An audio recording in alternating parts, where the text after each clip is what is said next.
closed captioner should be on. We'll see, we'll see.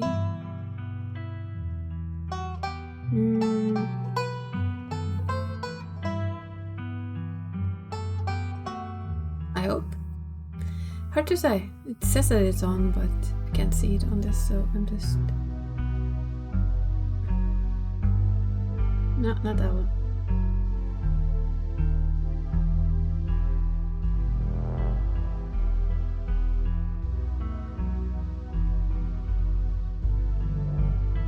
Hard to figure out what this one is called now. Oh, that's what it is. Don't really need that one for today. One day I'll also remember to do everything. One day. Today not be that day. Shh, nobody saw this. Hi, Exy. Guess we're gonna do this. I'm gonna bring in... Oops. I'm gonna bring in the cat. As I say that, my cat enters the room.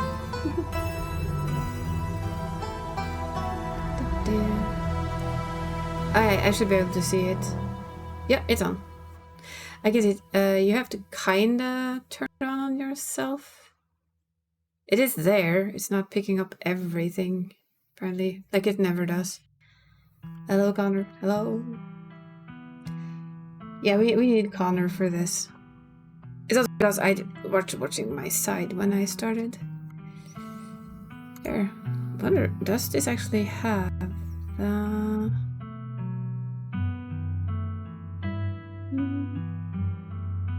It does have full screen. Why on earth haven't I played on full screen? Please explain to me. Yay! Full screen game. Oh, it's gonna be good. It's gonna be good. Load. We basically got to the haunting. You know, it's time to get the show on the road. I don't think Gretchen is ready to get any show on the road. In all honesty, I don't think she's ready at all. She's like, what the fuck are you doing here? Not sure what that look is. Playing Sims in the meantime. Sounds like a good thing to do on your birthday. Tabby. Oh wait, Tabby. Ooh, hey. She's most certainly happy to see Tabby. Great, she's here. Wow, Isa, you really brought the whole gang together today. We even got the achievement, the whole gang. I have every right to be here, Kanika. My family built this place, you know. Yeah, I know. We all know. Isa, what made you think that inviting her was a good idea? Seriously, Kanika? Get over yourself. What? I like her. We're friends. What? Oh, the look on her face. I like her. We're friends. Ah, the look on Tabitha's face. Ah, that's a smirk if I've seen one. Really? Yes, really. Yeah, so what? Like, it's weird to be friends with your cousin? Like, excuse me, Kanika? Wow, do you have any idea how hard it is to get these two in the same room? This is amazing. Well, I can kind of get the idea. Look at them. They basically have the same expressions if you look at it. See what I mean? It is very close to the same expressions, like, I'm sorry, but what? Yeah, amazing. That's the word for it. Sounds like we're in for an interesting night. Yes, Oscar, you're in for an interesting night. There too, it's like the same expression, really. They're very similar people. I'm glad I didn't stay in the same town with the people I went to high school with. No wonder small towns have so much drama. I wonder if the ghost will even show with this many people around. Oh, I'm sure it will. Wait, is it just me, or does it suddenly feel colder? It sure does. I definitely feel that. Same, I got chills. temperature gun says it's actually a couple of degrees colder, but that's normal. Rooms and hallways are sometimes colder than other parts of the house. Whoa, a genuine cold spot. I gotta snap a pic for prosperity. What a gang. Is that it? This isn't very scary. Come on, ghost, let's see some action. The ghost mostly manifests in your room. Shouldn't you have seen it? I've only seen the stain. Hi, Mom. Vacation. Vacation is good. I should know. I am on one. Dad made me switch rooms with him way before we moved out. Wasn't to let my daughter sleep in a haunted bedroom. I spent most of my nights on the couch before we set up in the library. Even if there's something back there, I'm not scared of it. I'm mad at it. Y'all are so brave. I'd be terrified sleeping somewhere that might have a ghost. A ghosty. Right, gang, I think if we'll cover more ground, we'll split up and search for clues.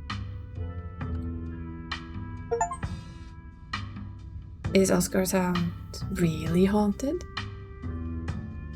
Oh, if that's the case, I call dibs on Tabby. Fine. But Isa's coming along too. The three of us can search the least dangerous room, like the bathroom or a closet. No, absolutely not. I think we all know how that would go. Ghost or no, splitting up is always a recipe for disaster. Well, I will agree with that. I was just trying to get these two in a room alone for a bit, you know. Yeah, you're probably right. If you discover a ghost here, we should all discover it together. That's not exactly the angle I was going for, but okay. Yo, once we find the ghost, how are we gonna get rid of it? Like, how does one bust such a thing? Well, my ghost hunting kit has symbols for every major religion, assorted holy books, a bunch of salt, some jars for ectoplasm. And if worst comes to worst, we can always use the Ouija board. You know, the Luigi board. And ask it politely to leave. Aren't Ouija boards super cursed? Are you sure that wouldn't make it mad or invite the demon into the house or something? Ouija boards are toys. The only power they have is scaring kids at slumber parties. Sounds fun to me. Might as well try it, right? What's the worst that could happen? We make a ghost mad, it gives us more evidence. Sounds like a win-win. I think I'd rather not take that chance. One ghost is enough to deal with. I don't much like the thought of opening a door for something worse. Wow, you've never been this superstitious, Dad. This ghost really has you figured out. Okay. Let's head to Rosalina's room. Follow me. That stain is nasty though. That feeling again, like the mines, like the door to the clinic. A dusty, suffocating, dizzying feeling. Something is in this house, though whether it's a ghost or something worse, you aren't sure. What's the worst that can happen? Dumbest sentence ever said by anyone. Whoa. This is where I've seen it. It appears on top of the stain. Yeesh. It's gotta be tough to scrub out. Doesn't the county own this house? Do they know about the damaged carpet? Have you seen your house? I don't see how that's relevant. Weird. I'm not getting anything. It's not even cold. It's the same temperature as the living room. Nothing on the EMF either. And your equipment is wrong. The stain is definitely paranormal. I have scrubbed it out too many times to count. It just keeps coming back. It's just a stain, Dad. Can we just cover it back up? I don't mind sleeping in here. Maybe we have to scrub it out first. Could be that the paranormal stuff will activate if we give it reason to. Well, that is kind of normal. Many Boys, new album. Oh, good idea. I never heard of bleach-activated ghost before. You use bleach to clean carpet, Tabitha. Whatever. How was I supposed to know that? Not everybody gets to learn how to clean things. Hey, if you're all offering a free carpet cleaning, be my guest. Have you tried just tearing off the carpet? I mean, that would be my solution. In a house owned by the government. Nope, I'm not messing with your carpets. I'd rather scrub ghost blood out of it every day than have the government take me to court for destroying their property. Don't worry. I'm sure they'll just take you to court for neglect instead. Did not occur to you that there could have been a leaky pipe under the floor? I hate to agree with Tabitha on anything, but some kind of structural damage does seem likely. Tearing up the carpet doesn't seem like such a bad idea. Plus, there might be something written under there in blood. Only one way to be sure. Still excited to start tugging on the corner of the carpet. Oh dear. You're doing the government a favor, really. We'll cover it for you. You don't have to sweat it. The dog is like, I don't want to go there. Hey, you. Happy Halloween. How's it going? Okay, now there's a broken seal around its edges. Whoever carpeted over this hatch didn't want anyone going down there. What if there isn't a ghost after all? What if somebody lives down there?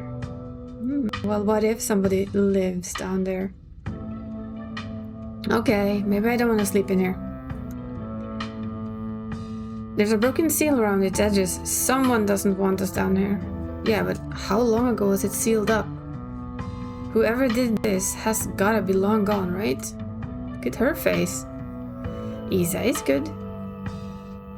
Enjoying her vacation and all the Scarlet Hallow. Scary Day is also going good. We did it cheaty way. We put the candy outside and said, have a bag. There's no basement in this house. At least we weren't told about the basement. And look at all the red stuff coming from underneath. Oh yeah, it's super haunted. Alright. You gotta. Nah, we don't get a lot of kids at all. I think last year we had two groups. I live in an old person's home, but we can put it out anyway. There's always... It will get eaten regardless. It's not done really. I had one kid at the front of the door. Aww. Where I used to live when I lived in Oslo, it was kind of an organized thing where all the kids in all the places, they went from block to block and just went through them all, so I got used to having some candy, just put it outside the door and say, take a bag, happy Halloween. But it's not a big thing here either. We're not the United States, no. In the United States, it's a thing. Literally, it's a thing. Still, no readings though. None of the equipment made a sound. Of course not. You all know last month was super rainy. It's clearly been a long time since anyone stepped foot in the basement or crawl space or whatever is under that hatch. There must be a leak that flooded the whole area under the house. The water dissolved the caulk around the edge and leaked through to the carpet, and it's red because North Carolina has red-ass dirt. It's simple as that. But is it? It's not mud, it's blood. Human blood. I tested it. Ew. So he tested it. But yeah, I think Halloween is one of the biggest holidays in the United States. Probably alongside... I don't know. Christmas, maybe? They also like their, the one in November. Which isn't really a holiday, they'll just eat a lot of food day. Well, you tested it wrong. See, they do agree on a lot. That's Tabitha and Kanika at the same time. Going, you tested it wrong. Yeah, Thanksgiving. Thank you!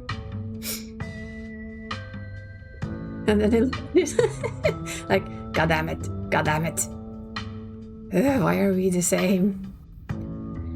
It can't be blood, right? Kanika's right, you've got a muddy floor, and that's why it's so cold in here too. There's wet dirt under the house. Congratulations, we solved the ghost problem. No way. An old hatch in the floor that someone tried to seal up. We're not leaving until we know what's down there. Oh yeah, 6th of January? They weren't... Okay, when I was little, we had between Christmas Eve and New Year's Eve, that period of time, it was usual for kids to dress up and go from door to door and sing Christmas songs.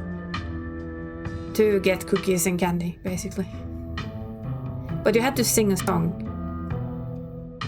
And sadly, that tradition is died out. And somehow this tradition kinda has come a bit more into it lately. The trick or treat one.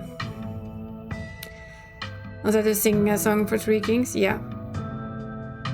So basically, it's the same idea. It's a good way for people to get rid of leftover cookies and stuff. Still sing carols? Aww. I know that, for instance, at the central station in our main city, you can sometimes find carolers. But it's very, very rare. And kids going from door to door, absolutely gone. Sad but true. I would happily stand there and smile to any kid that came dressed up and sang to me during Christmas. And I would bring cookies and candy. So there's an old hatch in the floor that someone tried to seal up. We're not leaving until we'll know what's down there. I'm with Stella. This is my room and I need to know what's down there. Dog doesn't want to know what's down there at all, by the way. Just saying. Just look at the face. It's gonna be interesting though. The run after this, we're gonna pick Animal Talk. We'll finally know what they actually think. They give money? Ah. I'm guessing it's more adults than kids. Uh-oh. Do you think the flooding could have made the house unstable? I'm all in on ghost hunting, but I don't know if we could crawl into a dangerous crevice. I'm going for it. And there we go. And then it happens. Oh, would you look at this? We're back into Oscar's living room. You can tell what time it is and your friends are nowhere in sight. Building feels colder, and there's something about the air that feels wrong. It's stale, with an undercurrent of mold and earth. Makes you feel claustrophobic.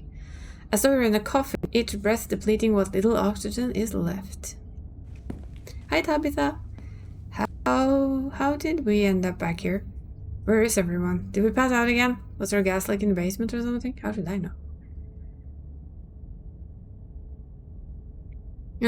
Okay, what the hell is going on? What the hell is going on? No adults, they usually accompanied... Okay. By an adult. They sing and split the money at the end. You don't have to give a lot. It's usually like $2. Yeah, well, that's a good way to do it too. Here's what he went door to door to people's homes, and yeah, it was always cookies or candy. Maybe it's another gas pocket or mold or something shaken loose by the collapse yesterday. I don't know. This isn't exactly normal occurrence for me. Now let's get the hell out of here before the bad air gives us brain damage. I agree with her. Yeah, they can buy the candy they actually like. Your cousin marches to the front door and opens it. Why does it look like Oscar House is in front of us? Didn't we just leave? I must be misremembering. Let's go. Leave with Tabitha. An objection to Tabitha's plan. Let's try and see what happens if we do that. Two of you cross the hallway and open the door. Okay, that didn't work. Something isn't right. It feels like a late summer afternoon. The air is warm, wet, and the scent of flower drifts across the breeze. There's that thing again.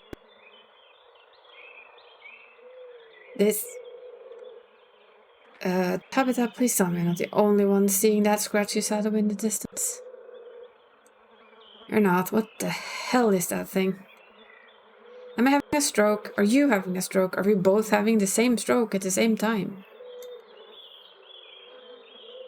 Do you see that creature behind the thorns? That's one of the bad omens Stella and I found in the woods.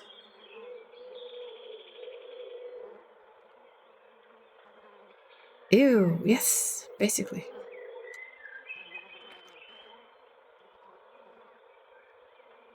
Damn it, Tabitha, what was in that cream soda?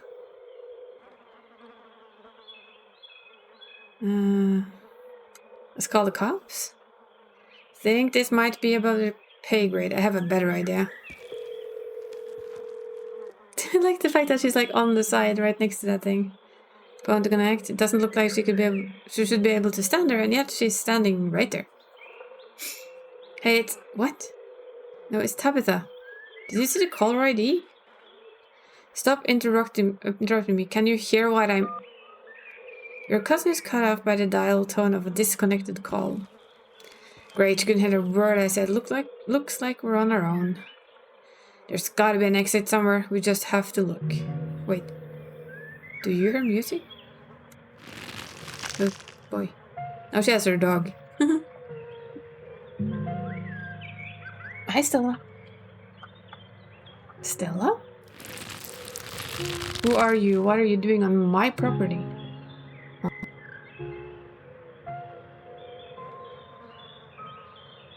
Huh? I think we're equally, huh? You echo Tabitha's sentiment. Stella, it's us. Did you say Eddie? No one's called me that in a long time. It's Edwardine now. I'm not a child anymore. Edwardine? Eddie? You've got to be kidding me.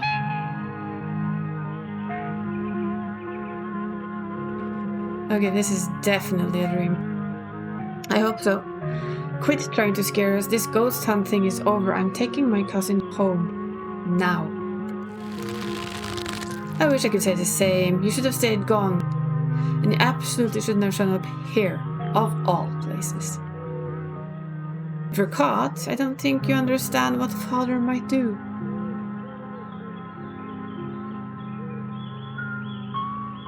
I wonder what happened.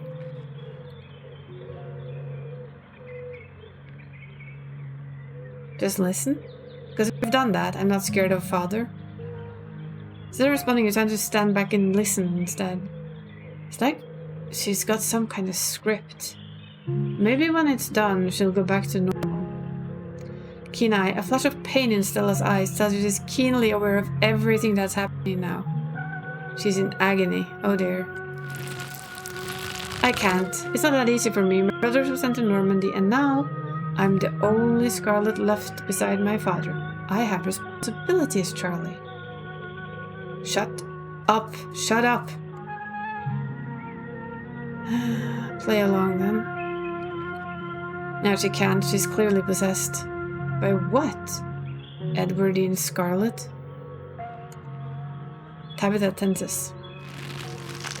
You should just get out of town while you still can. Whatever you came back for is not worth it. I'll get you out of here, Stella, I promise.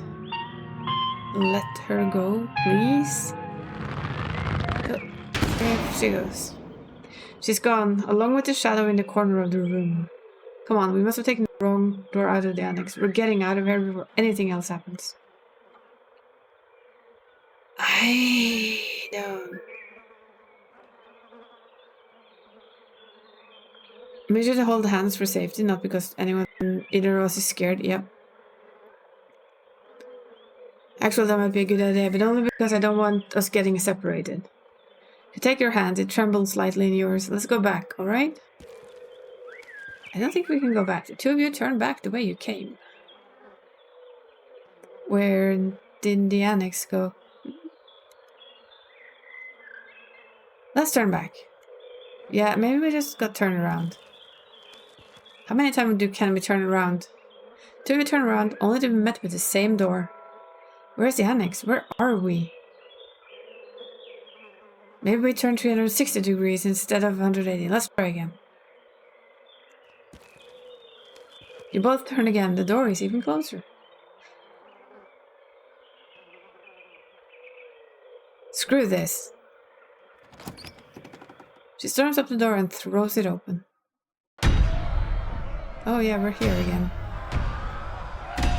Bells rings as a cacophony of rages outside. The door in front of you pulsates as figures unseen bang against it. The shaded figure from the garden sits in the corner, ever so slightly more defined. Japanese isn't going well today. Been trying 4 hours and only did 30 words. I think we can all have those days, right? Are you kidding me? Oh gosh. Junior, pack your things quickly. Hurry. I slept like a log last night. Woke up in the fireplace.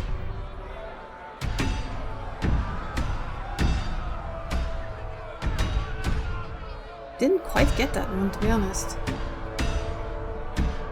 I mean, yes, woke up in the fireplace, but that was pretty lame. That lacked a bit of fun. Jesus, Rosalina, you scared the shit out of me. Maybe I should run him into the rail too, make an example of the whole family. What do you call a droid? A droid that takes the long way around. R2 detour. That's better. That's better. Much better. First one was definitely lame. Just hold it here since we're on an ad break, but I'm not gonna click. I'm gonna stay right here. Be good.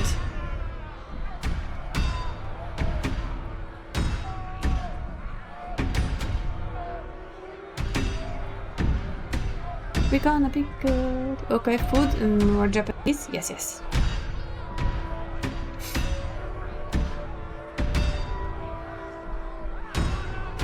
That sounds like a plan. I actually decided to not eat dinner today because I ate a lot of food for lunch. And then we had raisin buns like between then and when we should have dinner, and I am way too full to eat more. What biscuit does a short person like? A shortbread.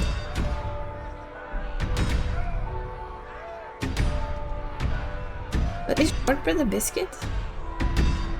Really? I'm not sure. Is shortbread a biscuit? This is now the question. It is? Okay. Well, now we learned. Shortbread for me sounds like bread. I should have watched enough baking shows by now to know that it probably is a biscuit. So basically, they're wondering if they should take the child and make an example of everything. Oh god, yeah. Butter, that's a lot of sugar. Would have to be exchanged with something else. Kid should have stayed in the library. I can't believe we're gonna have to rescue you again. Wait, there are multiple ghosts? Charlie and now Junior. Grab a tablet, turn around and just leave. You're the master of your own universe. You won't let this ghost tell you what to do. You approach the nearest door, your cousin staying close at your side. Okay, that didn't... Wait, what?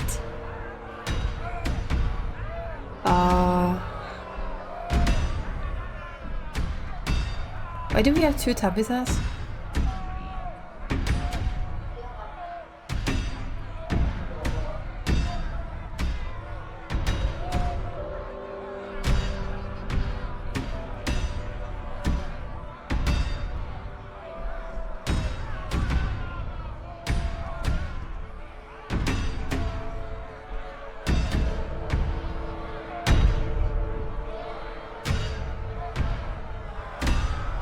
Why do we have two Tabithas?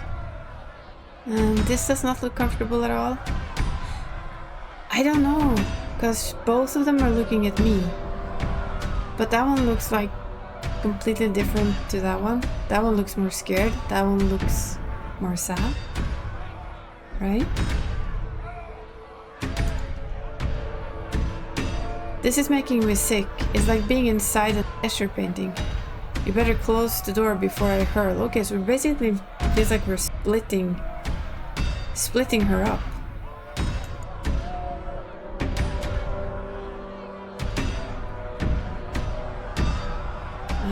Look behind you. Step back from the door and look behind you. Your cousin stares at you in horror. You return to the other side of the door. Okay, that's weird. Okay, ghost. Sure, I see how it is now. Fine. I'm kind of tempted to just do the walk through the door. I also don't want to hurt Tabitha.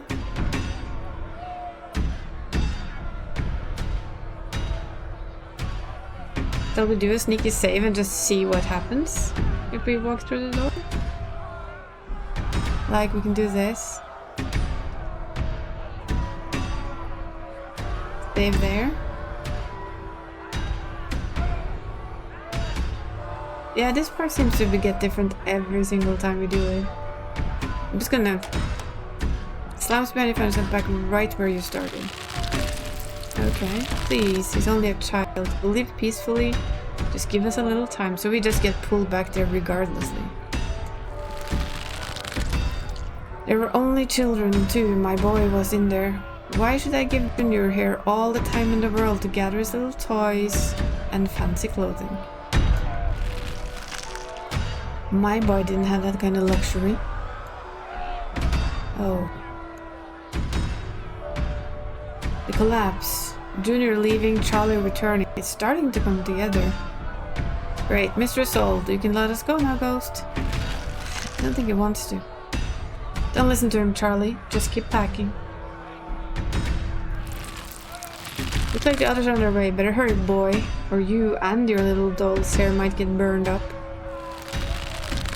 As for you, lady, what makes you think you're gonna be keeping any of those valuables you're packing in that fine suitcase of yours?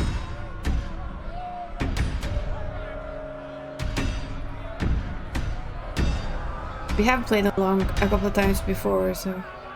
God, this sucks. I can't imagine what it must be to be driven out of your home like this. Maybe it wasn't actually this bad. Maybe it's exaggerating things. I have a feeling they're not. Trust me, boy, the coppers ain't coming here tonight. And what makes you think you can talk to an adult like that? Maybe they should have you working in the mines too, instead of lazing around in this big house. Maybe you would have learned a thing or two about respecting your elders. Don't talk to my son like that. Don't talk to me like that, woman. I call the shots, now get out. Unless you want to go up in flames with all your precious jewels and expensive dresses. You're lucky I'm even letting you leave.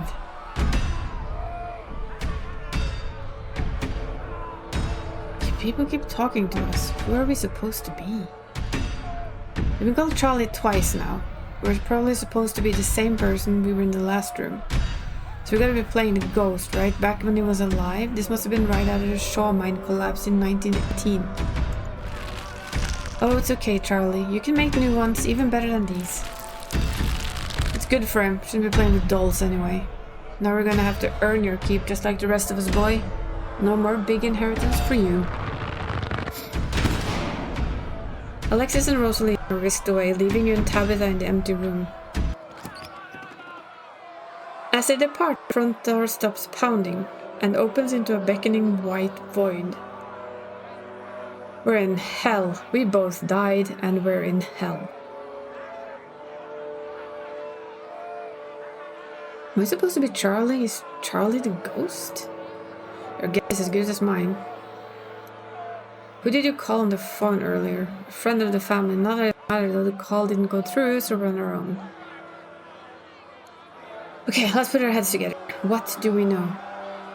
We know that we can't leave. We know that we're not possessed, at least as far as we can tell. And whatever we saw in this room at least happened right after the Shaw mine collapse of 1918. I think the only option on the table for us right now is to keep doing what it wants us to do. Maybe it'll stop at some point, or maybe we'll figure out a way to escape. There's so many ditchlings here. Yeah, there are. Those things are horrible. No wonder you were such a mess when you came back Monday. You're right, there's only one way to get to the end of this, shall we? Yeah, let's get this over with. You and Tabitha walk up to where the pounding door used to stand and step into the void. You're outside and it's night, a false moon looming massive in the painted sky. The night feels thick and warm, the insects lively, their calls unnaturally tinny. Everything feels wrapped and wrong, like you're listening to a record fished from the bottom of a pond. Ugh, what magic words do we have to say to let us go? We're sorry? Okay? Whatever our family did to piss you off so much, we're sorry. Hi, Kanita. You poor dear, I've been keeping track of you scuttling around town like a tomcat. You've fallen hard for Miss Edwardine, haven't you?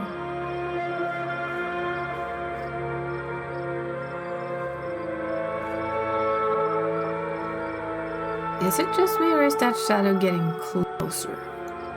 Not just you. There's no need to be embarrassed. Your secret is safe with me. You know, I never did approve that Scarlet did to your family, and what it did to the two of you young ones. Childhood sweethearts, just to think how lonely it'd be if you could just be happy together. That's what you want, isn't it? Aww.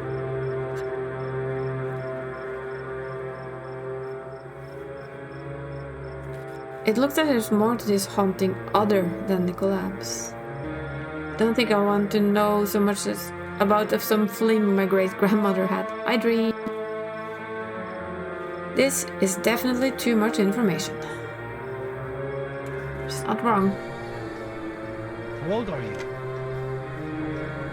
Oh, back in the day when you actually did face cam streams. That was a long while ago. That is creepy. I love it. It's awesome. Oh. I love that.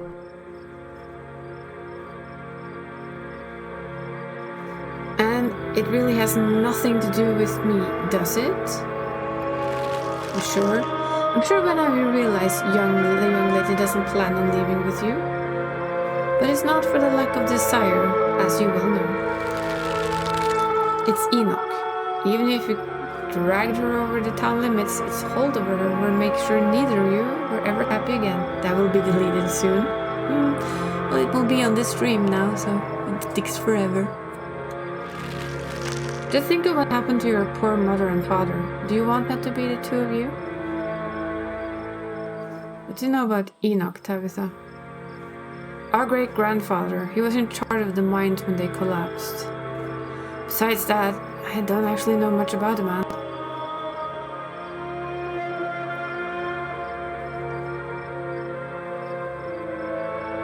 Has there been some kind of theme with the possessions, like who's playing what role? Stella was Edwardine, Rosalina seems to be the guy's mom, Alexis was some angry townsperson, and Kanika is some old, nosy old lady? There's a pattern, I'm not seeing it.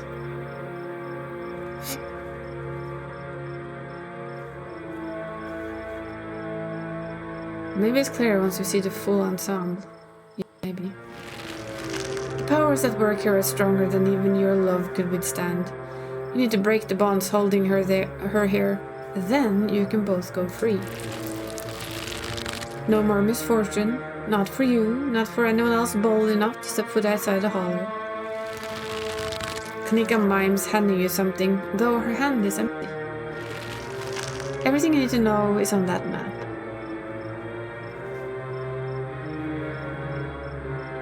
Symbolisms of these rooms could be helpful. I think you can parse some of it.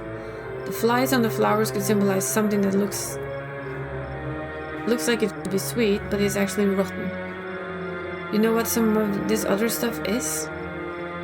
No, and I don't see how it helped us. It's obvious that no one should trust this lady. I mean, just listen to the way she talks. Yeah, she sounds like Sybil. I don't need a fly-infested flower to tell me something is up with her. That's where you'll find them. You'll need her there. Then read what I've written down and be careful. Good luck to the both of you. I hope you get your happiness. And go. And then she's gone. Yep. Tabitha sighs. Okay, let's find a way out. Unless you have any ideas, I don't think there's anything else we can do until we get to the end. Or until we die. Whichever. Before the two of you can leave, a smell hits you. Sweating, suffocating flesh with a tinge of the saccharine and stomach-turning scent of decay. There you are. Hi, Wayne. I should have found you sooner, but the Resonant clearly doesn't want me here. It doesn't seem to have the same issue with these miserable little parasites. Bottom feeders always manage to slip through the cracks. Don't they? Spot. Talk.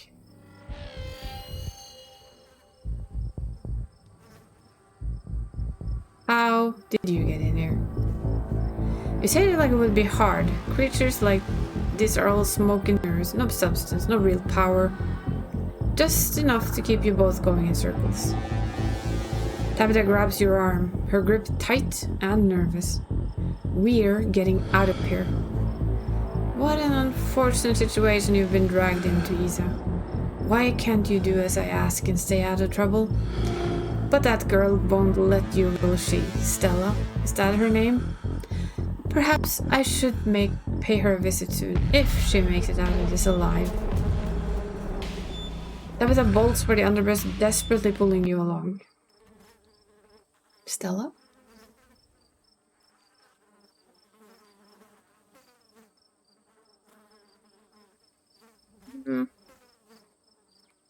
No, I'm not gonna go for him. Not now. That has to be a time where we're not with Tabitha, I think. Hey, are you okay? That couldn't have been easy for you to see. I'm really not. I'm sorry. Can we just leave and pretend we didn't see anything, please? You should leave Stella well alone. Indeed. Nice, time for Oscar. 2 step out of the bush and a long wooden corridor lined by bottles and rails. A figure rises to attention, blocking your way. I'm afraid he doesn't have long. If there's anything you need to say to him, I'd say it now.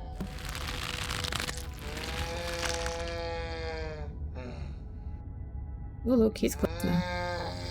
As Aine is swept away, the room pulls itself to you and you find yourself looming over a deathbed. Oscar lies in the center, looking pitifully small. I'm sorry, boy. Sorry I let all my troubles drive your mama away. And sorry those troubles mean I'm leaving you all alone now. So Oscar is Charles Sr. Yeah, Charles Shaw Sr. We talked about it in the mines yesterday. Everyone in Scarlet Hollow knows about him. But they don't know about his son. But they don't know about his son. No, they don't. This is honestly the first time I'm hearing about the guy. Damn it, Junior, how many times do I have to tell you? I tried to stop it from happening, but that damn snake Enoch went behind my back. Oh, what bullshit.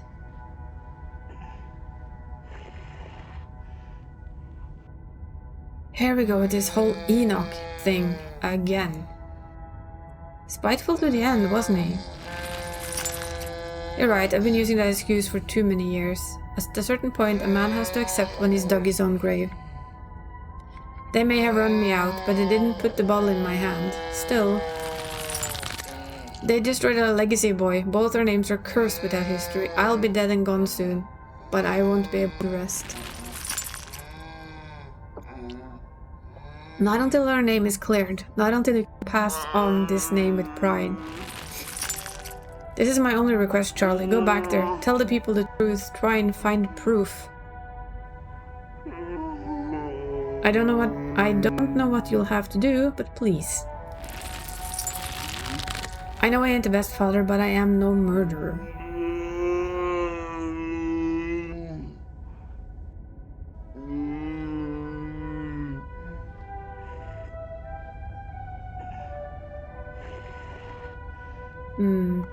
So, this is after the scene with Rosalina and before the scene with Stella? Sounds about right. Then the scene with Kanika. I wonder how many more of these there are going to be. Damn it, I may not have till the morning. Promise me. Promise you will go back. At the very least show Enoch bastard what for. I have said I promise. Haven't said no, though. No. Bye-bye. You watch as Oscar's body seizes and falls through the sheets, taking the rattling pile of bottles with him. Oh, this ghost is so full of it. Your cousin steps forward and disappears through the hole left in the bed, leaving you to follow. Oh wow, he big. You find yourself pressed uncomfortably against trellis. A small castle sits up to one side of the wall, and the bars of a prison loom over both of you and all of you. Climbing up the trellis again, how very Romeo and Juliet of you. No need to run off, I won't tell the old man. Though you've gotten sloppy, try to be more careful if you don't want him to put you in an early grave. Are the bars metaphorical or are they real? Keep asking things I don't know any better than you do. We both are seeing the same rooms.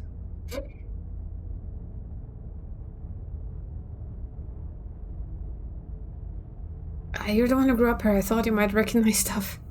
It's not like exactly what the real world looks like, is it? How am I supposed to recognize anything when it's all messed up like this? For all we know, none of this even happened. And, if it did happen, who's to say that this is even close to an accurate interpretation? We're watching the memories of a dead man. No, not one of our brothers. I'm a prisoner. Another victim of the Scarlet lies, like you, Charles Shaw. Is this what is in the Forbidden Wing?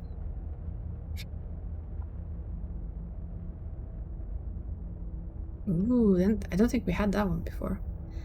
I too hate the Scarlets, except for lovely Edwardine. Please tell me of their secrets and their lies. Don't go into acting, okay? Oh, shush you. A mere generation makes no difference. His blood runs through your veins, does it not? And now it runs in hers. Yes, it seems a little trist to bore fruit, and oh, will you ever be in trouble when the old man finds out? Tabitha's eyes go wide. Ah, so we're Shaw and Scarlet.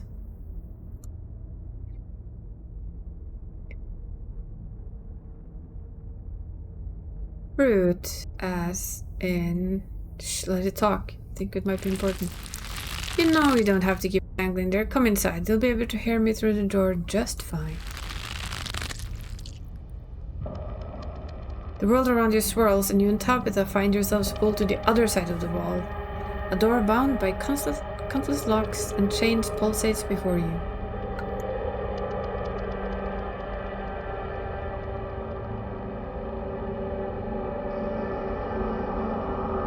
I am not messing with those locks.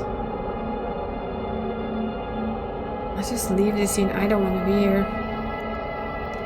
Stop talking, we might miss something. That's not what I invited you in for. I couldn't escape even with your help. I merely wanted to offer warning. Leave town now.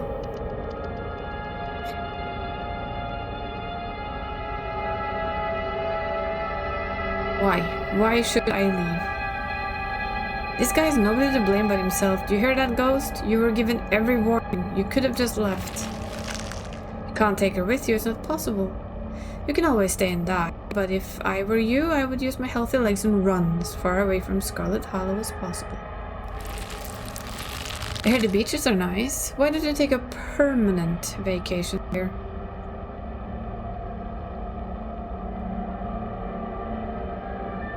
Why should I trust you? Ah, you've been talking to the witch then. How very interesting. Charlie, get away from the door. Don't listen to it. Stella?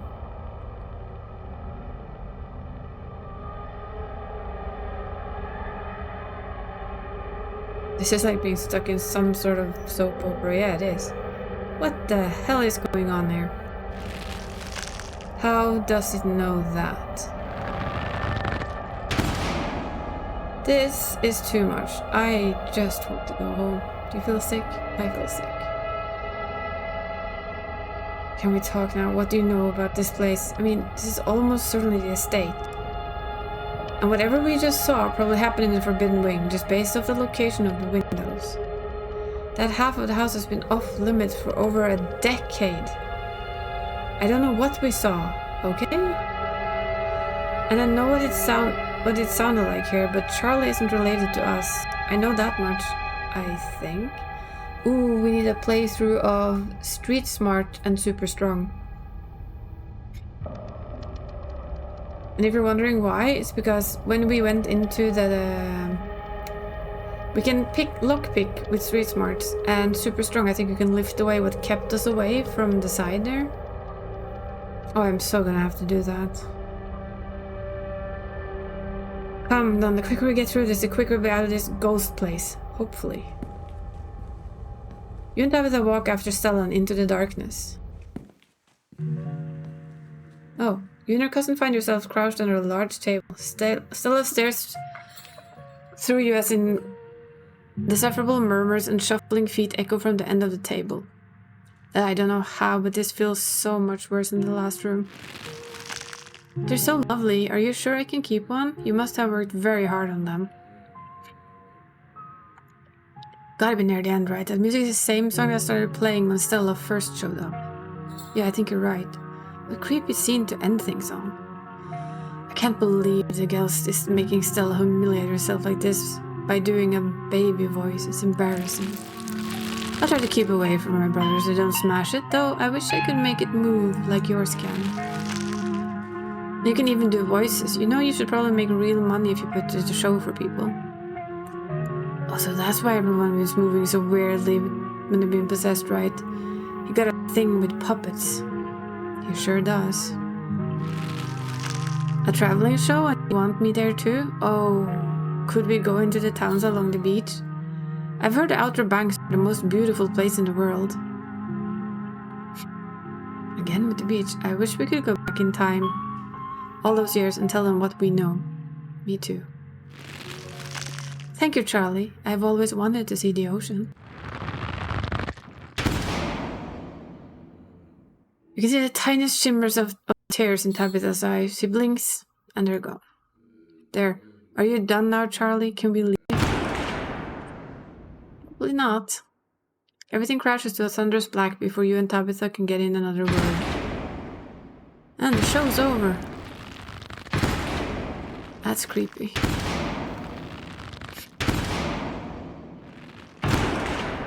It's puppeteering. A lot of people are Charlie, even clapping for them.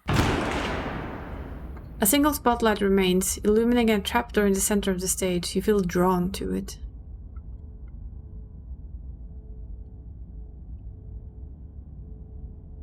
Trapdoor. We back in Rosalina's room?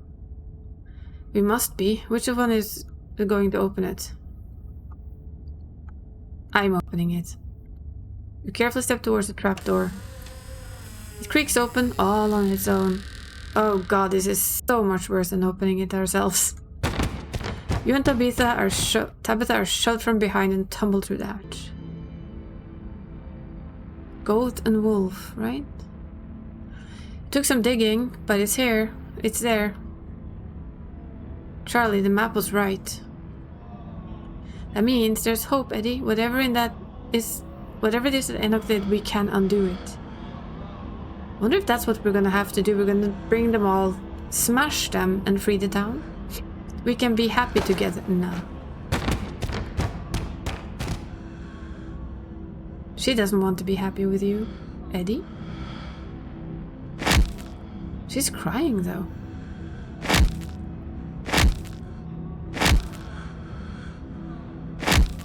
There was a tear there. She wasn't happy with what she was doing. Oh god, I'm so sorry. Your cousin violently heaves into the void, but nothing comes up. There's nothing here. This place is completely empty. Did you see the tear running down her cheek at the end? She was conflicted. I didn't, but that's a good point. The whole thing isn't very fair, you know. We only saw one side of the story.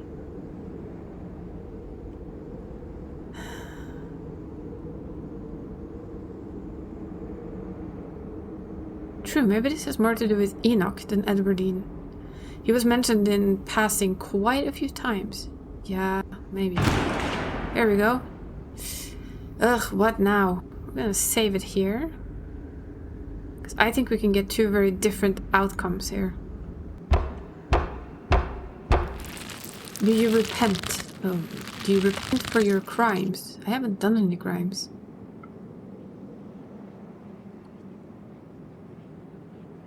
Let it go! Are you talking to us? Don't answer it. You must answer for the crimes committed by your Scarlet blood. Why? Are you kidding me? I hate it here. I hate it here so much.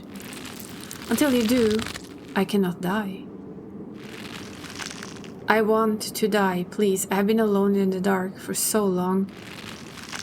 All I ask for is some of your years. Pay for the years that were taken from me. What are you saying? My life was stolen from me. I want some of yours. It's only fair. Oh, no, it's absolutely not fair. You've got to be kidding me. Neither of us had anything to do with what happened to you. The sins of the father are to be laid upon the children.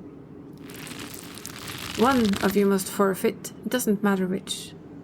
Bullshit.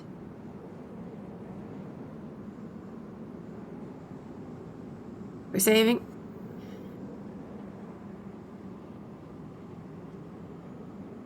And what happens if we refuse? Then I will stay. I will stay until I get what I'm owed. I don't understand. You will live a shorter life, and I will finally be satisfied. I will have justice. I will finally die. I will leave this house at last. How much shorter would my life be? You aren't seriously entertaining that thing, are you? That isn't for you to know. Just as it wasn't for me to know. One day, sooner than you'd like, you will die. I hope... Oh, wait, we managed to call Sybil? This is new. Wait, look. She broke all of them. She's free. She's freed them all. Look, their eyes are normal. Wow, we never had this before. This is completely new. We keep finding new things. I love it. Mom? All of you better get out of here before the spirit regains its composure. This is certainly a strong one, isn't it? Don't worry about the others. They're safe. I got your call, Tabitha, but it was definitely not easy getting down here. Get us out of this pit, Sybil. Tabitha, I don't think it's wise to leave something like this where anyone could stumble across it. Why is that our problem? It wants something, doesn't it? And I think you know which one of you should volunteer. Oh, don't you dare, woman. You must be joking. You're the eldest cousin. You're the one who actually lived in this town. It's only right. I disagree. Absolutely not. We should just leave. I'm not giving in to the demands of some dead guy.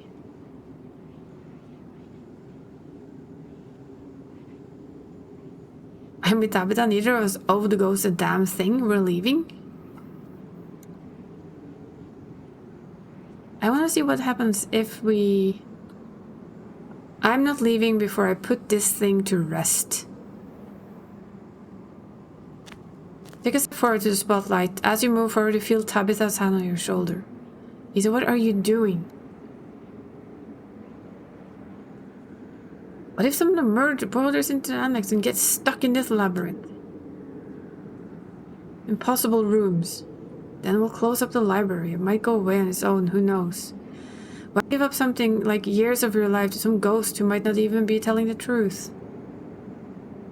How are Oscar and Rosalina gonna live if I don't do this? That's what you're worried about? Good God. Don't give up years of your life just for somebody's rental. I own properties. I can let them rent one from me. I'll even throw in a discount. It's okay, Tabitha. This is what family is for, right? Let's pull it all the way. This is what family is for, right? No, I'm not letting something like this happen to you. Let's get this over with. Oh, so she steps in. Oh, no. As Tabitha steps into the spotlight, illusion of choice, everything crashes to black.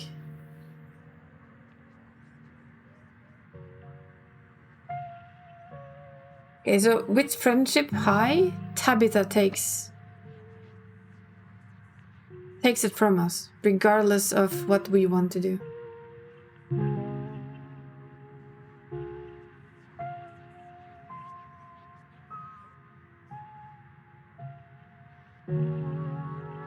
Thereof the illusion of choice.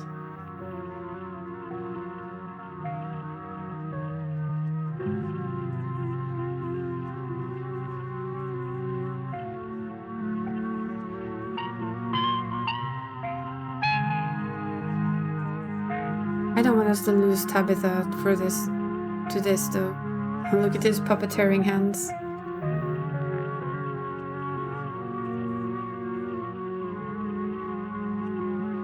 I liked having the other one better though, where we could actually talk our way out of it. I quite enjoyed that. And we have an ad break. Wait. No.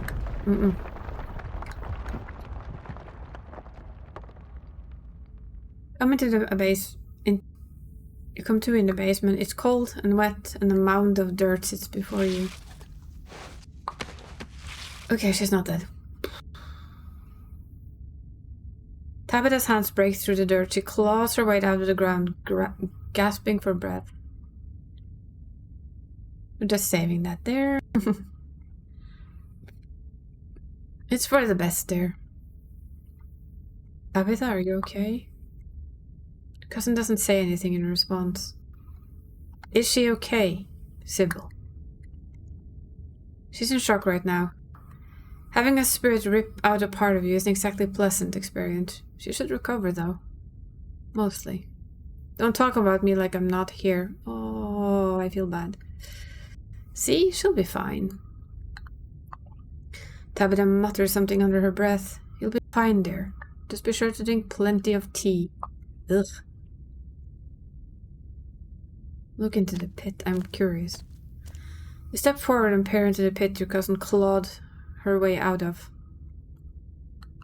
Charlie's mummified remains stare up at you, and sad and broken at the bottom of the pit. The spirit's remains are down there, I assume? Yeah. Yeah, there's a stone carving of some sort there too, just like the one I saw in the mines last night. Fascinating. Perhaps it's linked to what happened here. Oh, you know it is. Regardless, I'll make sure the body gets a proper burial. Why her? She invited you here. Didn't seem right that you should bear the kind of burden for the both of you. How did you get in here? Spirits like this are predictable. Once I understood what it wanted, it wasn't too difficult to see through its illusion. Where is everyone else? They're safe outside. Felt it best to make sure they got out before anything else could happen. Good on the two of you for sorting out the unfinished business and holding that poor creature here. This place is no longer a threat to anyone. I don't like what we did to Tabitha. Come on, Tabitha. Let's get you out of here. She seems so tired now.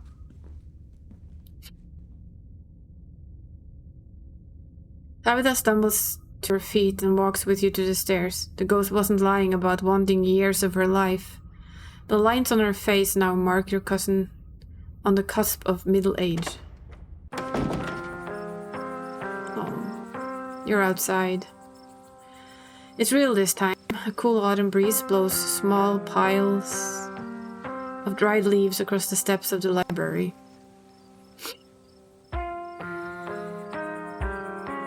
I am kind of willing to just let this place go to shit instead. But I'm also curious to where this leads, so here's my plan. We play through this version of the playthrough. We go back, we tell the ghost to fucking screw itself, and we play through it again. Does this sound like a plan? Look at that, she even has grey hair. Because I do not like having Tabitha do that for us. I'm parked just over there. Let's head back. I feel like shit. Tabitha doesn't wait for a response, pushing past you and heading towards the car. I'm gonna peace out. Back-to-back encounters with my own mortality. I've got a lot to ponder. See you, Rosalina. See you, Alexis. Zane walks off down the road. I'm sorry I wasn't there for you early in the night. I had no idea what you were all planning to do. How were we supposed to know it would be like that? Things have been strange around town, sweetie. Now's not the time to be poking around in the supernatural. I thought you learned that lesson yesterday. But magic isn't real. I mean, it's not supposed to be. God, that hurt. Everything is so sore. My bones weren't meant to bend like that. I'm gonna be hurting for a few days at least. Isa, is it? No, we're not going to go for the hot librarian. Okay, I'm gonna go for that one though. You all need to start being a lot nicer to my cousin. Can't believe she fell on that sword for you with how everyone's been treating her. So that really happened then. Tabitha actually gave up years of her life. Yes. I'm afraid so. Everything in this world has a price, and those years were unfortunately what it took to put that spirit to rest. I still don't trust her. I can't. I'm sure she must have some sort of ulterior motive here, just because it doesn't track with the Tabitha I know. Oh, shut it, you. I don't know what to say. Tell her she has my deepest gratitude. And that I'm so sorry. I don't know how I can possibly make this up to her. And I cannot believe I let Rosalina go in there. I can't believe I let any of you go in there. How could I have been so careless? Yeah, she's kind of getting on my nerves now too. Now that we're Team Tabitha, she's on my nerves. Couldn't have known what was going to happen, Oscar. None of us could have known. Don't blame yourself. I'd seen it before. I should have known it could get worse. I shouldn't have let Rosalina come with us. Dad, what did I tell you? Stop blaming yourself. You couldn't have stopped me. If you tried, we were just going to sneak in after you. Yeah, Rosalina was going to make us go in there no matter what. You didn't put a ghost in our house. This is not on you. I know you both had a difficult time with this, but the storm has passed. Things will start to get better from here.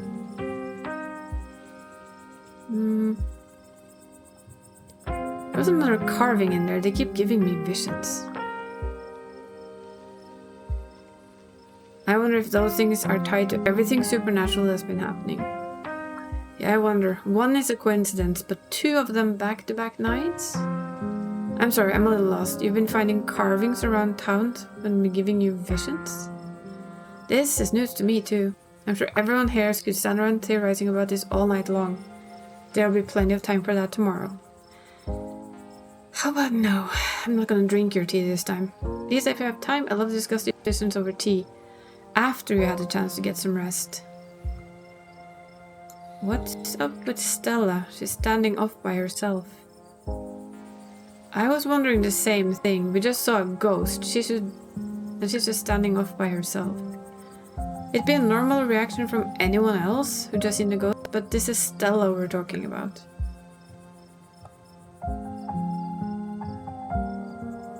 Going to check in with her. You walk over to Stella. Oh, hey, Isa.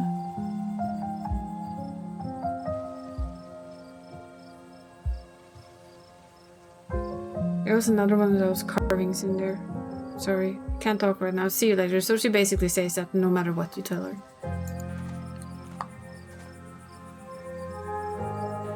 I think she took the brunt of things in there. No wonder she's having a hard time. Should we go after her? And nobody here should be rushing after anyone right now. That goes doubly for you, Kanika. You don't want that cold of yours to get any worse.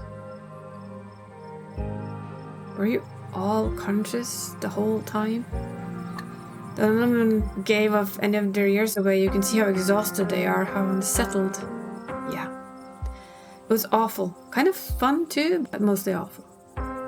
Pretty sure we remember everything, at least up until Sybil showed up and snapped us out of it.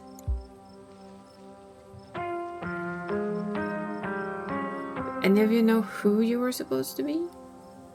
No idea. The words just came out, there was no context, nothing, but there was a weird feeling, like an overwhelming guilt. I was so angry. I was mostly just scared. I didn't feel any of those things. I don't know how to describe it. I felt powerful. I was just cold. I ran into Wayne in Windows' room and he vaguely threatened Stella if I kept poking around. Wait, are you serious? Should we be worried about her? He also crushed a ditchling with his bare hands. Kinda hot. I have so many runs to do outside of the stream. Of course we should be. I'll make sure Stella knows what's going on. There was someone else in there, but that's my house. Rosaline and I live there. Did he say anything else to you? Don't need to trouble Isa for any details. No one pay mind to that man. Why not? Sybil, why not? He's just a drifter. He'll be gone soon enough. In the meantime, steer clear and he won't make trouble. I don't want to ask what it was like being puppeted. Should head back with Tabitha. And I should head back inside, starting to get chilly out, and there's still work to do to get Rosalina set up for the night. Don't be a stranger, and let us know if you need anything, Oscar. I will, thank you. All of you, again. I believe it's time for me to get my daughter home as well. But, Kanika dear, you haven't been feeling well, you need to get some rest. She's such a manipulative person, it's kinda scary. In all honesty, she's like super creepy. Okay. I'll see you tomorrow, Isa. If I manage to get out of bed, yeah. Ah, don't make me laugh. Kanika rarely treks back to the general store. Before I go, I'm sure you have questions after everything you saw tonight, but let's not get into it here. I think everyone needs a little rest and relaxation right now, yourself included. If you swing by the tea room sometime tomorrow, say early afternoon, you and I can have a little chat. I'll see you then, Isa. I don't trust her. Can't help but overhear snippets of their conversation as they leave. Ooh, keen eye. My whole body hurts, Mom. What was that? And you better... Well, I want a better answer than a ghost. Was a spirit there? I've never been a fan of the word ghost. You'll be alright. Let me get you some of that specialty. It's been working well. Don't you think? I think ibuprofen would be better. But I gotta admit the tea has been nice. I'll put the kettle on as soon as we get home. That tea should not be allowed. Ah, I guess it's just the two of us now. Yeah, next time we hang out, let's just do dinner and a movie. We'll explore first though. Do you know who you were? I could roughly place most of the others. None whatsoever. I remember everything I said, and I remember that cold feeling. A prisoner of the Scarlet. I wonder what your family was up to back then. I guess we can add it to the ever-growing pile of mysteries. What do you remember? As far as I know, all of it. Might start forgetting soon, but for now it's all fresh. The twisting wasn't the most pleasant, but even though it felt like I got tossed in a blender, it honestly made me feel so alive. So, you don't regret coming along tonight? Look, that was a horrible experience that will stick with me for the rest of my days. Also kind of amazing for that. I don't know if it makes sense, but how many other people can say that they were possessed by a ghost? Next time we hang out, let's just do dinner and a movie. Avery chuckles, then grabs at her ribs, wincing. Gotta admit, this probably brought us closer than any dinner and movie ever could. Nothing like a shared traumatic experience, right? But I guess we shouldn't aim to have more of them. I'll make some pesto and fettuccine. It seems like a much less dangerous way to spend an evening. I'll do the cooking. You won't even have to interact with the knives. A zero-danger date. I wouldn't say no to that. Anyway, I better head home and get some rest. I'm supposed to have a shift tomorrow morning. I might have to call in sick, but there's hoping a good night's sleep is enough to heal up. And tell Tabitha I hope she feels better soon. See you around, Lisa. Everybody heads off, leaving the square in front of the library empty. Time to wrap things up here. Go back. Let's go home, Tabitha. Oh gosh. The ride back is nearly silent. Tabitha is visibly exhausted, her face drawn and pale. Fresh furrows have formed in the corners of her mouth and the edges of her eye, and her uniformly sandy blonde hair is painted with streaks of white.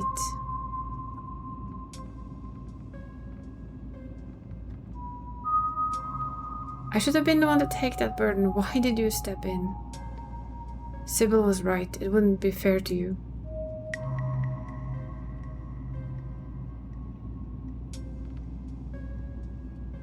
Thanks, Tabitha.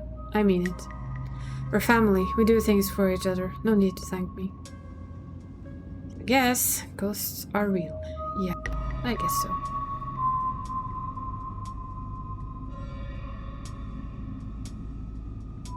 It's pretty terrifying to think about. That's healthy. Make sure you hold on to that fear and stop investigating weird stuff around town. Clearly, every time we do, it ends really poorly. Stay scared, stay safe. What does it feel like? Losing years. It feels bad. You know, I think it's actually a good look on you. Is it? Because it doesn't feel good. It feels like something being ripped out from inside of me.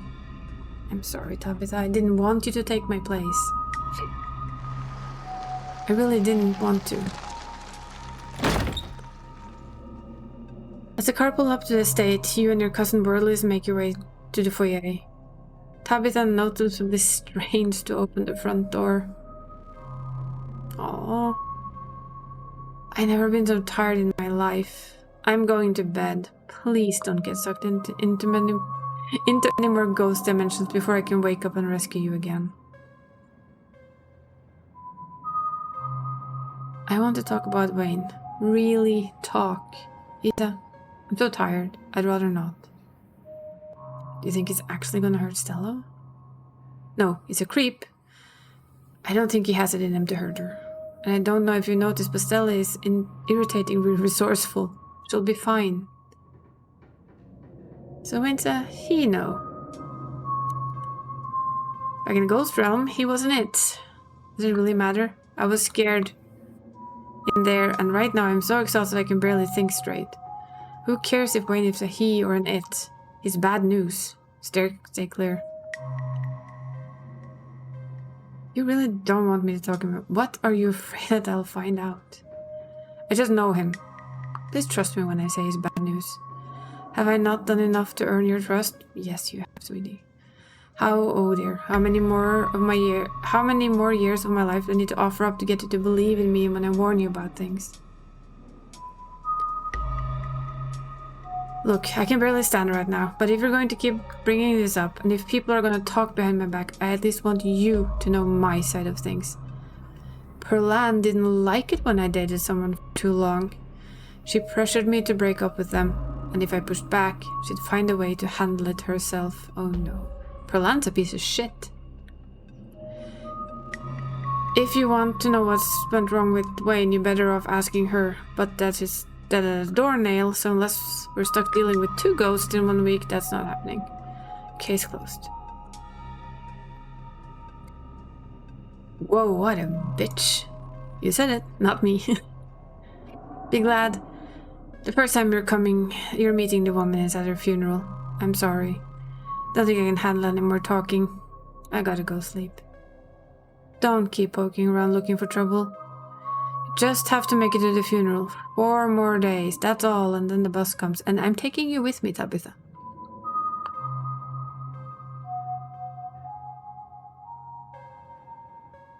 You know, I don't have to leave the holler. You could get used to this place. That's good to hear. It would be nice not being the only Scarlet left. Anyway, night. See you tomorrow. That woman has to have been like a complete and utter nightmare. Time to go to bed. You don't even notice yourself entering the guest room and falling into the bed. Suddenly you're just there, buried under your family's musty covers. It's Wednesday night. Nearly half a week has passed since you first arrived in town.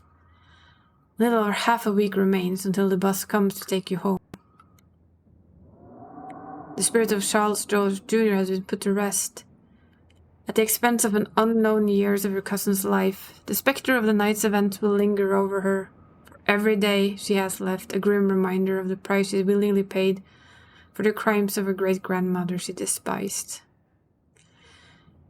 Maybe her decision will bring her peace of mind. Maybe she can still right the capsized ship of her broken life. Or maybe things will only spiral out of hand from here. Tequila Sunset. Episode 4 awaits. So we'll save this one.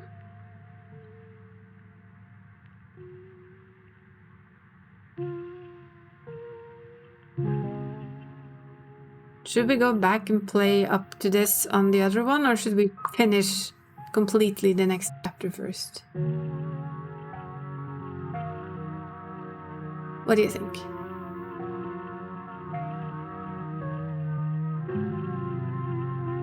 Maybe finish this one first.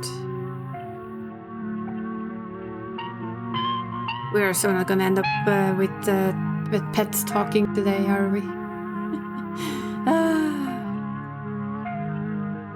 Let's just continue. Should finish it, yeah. No, we don't need a recap. We just played. Welcome back, Mav. You open your eyes. It's a new day. Last night seemed so far away. You can almost pretend the horrors you witnessed in the annex were nothing but a nightmare, chased away by the harsh morning light. An involuntary shudder runs down your spine, but your thoughts are interrupted by the buzz of your phone on the nightstand. Still trying to wrap my head about what Tabitha did last night. I haven't been able to get hold of Stella today. Have you heard from her? I haven't heard from her either. That's not good. No, really.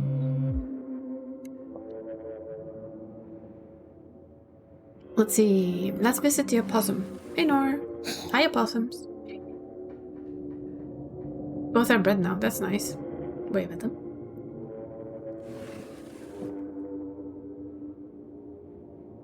That's the doll. Oh, the doll moved. Yep, the doll moved. A stretch and a hydrate. Okie dokie. We stretch these.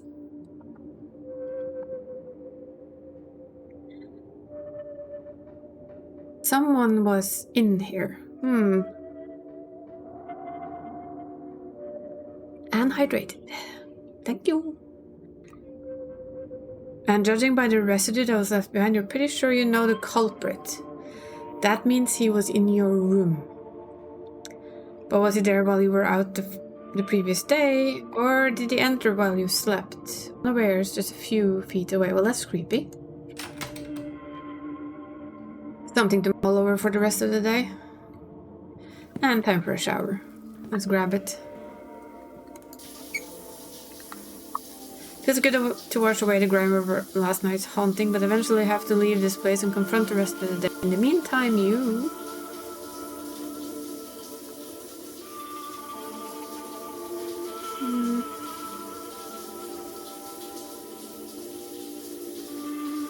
Let's just think about something special. Think about...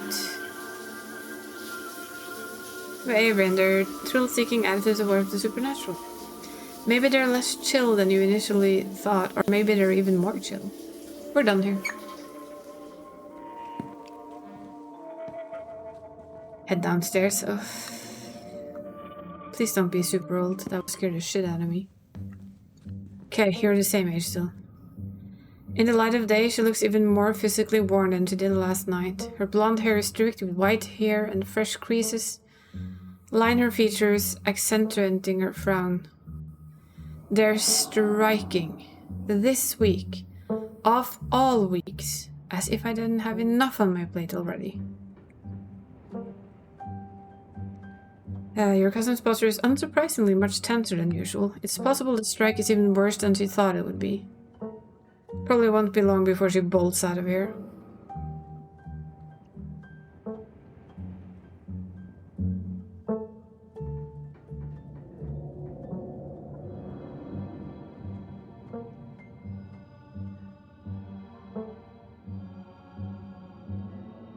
How are you feeling about the strike? You can be honest with me. Let's keep it, like, real between us, right?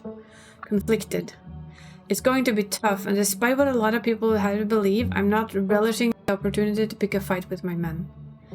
I don't think many people take pleasure in breaking strikes. Perlan would have, but that's not me.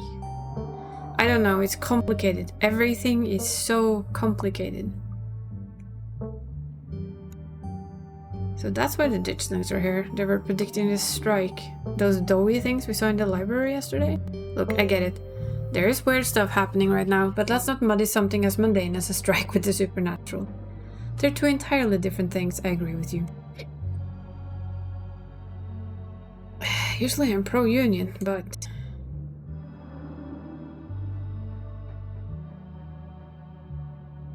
Shouldn't they care about the mine doing well? It's the backbone of the whole town, you'd think. But some people are just short-sighted like that. It's fine. Hopefully this will all be over soon.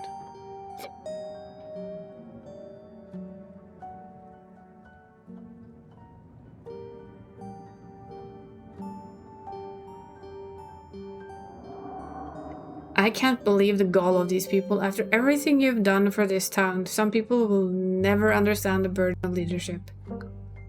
I'm glad this one person in this godforsaken town is on my side. I appreciate it. Really. Do you need help to smooth things over? I'm pretty good at negotiating. People always help me out with stuff like this if I ask nicely. Wait. Do you think that's because you're good at negotiating? Has nobody told you it's because you're... Ugh, never mind. Look, I appreciate the offer, but I'm not sure that's the sort of thing you'd be able to pull. Oh, come on, Tabitha. Even if they didn't already know you were my cousin, you getting involved would be a great way to throw gasoline on a fire. This is my problem to fix. Your only job is to stay safe until the funeral is over. Do you know what they want? I haven't seen a list of demands. I'm sure it's just the usual. I promise you that if any of them were in my shoes for a month, they'd be singing a different tune. Probably should have seen this coming.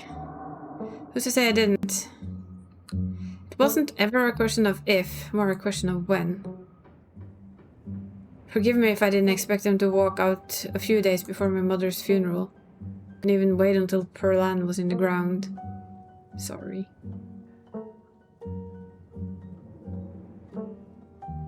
You should have let me take that burden for you. No. As much as I hate to admit it, Sybil was right. It was only fair for me to be the one to bear that cross. It's done anyways. Rehashing what's happening tonight won't ease your guilt, and it won't make me any younger. It goes real. I still can't get over that. I can.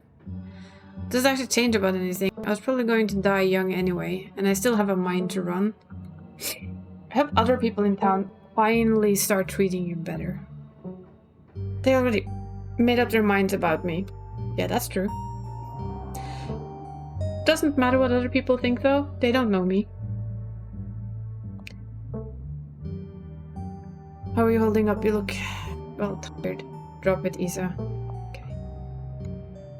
I'm sorry if the stuff with the ghost light now winds up making it harder for you to have kids. Her shoulders slump. Oh, there. I'm trying not... Ugh. Think about that. Have you heard anything from Stella? Kanika can't get a hold of her. No. But that's not exactly newsworthy. I'm sure she's just processing what happened last night. We're not the only ones who were traumatized. If the mines are in trouble, just sell it, sell the estate, get out while we still can. I'm not giving up like that. This is a Scarlet mine. I'm not just gonna cash out on our family legacy. I'm bringing the mine back to life one way or another. I dwelled in long enough. Stay safe. No more hijinks. But let me know if you get in trouble, okay? I love this woman so much. I just don't like her being the one that got older because of us. Or well, because she's a Scarlet, she got punished by being turned older. Time to figure out the rest of your day. Fuel up with a quick PB&J.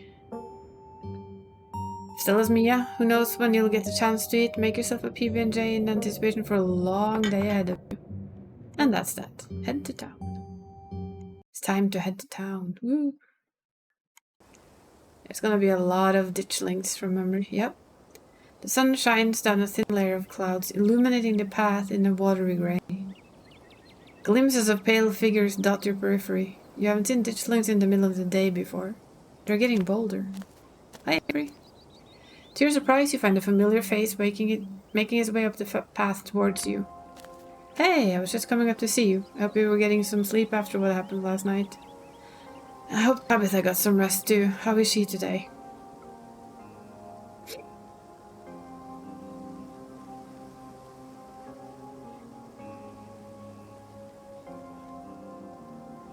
If I hadn't stepped forward, she wouldn't have intervened. We both would have made it out of there in one piece. No use worrying what was already behind you, and hey, for what it's worth, I'm glad that thing isn't in the library anymore. And who knows, maybe she'll get better. Who's to say how long ghost magic lasts? Maybe she just needs a little rest and relaxation. So, not a great time for her to be dealing with a big strike, but I guess it's no helping that. Workers gotta do their thing, can't just sit and wait until it's good time for their boss. Good to see your lovely face first thing in the morning. Right back at you. You were in my mind a lot last night. Don't think I'll ever forget seeing the sunrise this morning. Not just because it meant I'd survive a night after all. Because it meant I was closer to be able to see you again. Yay. Smooth. Are you really still feeling chill after everything that happened? I'd be lying if I said last night didn't have an impact. Kind of feel bruised all over, physically and spiritually, but hey, that's part of life, right? Nobody makes it to the end completely unscathed. I'm kind of thrilled that my new emotional baggage come from a ghost instead of some boring normal trauma. And yeah, there's ditchlings everywhere now, even in daytime. Noticed a few on my way up. They're kind of funny now that I'm getting a good look at them with their scrunched up little Shar-Pei faces. So, should I be worried about these things? I know they're a bad omen or something, but like, are they dangerous? They're not gonna eat me if I take a wrong turn, right? No, but you might get some eggs laid in your skin. Oh, is that all they do? That doesn't sound so bad. I think I could survive parasitic larvae or two. Just glad being eaten alive isn't on the table. I mean, is getting a parasite like that really any different from being eaten alive? They're still eating you, just more slowly and from the inside. Sure, I get where you're coming from, but that's a pretty big difference. If a mountain lion gets me, that's just kind of it, you know? I'm sure the wonders of modern medicine would be able to yank a couple of eggs out of me. Heck, maybe I'd even let the eggs hatch instead of just having them removed. It'd be sad to kill the babies, but at the end of the day, if it's me or them, we gotta go with self-preservation.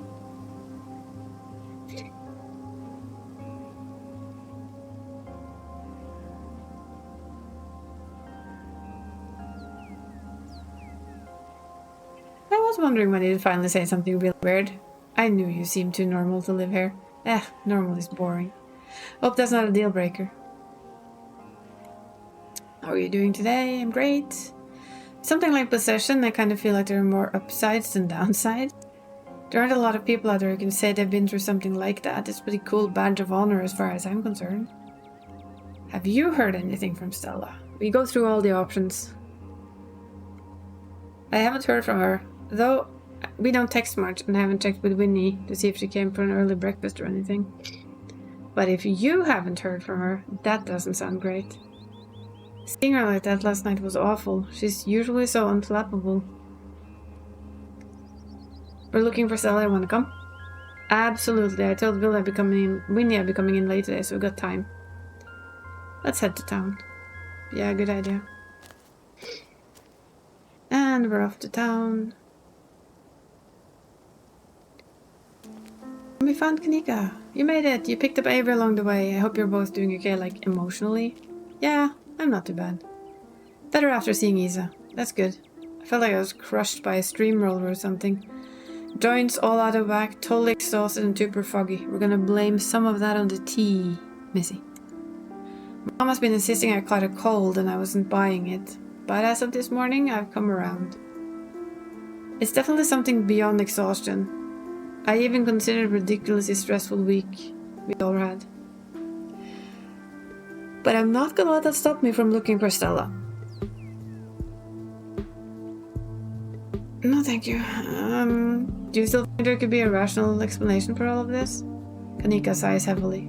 Rational, sure. Rooted in the reality that a little few days ago I thought it was devoid of all magic and supernatural shit? No. Ghosts are real. They can suck you into an illusion or dimension and puppet your body like a fleshy marionette. Next thing you know, we'll find that there's a secret society of warlocks running the country, or that angels are real. Gotta admit, kind of thrilling, isn't it? anything could be possible. Who knows what a new day holds for all of us? Me too. I'm also very curious if we finally figure out exactly who he is and what he wants. It'd be a little more thrilling if it weren't terrifying, and what the heck Perlan did to him. All the magical stuff we've found so far just wants to hurt us. We need a magical being that's on our side. Where are the magical girls when you need them? Your mom's one?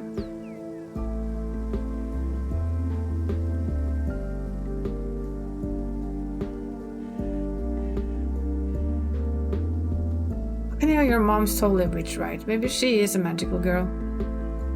No way, she's just new age crystal and herbs lady. She's not. You don't think? Yes, I do. That would mean everything I thought I knew was wrong, and my whole life has been a lie. Ugh, I need to take a page out of Stella's book and just block this shit out. I need to be focused. I cannot keep having all these existential crises. Is someone manning the general store while we go look for Stella? Miles can deal for another day while we look for Stella. This is important. Not that the store isn't, but if something happened to her and I was spending my time minding the register. I don't think I could live with that. Kinda surprised you reached out to me after all the issues between you and Tabitha. I care more about finding Stella than I do an ongoing feud between me and your cousin. And I'm not going out there alone because the last thing I want is to go missing while looking for someone who meant missing. We do everything in groups from now on. Besides, after last night, what your cousin did went against everything I thought I knew about her. It's definitely making me question if I actually knew the real Tabitha, or if I'd just been tricked into buying some front she puts up to seem intimidating. Bingo! I don't like how much I've been forced to question my perception of reality lately. This sucks. People shouldn't be judged by their family anyway. Whatever people may think of your cousin, it has nothing to do with you.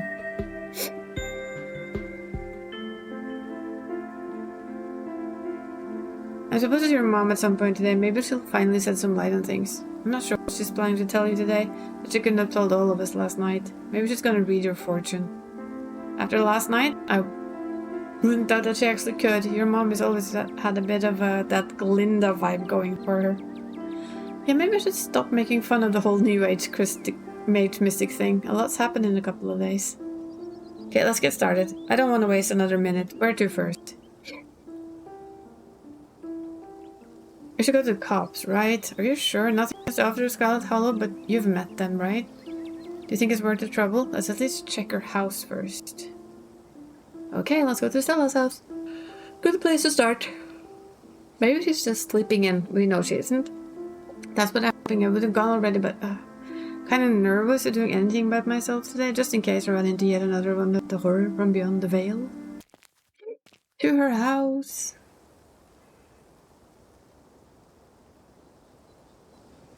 Make her way towards Stella's house. The door is as pristine as any old wooden door. No bloody handprint in sight, and any telltale signs of Wayne is absent. If something happened here, it didn't involve him, and at least not the front door. Kanika knocks at the door. It creaks open. The house is quiet, the world outside muffled. So take cautious steps over the threshold into the muted air of the living room. No excitable pug rushes to greet you at the door. You have a feeling that no Stella is going to emerge from the shadows sleepily to greet you. Nobody's there, and I don't think Wayne came knocking at the front door. I don't see any goop, but he could have come in through the back, or a window. It'd be a really weird coincidence if just the front door was open and someone broke in somewhere else. Or maybe that's just wishful thinking. Guess we don't know until we go inside. Might as well invite ourselves in. Yeah, we should go in. Cool, I'll be brave and go first. Avery casually steps over the threshold into Stella's house. Aside from a corner room dedicated to Gretchen, Stella's house is almost like a museum. Everything is organized with a sort of tidiness you wouldn't expect from someone as rough and as tumble as Stella. And only a handful of objects feel like they belong to her. Whatever happened to Stella, it doesn't look like it happened here.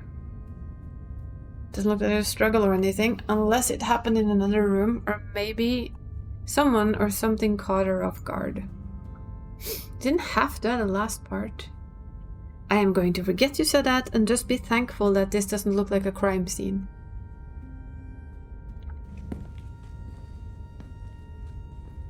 The kitchen is slightly messy. A couple of cabinets hang open and a loaf of bread sits on the counter by a used butter knife.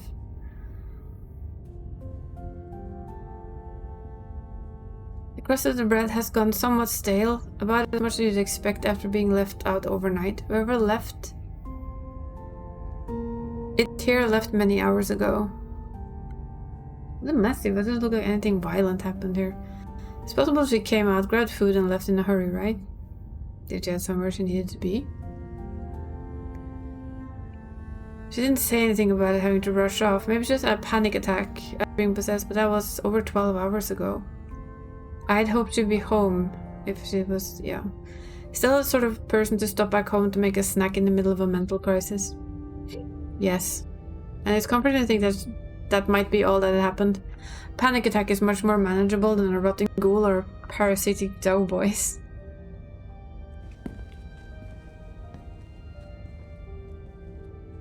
She's not here. Though there's a little untidy, there's the usual sort of untidiness that accumulates when somebody doesn't often have guests in their bedroom.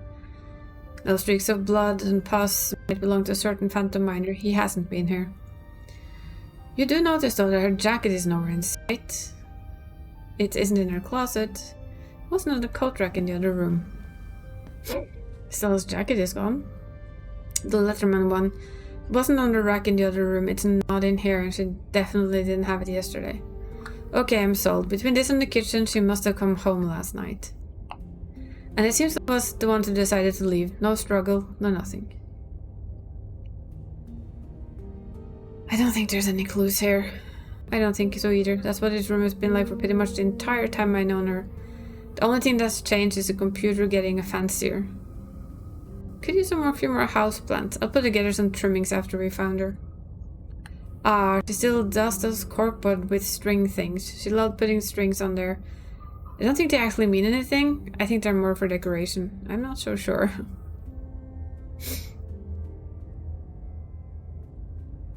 Okay, I don't think we're gonna find much else there. Let's move on. So we're pretty sure she came home and she left again. I thought I was overreacting this morning. I hope she was just sleeping. I can't believe she's actually missing. We'll find her. We're going to the cops. I know they probably won't actually do anything, but we should see if we can get them to start looking for her before we go anywhere else.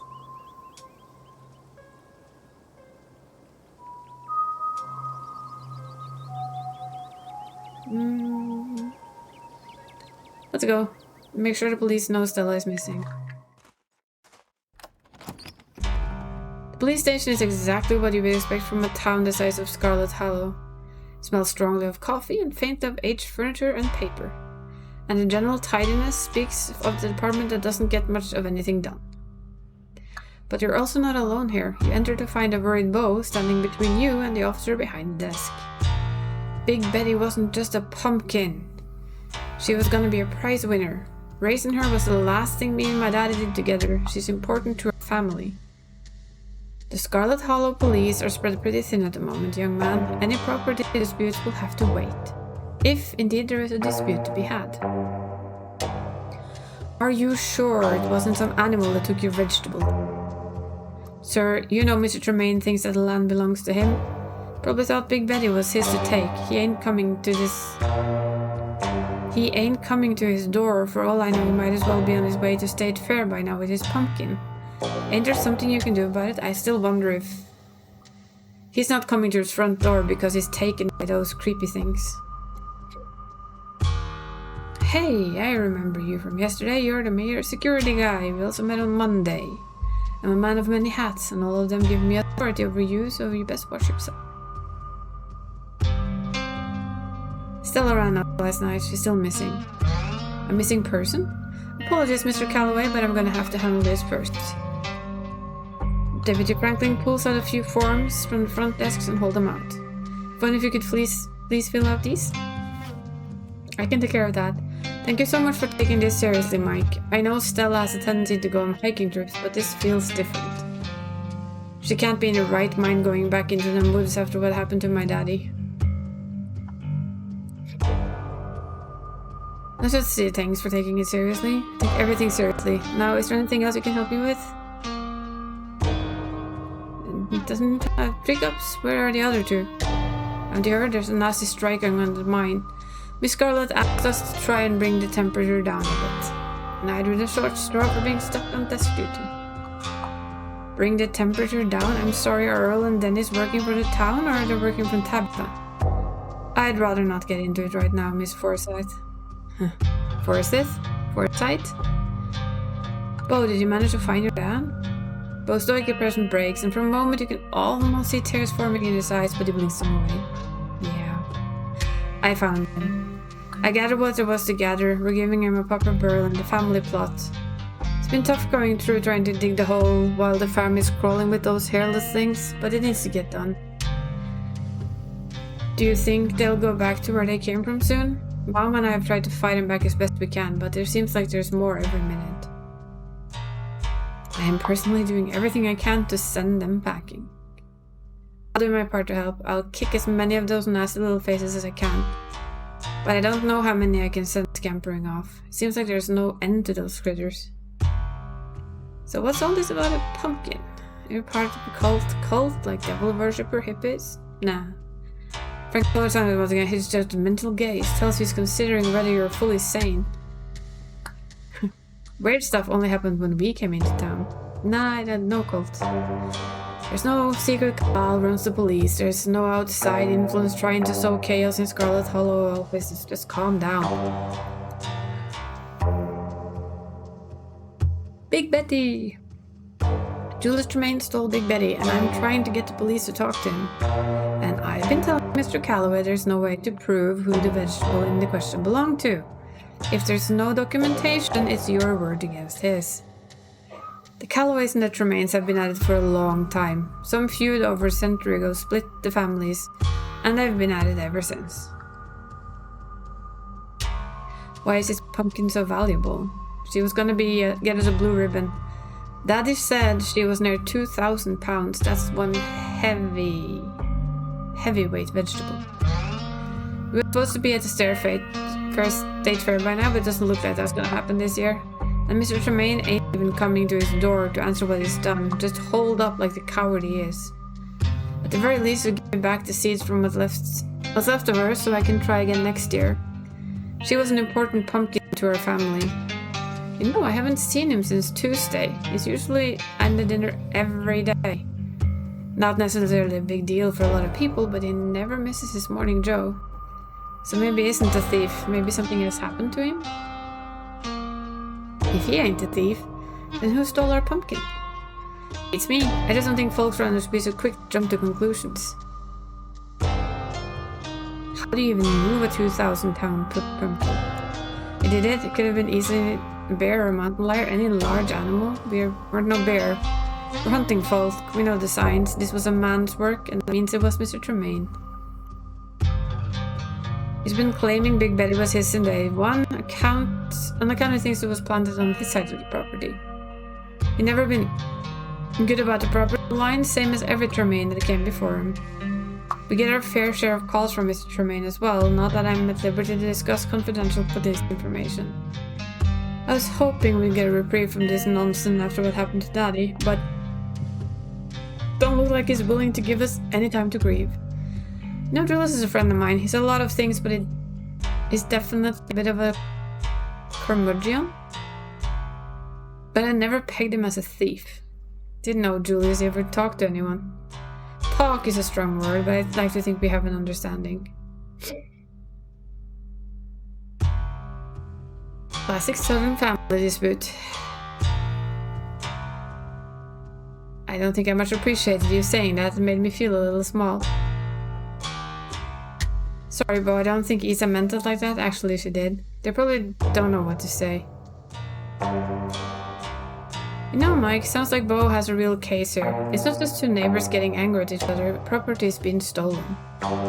Couldn't you get involved on his behalf just once after everything? This isn't the first time there's been beef between those two. We've heard it all, and we know exactly how it'll play out. Trust the police to do their policing, ma'am. So, first you leave Duke's body in the woods, and now you won't even help with Bo's pumpkin? Their job as a police to remain impartial when it comes to citizens of the town we protect. None of us have it out for Mr. Calloway or Mr. Tremaine. We're just doing what we can to uphold the safety and security of all residents of Scarlet Hollow. And you're doing a great job. You know, even if Julius didn't take Big Betty, it might be worth doing a welfare check. Look, kid, I'd love to help, but the sheriff is standing order to not step foot on the Tremaine homestead. That man loves his booby traps. Never stopped me. I don't make the rules, you will have to take it up with Sheriff Hugby. How do you call your Sheriff Hugby? If I may, sir, ain't it a little bit cowardly of you? I thought police officers were supposed to be brave. This isn't about courage, Mr. Calloway, this is about public safety. And it's about the sheriff's judgment and authority outweighing my own. Look, I've been to Julius 100 times. I can tag along and make sure nobody gets hurt. I'll pass it along when he gets back, but he has his funds full right now. I cannot make any promises. Ugh, let's just get going. Kanika hands the completed report back to Deputy Franklin. Thank you, ma'am. I'll get this filed right away. Good luck out there. I hope Miss Richmond is alright and you find her soon. Thanks again for taking this seriously. Just doing my job. Well, we can at least thank the man. Okay. So before we do more, we're just gonna go, I'm gonna go get more to drink because it's very empty. And I'll get my 8 o'clock medicine at the same time, and then I'll be back. So small break, be right back.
Okay, we're back.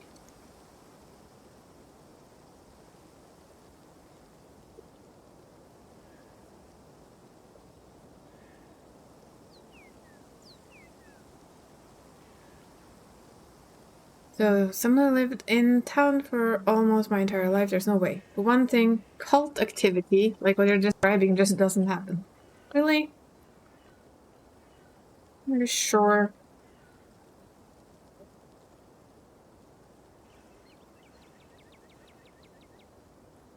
I've done my fair share reading on satanic panics and so-called occult groups, and it's almost always totally made up.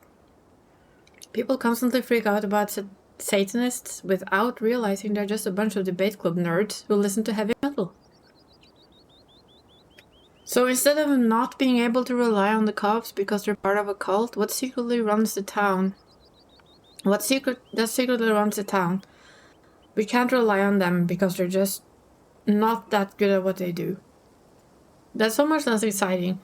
But either way, I guess it's up to us to solve the mystery of Scarlet Hollow. We do a much better job anyway. Where to next? Let's check with Oscar. I hope nothing else happened after we all went home last night. They're so brave for sleeping in that house after everything we went through. I'd rather sleep in the wood with ditchlings than someplace that was that haunted. Her mom said it's safe, and I'm inclined to believe her. Why would she lie? But how would she know that? Magic, probably. But there's only one way to find out. Let's go. Magic, probably, yes. Morning light streams through the library large windows. In the bright daylight, it's once again a place of comfort for all menace have fled in the wake of Charles Dawes Jr.'s departure.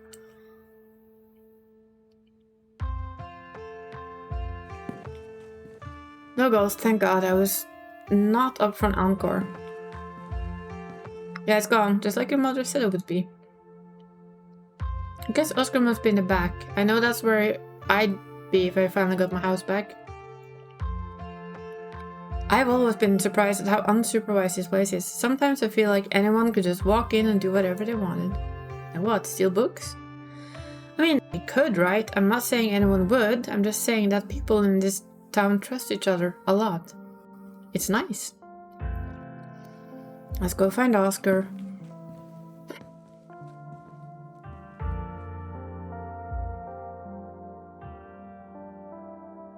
We have an ad break, I noticed, so I'm just gonna wait. Just in case.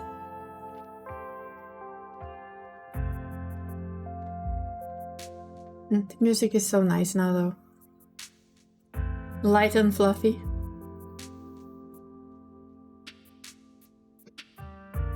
I wonder though, if we pull out, right, in the other place where we're going to, or pick up and just leave where neither of us sacrifices ourselves, I wonder if she puts Oscar up in a much better house than she does when we don't like her. Maybe in that rented house that she keeps to herself. That would be interesting to see. To be honest.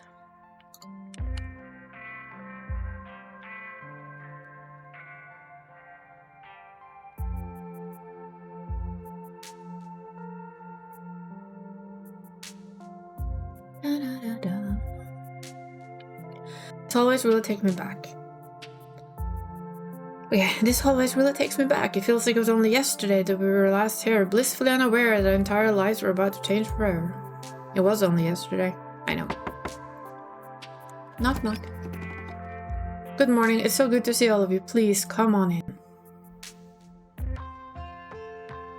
You have no idea how good it felt to sleep in our own house last night, though I suppose I didn't do too much sleeping. I mostly sat and stared at the hatch all night. Nothing happened, but the idea that something could happen was more than enough to keep me wide awake. How is Tabitha this morning?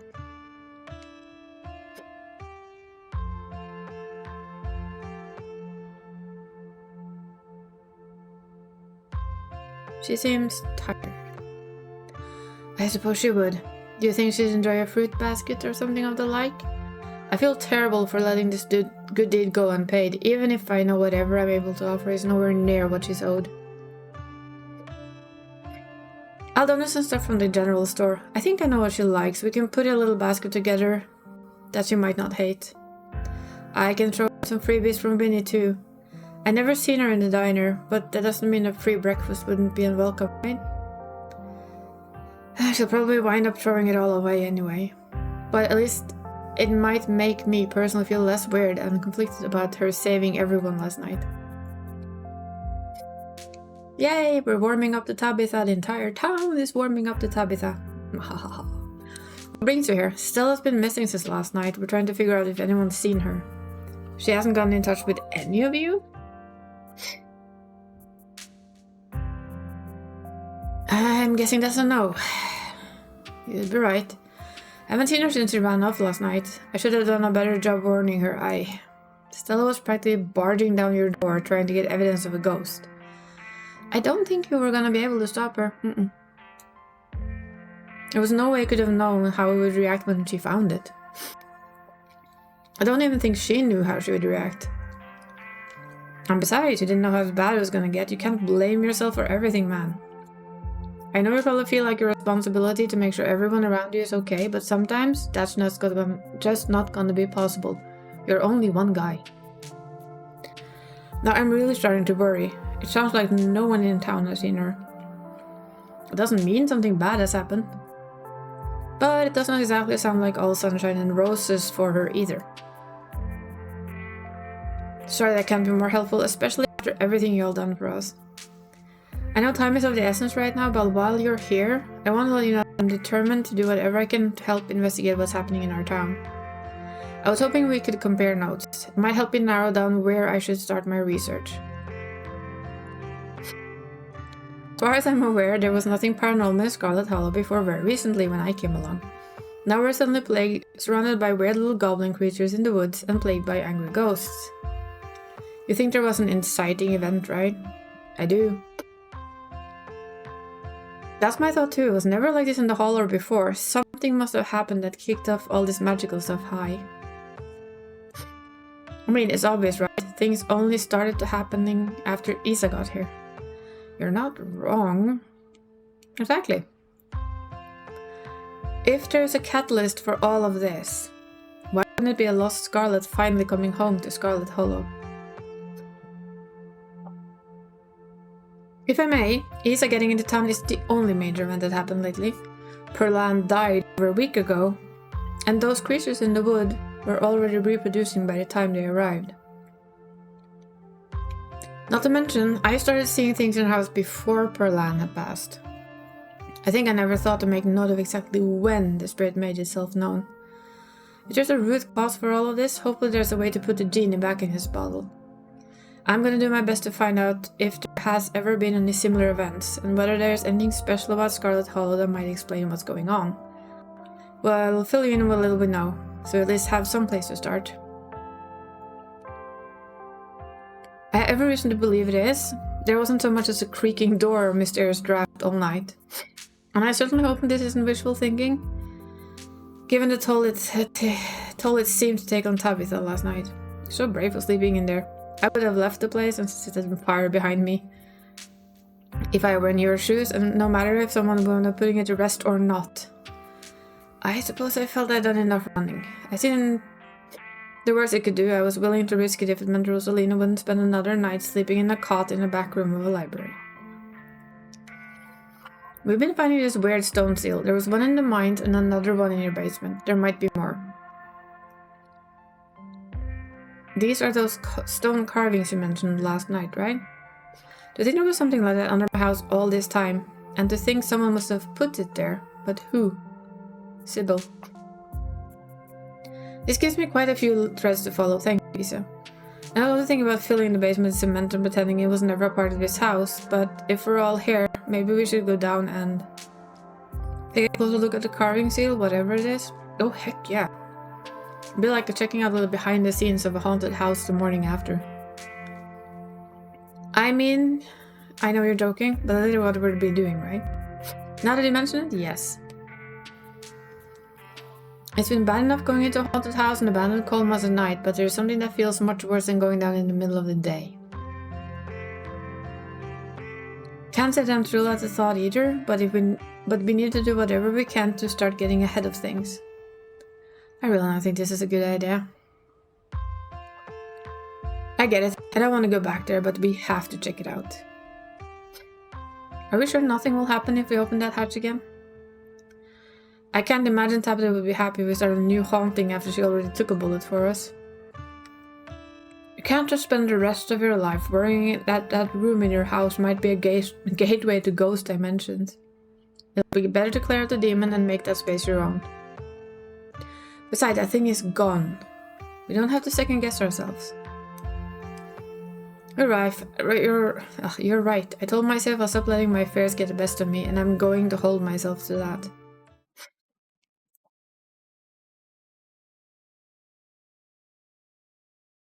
And to Rosalina's room we go.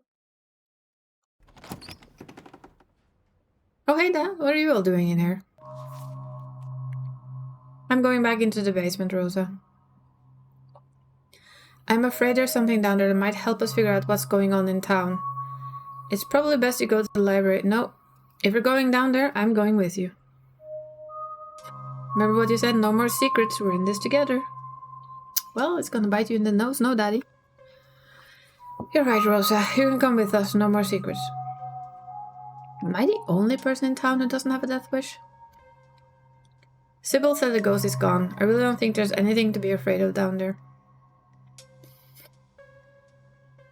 Just give me a moment to move all of this out of the way.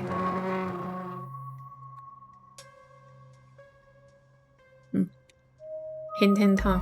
Oscar gets to work moving the furniture from the trapdoor. His broad shoulders making quick work of it. Before you and your companions know it, you find yourself transfixed to the trapdoor. I don't want to go back down there. It's okay, Alexis. You don't have to come with us. We can stay up here together while everyone else go down here. Oscar opens the hatch with a menacing creak. Everybody's heart skips a beat. Though Avery's might have skipped a beat out of excitement rather than fear.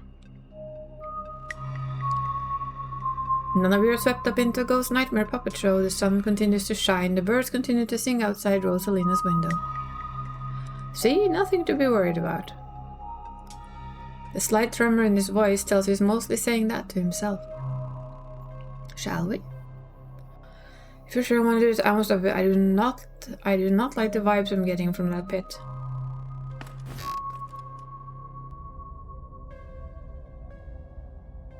You descend the basement stairs and find yourself in the same cold, unfinished place you were last night. You can't shake the oppressive feeling, but whether that feeling is driven more by trauma of the past night or something else more tangible, you're not sure. Well, I guess whatever we're looking for is in that pit. We guess we should take a look.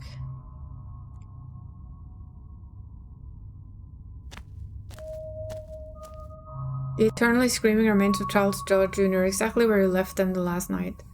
Staring back up at you from empty sockets, the carving lies beneath him, the heavy stone cold stone acting as his coffin. Its style is more than just similar to the carving in the mines. Both stones were carved by the same artist. Charlie. Whoa, cool. Dang, Charlie. Isa's grandma really did a number on you. Nobody touch it. I'll have to call Dr. Kelly about this. We should put the body to rest, right? That's how these things usually go. At least in the movies. And hey, we disturbed his body and he hasn't come back for a sequel. Confirmation that he's good for gone. Gone for good, right? I think so. That's gonna make it a lot easier to sleep. Does that mean you will let me sleep in my actual bed? Whoa. Let's give it one more night. I still don't know how I feel about you sleeping on top of that rock. What do we think? Wolves encircling a goat. It's a start. What was on the carving on the pines? A circle of arms bound up in chains. Interesting. I'm sure that description will be more than enough to get us started. Can Alexis and I help? I want to know why someone put this creepy stuff under my room. Sure, you can help.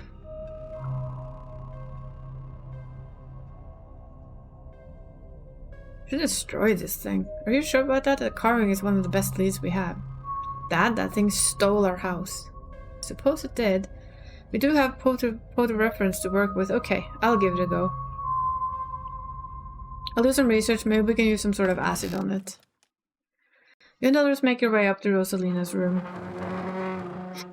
As soon as you roll it back in place, Oscar closes the trapdoor and moves the pile of furniture back in place. So, did you all get possessed, cursed, anything? Nope. We did see a dead body. Close enough. Glad I saved it. Alexis, you want to see a picture of it? Ew, okay. I'm not sure if that's appropriate. Alexis's parents might not approve of you showing their daughter pictures of dead people. They let her watch all kind of scary movies, Dad. It's fine. And maybe she can help with the investigation too. Yeah, it's still okay, Mr. Gutierrez. I don't want to see it in person, but I do want to see it. That is such a typical child thing, isn't it? I don't want to see it in person, but I would love to see a picture. Before Oscar has a chance to get another word, Rosalina's already pulled the picture on her phone. Whoa, I can't believe you're gonna sleep in here. You're so brave. Oscar sighs. I'll be back to check with you in a minute. I got a couple of things to finish up with these folks. You, Kanika, and Avery follow Oscar back to the living room. So, I have more enough to get started on my research now, but is there anything else I should know about? I think Sybil knows more than she's letting on. She wants me to come talk to her today. I know we've been over this, but I still think you're barking up the wrong tree. Why would my mom hide anything from us?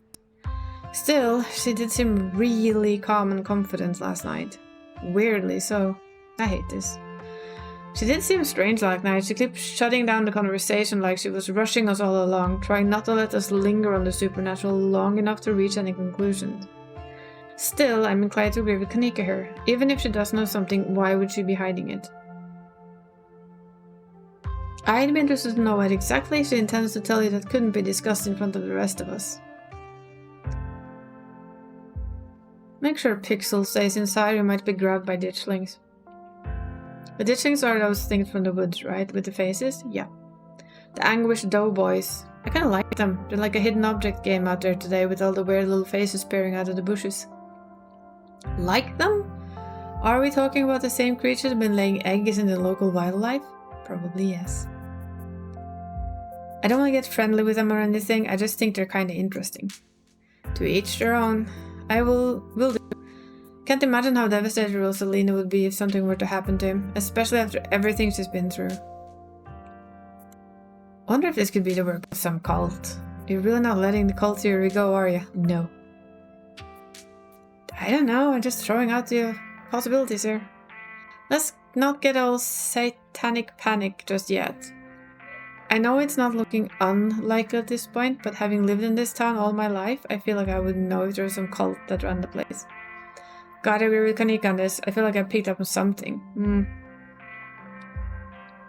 A cult doesn't necessarily have to run the town to have had an impact here.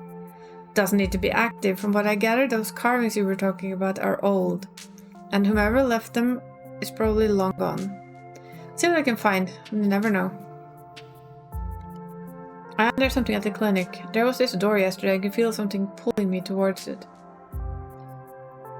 I didn't mention anything like that yesterday. Let's see, I dig up what I can in the clinic. There's a lot of history there. I wouldn't be surprised if there's something haunting that place as well. You have a friend who lives there, right? Should we tell him that something bad might happen in his house? He might want to stay someplace else for now, if the last few nights are an indication. Yeah. I can read the warning text, but his mom won't let him leave. She's got an iron grip on the poor dude, and she's probably even more of a skeptic than I was.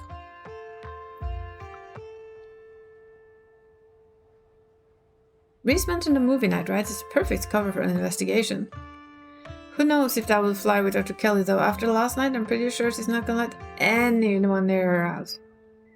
She's the only doctor of town. She can't just ban people from her clinic, right?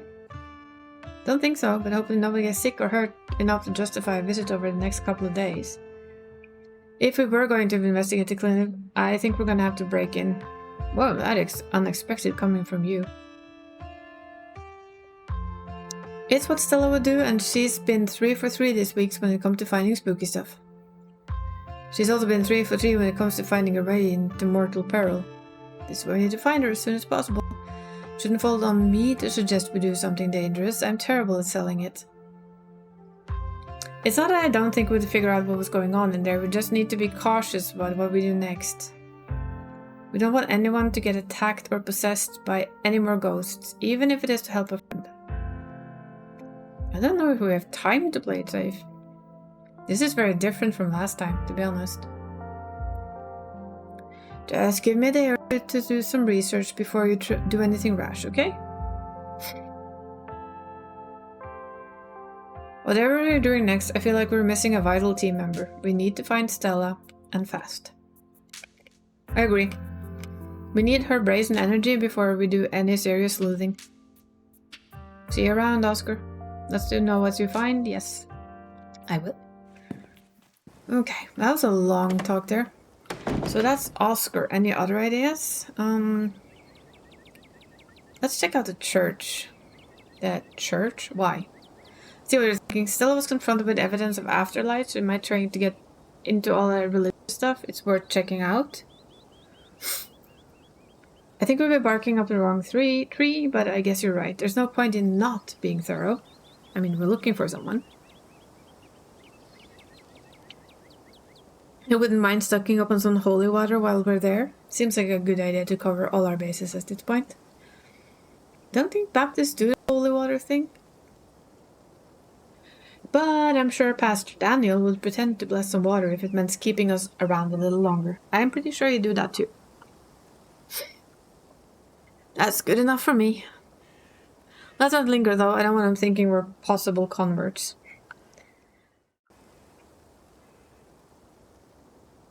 Llamas! Look, Sims llamas. I'm kidding. Kanika leads the way, taking you up to the gradual slope towards the church. You know, I lived there for a few years now. I've never actually been to church. That's probably for good reason. Where's that weirdo? There he is. My, 4 visitors at one. On a Thursday. This is unprecedented. But there's only 3 of us. No, were we followed by Ditchling? Were we followed by Wayne? Sup, old people? Oh, it's just Zane. Why does he have creepy music though? This fascinates me. Why does the church dude has his very own creepy ass music? All the glimpses of death I've had in the past few days have forced me into the midst of an existential crisis, my dudes. I wanted to see if faith held any answers for me. Alas, I have not yet found the solace I seek. Give it time, Zane. Some it takes a while for the Lord to work his way into your heart. But when he does, you won't regret letting him in. Be sure to look over those pamphlets I gave you, of course. I'm always here if you need to talk. Sure thing, Pastor D. Peace, y'all.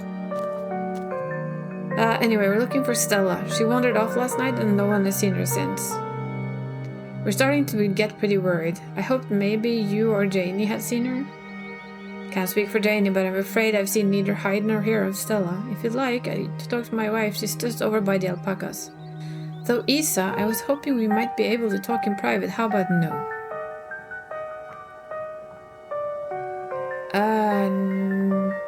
Why does it have to be in private? It's a personal matter. I'd rather have folks not pry in this. I won't bite or anything, I promise, and we can talk here, right in the open. Ugh, so creepy. I guess I'll leave it to you while I check in on Janie. See you in a minute. On the other one, I'm just gonna say no.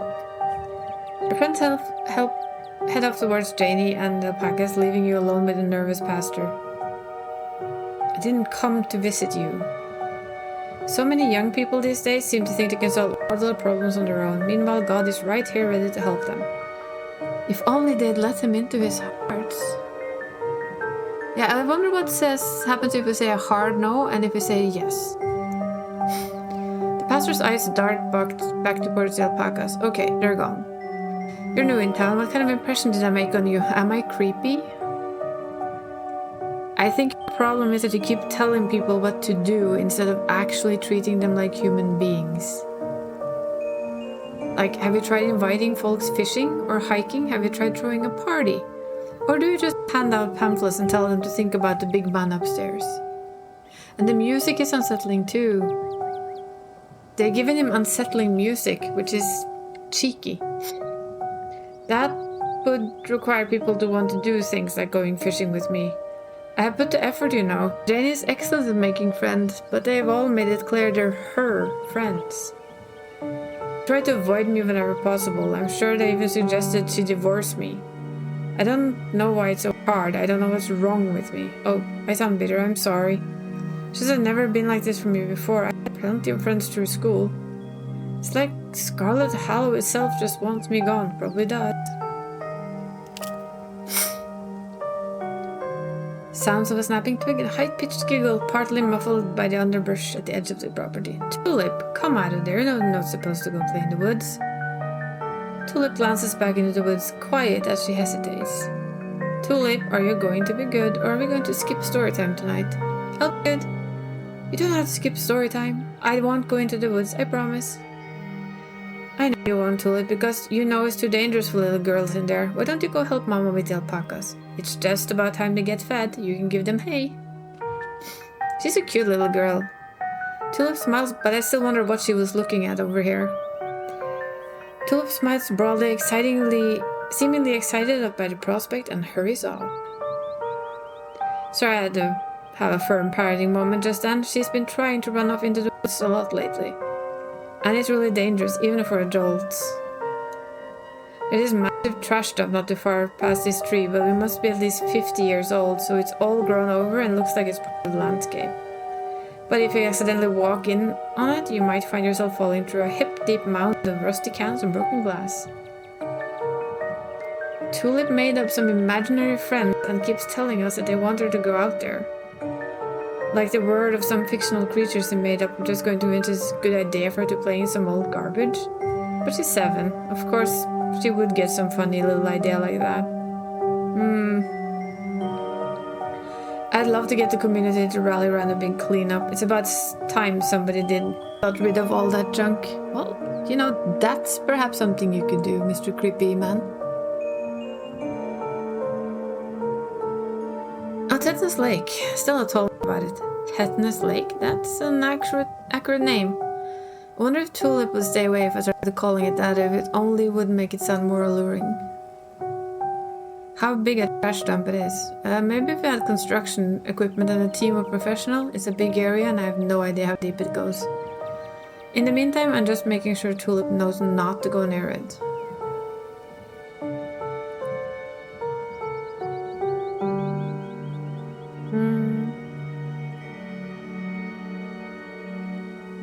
I'm gonna remain silent. Janie says she hasn't seen Stella either, so we better get going. Thanks for suggesting we head up here, Isa. We got to feed the alpacas and they were so cute and soft and it was awesome. And Janie says she'll come by dinner with cookies for the miners. And a few extra for me, of course. She's so nice, she even offered bringing me some since I'm feeling under the weather. I hope your talk with the pastor went well. Yes, we had a great conversation. I appreciate you all stopping by, even if it wasn't under the best of circumstances. I'll let you all be on your way. I hope Stella turns up soon. I'll put in some good prayers with the big man for her. Alright, thanks. See ya. Why does he have creepy music? Kanika and Avery start back down the path and you follow. So, what was that about? He seemed pretty insistent on talking to you alone. Yeah, he didn't say anything weird, did he? He wanted to know why everyone in his town thinks he's creepy. He is creepy. Kinda sad, isn't it? I don't think he has a lot of friends. People do weird things all the time. Golden paws. People do weird things all the time to try and fit in. Point taken, but it doesn't mean he isn't creepy. Let's not get too distracted until we find Stella, though. Where to next? Let's check out the diner. Good idea. Folks tend to congregate there. Maybe we'll run into someone who's seen Stella. Here's hoping Winnie doesn't rope into clocking in early. The diner is busier than you've ever seen it. The small booths are packed with miners. What's going on? There's a strike up at the mines. They made a diner their base of operations. Ugh, good for them. It's about time something like this happened. When you asked for the morning off, I didn't think you'd be showing up with friends. Sorry, Aunt Winnie, Stella's gone missing and I've been helping these two track her down. You haven't seen her, have you? Don't you apologize. And I can't say that I have. I've been a little preoccupied. This is great for business. These fellas can have as much free coffee as they can drink if they keep piling in like this. Do you need any help? No, Sal and I can handle this. One of your friends gone missing is more important than a busy shift. The miners didn't even notice you entered the diner instead of speaking in hushed voices. Kinda backish, did another 60 words, still have 80 left. And the game's going. I mean, we basically took away part of Tabitha's life, apparently. And Stella's missing. And we have a miner strike. I'm saying things are going swimmingly. I love this game though. It is such a fun game to play. We keep finding small little details that aren't the same, over and over and over again, and slight differences happen a lot. I guess the shift schedules are pretty brutal, and I'd like more vacation days. I'd love to be able to see my family around the holidays. And better health benefits would be amazing, but what if she decides to fire all of us? You're only a year or so into the work, and trust me, the longer it goes on, the more it sucks the life out of you. At first, you're just unhappy, but you figure out you can weather it until you find something better. A paycheck's a paycheck. Next thing you know, you lost a few years of your life to a company that doesn't give a solitary shit about you.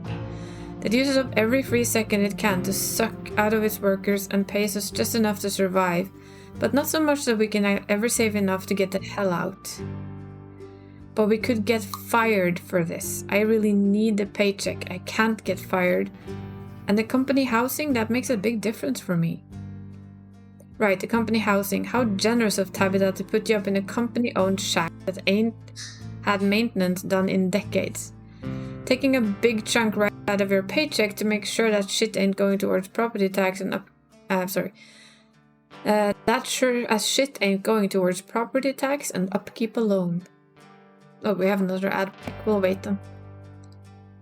But yeah, I really enjoy these type of games where every choice can kind of send you down like a different path, and all the traits you have send you down different paths. I'm gonna sit my ass down probably sometime this weekend or next week and play through as super strong and street smart, because then I can get into the hidden wing just to see what happens.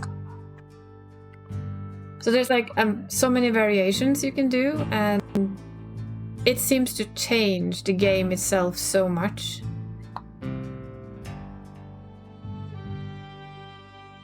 Winnie's winning smile, 3. Big City Coffee, 2. I guess Winnie Biscuit Special, 2. Something pancake special. And the last part I'm not sure what it says. Okay, everybody's back. We have numbers on our side, Harrison. After what happened up there the other night, damn near everyone is joining the picket line. She can't afford to lose us all. We have the power here. As long as we're united.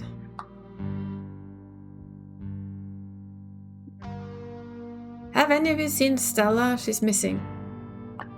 The miners turns towards the doorway, all eyes glaring on you in unison. The YouTuber? We ain't seen her. As you can see, we got a lot going on today. We'd appreciate it if you don't butt in. Harrison's voice drops to a barely audible mumble. I hope she's okay.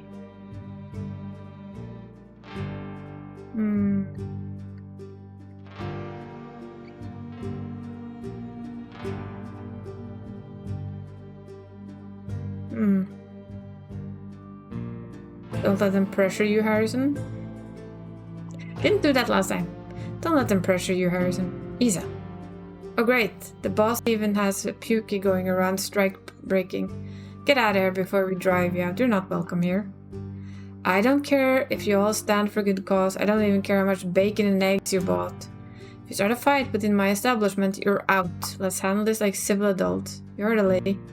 Don't get involved or we'll take it outside. Whoa, let's all bring it down a notch. I'm sure Isa doesn't have a good enough grasp on the situation. Let's not start any fights. No need to kick anybody out. Aunt Winnie, we're all friends here. I just wanted on the record show just because I'm currently standing next to Tabitha's cousin. Does not mean I'm friends with Tabitha's cousin. Oh, you're out the window, Kanika, you bitch. I barely know this person. Well, then screw you.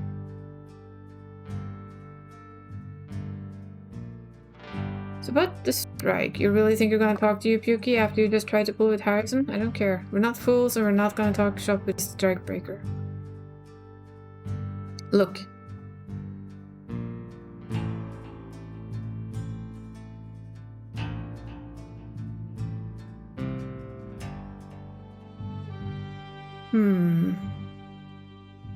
That was really, that pissed me off. Look, I support you guys, but maybe you can wait until next week. Tabitha's mom just died. None of these actually fit me anymore. Drop it. I guess we should get going. You are not my friend anymore, Kanika. You can go fuck off. Still no signs of Stella. Actually, I want to tell her to go the fuck off.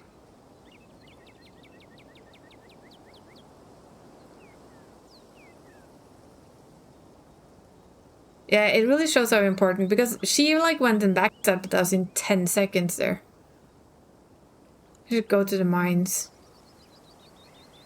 I guess there's a decent chance Stella went to find her cousin. I can't say I get it, but it's definitely something she would do. You can go home to your mother and stay with her. That's fine with me. You don't see it? Oh, come on. The two of them are such a dynamic, you know. Classic dog and cat situation. Come on, I'll drive us.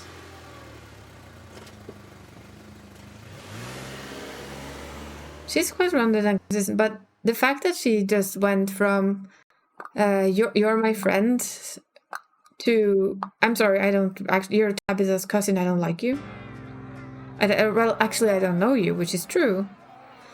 Wall of bodies, picket signs, and megaphones in hand form a human barricade around the entrance to Scarlet Mines. I hope it's not weird to talk to them while they're in the middle of all this. Don't worry, I know these guys. Most of them are in the diner at least a couple of days a week. They'll be chill. Will they be chills talking to Tabitha's cousin though? Oh, shut up, you. Look out, fellas, that's the boss's cousin, and Zach said his kid was just down at diner. Acting suspicious, don't engage. Have any of you seen Stella? She's missing. The miners collectively ignore you. Look, I know you have a well-deserved bone to pick with the Scarlets, but Stella doesn't have anything to do with this strike. Have you seen her or not? YouTuber? She's the one all the banned from property posters, right? We haven't seen her, and we've been out here all day, so we'd know if she came by. Well, make sure to keep an eye out. Can't say we'll be much help though. We'll just be standing around here for the foreseeable future. I need to talk to Tabitha. So you're saying I want to cross the picket line? Yeah. You don't literally have to cross the picket line to get inside. There's always that hole that Rosalina used to sneak in the other day. Anika can go fuck off. Do we try with Avery or do we just sneak in this time? You know what? I'm gonna fucking sneak in. Pull Kanika and Avery to the side and tell them your plan to sneak in. Eating castañas? I assume you're enjoying them, since you said you liked them. I guess that'll work, but I don't think it's a good idea for us to follow you in there. That's a good idea. I've never exactly been sneaky. Plus, all the miners know me. I'd stick out like a sore thumb. Almost done with the TVs? Yay! You done with the hair and everything as well, or starting that after? Well, we'll just wait outside by the van. I'll sneak in myself. You make your way to the hole in the fence and sneak into the mine. It's quiet today, empty beyond the rockets of the front gate. The trailer serves as Tabitha's office. Looms over, but let's just enter. You walk up to Tabitha's trailer and open the door. Oh, whoops. I think I can turn at least a few of the guys if you fire Davis. Oh my god, have you heard of knocking? What are you doing up here? Sorry, Tabitha. Should I go? Yeah, and make sure nobody sees you. No one else, at least.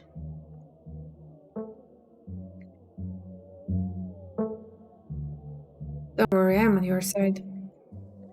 Doesn't mean you're allowed to barge in on a private meeting. I'll leave you both to it. Sorry, Tabitha. Oh, she looks so old. I feel bad. Tabitha heaves a heavy sigh. Please, just forget anything you heard, okay?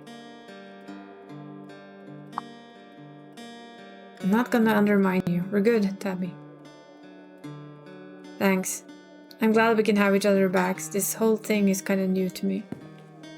Look, I didn't come here to talk about a meeting. Why are you here? Don't get me wrong, it's nice to see a friendly face, but you shouldn't be up here. This isn't my battle to fight. Seriously. Stella is still missing. We've been looking all over town for her and don't have any leads. Aww. You don't think Wayne...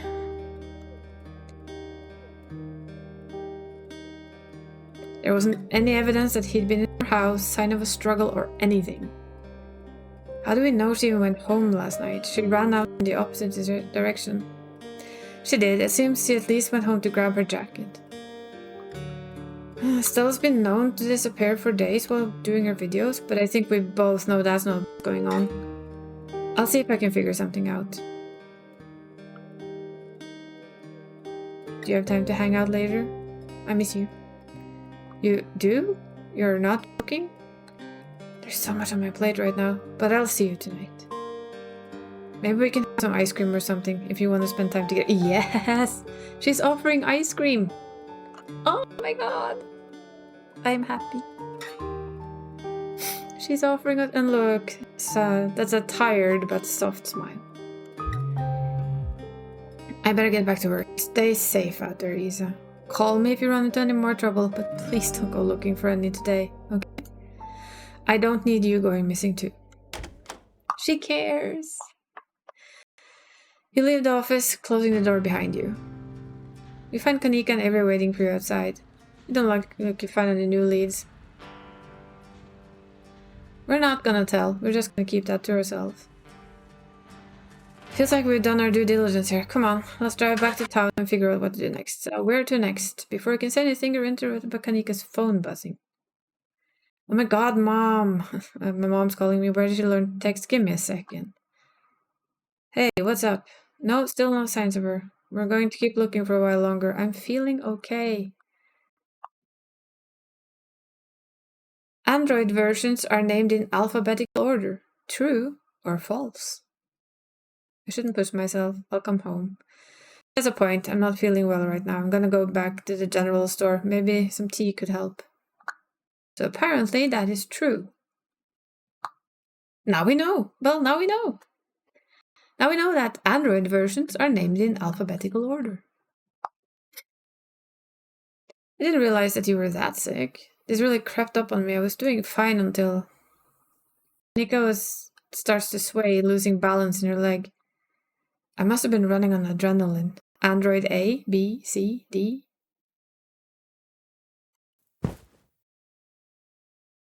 She stumbles, bumping into you before regaining her balance. Sorry, I think I just need some help getting home. I'll have some tea and maybe lie down and we can go back to looking for Stella. Yeah, it shouldn't take us long to get back. Come on, Isa, let's get moving before she passes out. Thanks, and I'm sorry, this is embarrassing. Don't mention it. Android B. But what happens when we come to Connor, the android sent from Cyberlife? I'm just asking. Oh, I want to play that game on this channel again. At some point. I love that game. Kanika leans on your shoulder for support and you help her walk back to the general store. The bells of the general store chime welcoming as they help bring Kanika inside. Oh dear, Kanika, you poor thing. This is where you're supposed to stay in bed today. If you keep running around this, it's going to take you so much longer to recover. What do I want to play? Detroit Become Human. Again. Thank you both for getting her home. I hope you're feeling better after last night's fiasco. Hi, Mom. Go on, get up to bed. I'll be up in a minute with more tea. And Isa, once you're situated, I believe I owe you a chat. Hopefully, we can start to get to the bottom of whatever's happening in this town. I love that game so much. I want to play all of it. Again. Wait, if you're talking about Miss-related stuff, I should be there. Sweetie, you've done enough today, and you never like it when I do tea readings anyway. I'm sure Isa can catch you up when you're feeling better. Okay, you're right. I'm not feeling well, I should really lie down. Yeah, you watched me play it, that counts. Kanika heads towards the stairs and disappears without saying another word. Kina, you can help but noting something stiff and quiet in her demeanor as she obeyed her mother's stern command. And I'm sorry to be a bad host, Avery, but I was hoping Isa and I could do our reading in private. I'm sure Winnie needs help at the diner. Ah, you're right. I totally left her on her own today. Fine by me. I wouldn't want to mess with your tea vibes. I'm sure those leaves are very particular. But before I go, I did want to ask, are you a witch? As flattered as I am, you think I'm a magical? I'm just an old lady who likes tea and has a few unusual hobbies. Liar. She's 100% a witch. Just saying. Look, I'm just saying doing stuff like reading tea leaves is pretty witchy as far as I'm concerned, but I won't push it. Though, just so you know, if you are a witch, you can totally tell us. We'd be cool about it.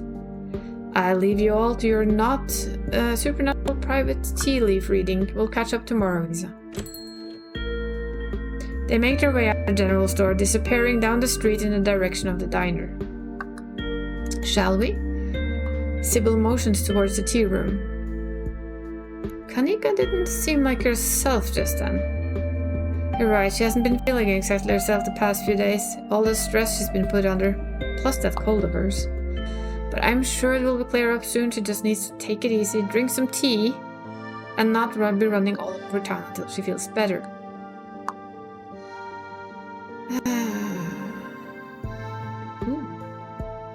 I'm allergic to tea, run away. No, let's see. I still want to go there. I have to do that one time too. Just no, thank you. Please have a seat. I'll bring you a fresh cup. Take a seat at the small table at the edge of the room. It's dark here. Only a sliver of sunlight is able to filter through the heavy curtains, supplemented by the bright grow lights over the plants in the corner. Sybil joins you at the table and places a cup in front of you. It smells light and citrusy, with an undercurrent of decaying earth. I mean, why would we want to drink decaying earth? Like, at all.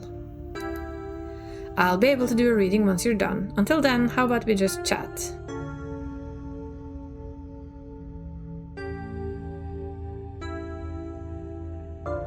What's with all the mystery and ritual? If you have something to tell me, just say it.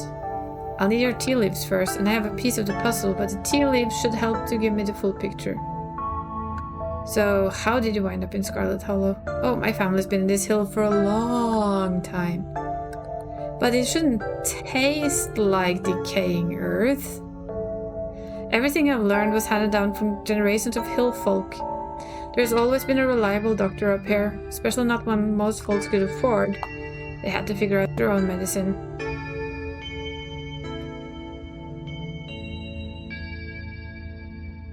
Did you know my mom? But of course. In a town this size, you get to know everybody no matter what the age difference might be. Vivian was a little younger than me, which meant I always had a certain older sister instinct about her. I know, I guess so, but... Decaying earth? Decaying? Maybe I'm being silly, but ew. Her family wasn't good to her, and I don't trust her tea, to be honest. Everybody drinks it and everybody does what she says. Perlan was a lot like your great-grandmother, Edwardine, which is to say she was not a very kind woman. Similar to Tabitha, but with more social grace and considerably more hatred for her fellow man. But your mother wasn't a shrinking violet either. She was just as stubborn as any other Scarlet, so her family's choosing her as their punching bag made her into quite a rebel. Why were Perlan and my mom raised by Edwardine? What happened to their mom? Their entry into this world was violent, I'm afraid. Their mother was young. Too young to be pregnant, especially with twins. She didn't survive the labor. What do you know about my grandma? I'm afraid there isn't much I can tell you. I think there was two in that generation. The eldest died when the girls were still children. Edwardine never spoke about them, nor did your mother. I feel like I know a lot about the women in my family, but what about the men? Do they like even exist? I'm sure some would call some would call some of them earthy decaying. Ew. Suppose I haven't been very northwards and Edwardine took over the mines. Her husband died a long time ago, and to be quite honest, I can't even recall his name. Might have been Stuart or something just as forgettable. From what Vivian said, her father was some teenage fling that ended once your grandmother found out she was pregnant. I'm fairly certain it was similar for Vivian. Though she was much older, I believe she was the one who ended it. With skipping town and all. What happened when my mom found out she was pregnant? She came to me for advice. She was distraught. It was like she'd been handed a death sentence. Maybe it was fair from what had happened to her own mother. Maybe it was something else. But she seemed convinced she was in danger. Tabitha had already been born by then, of course. But she was born in wedlock, so I assumed your mother's worries had something to do with religion. Though the Scarlets weren't particularly religious as far as I knew. But the way Vivian was that night when she came to me stuck to my mind. It's always made me wonder what it was about your family that made her panic so much at the thought of having a baby.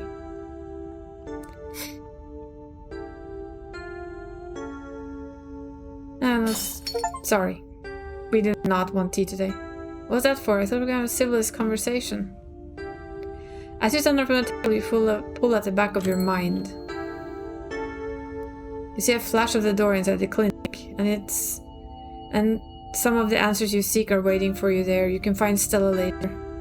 Maybe you can even find her there. What's important right now is finally seeing what's hidden in the clinic. Alright, I won't stop you, but I would like to have a deeper conversation sometime soon. I am not interested in your tea, woman. Not this time. You get up from the table and make your way to Kanika's room. Not sure why, but...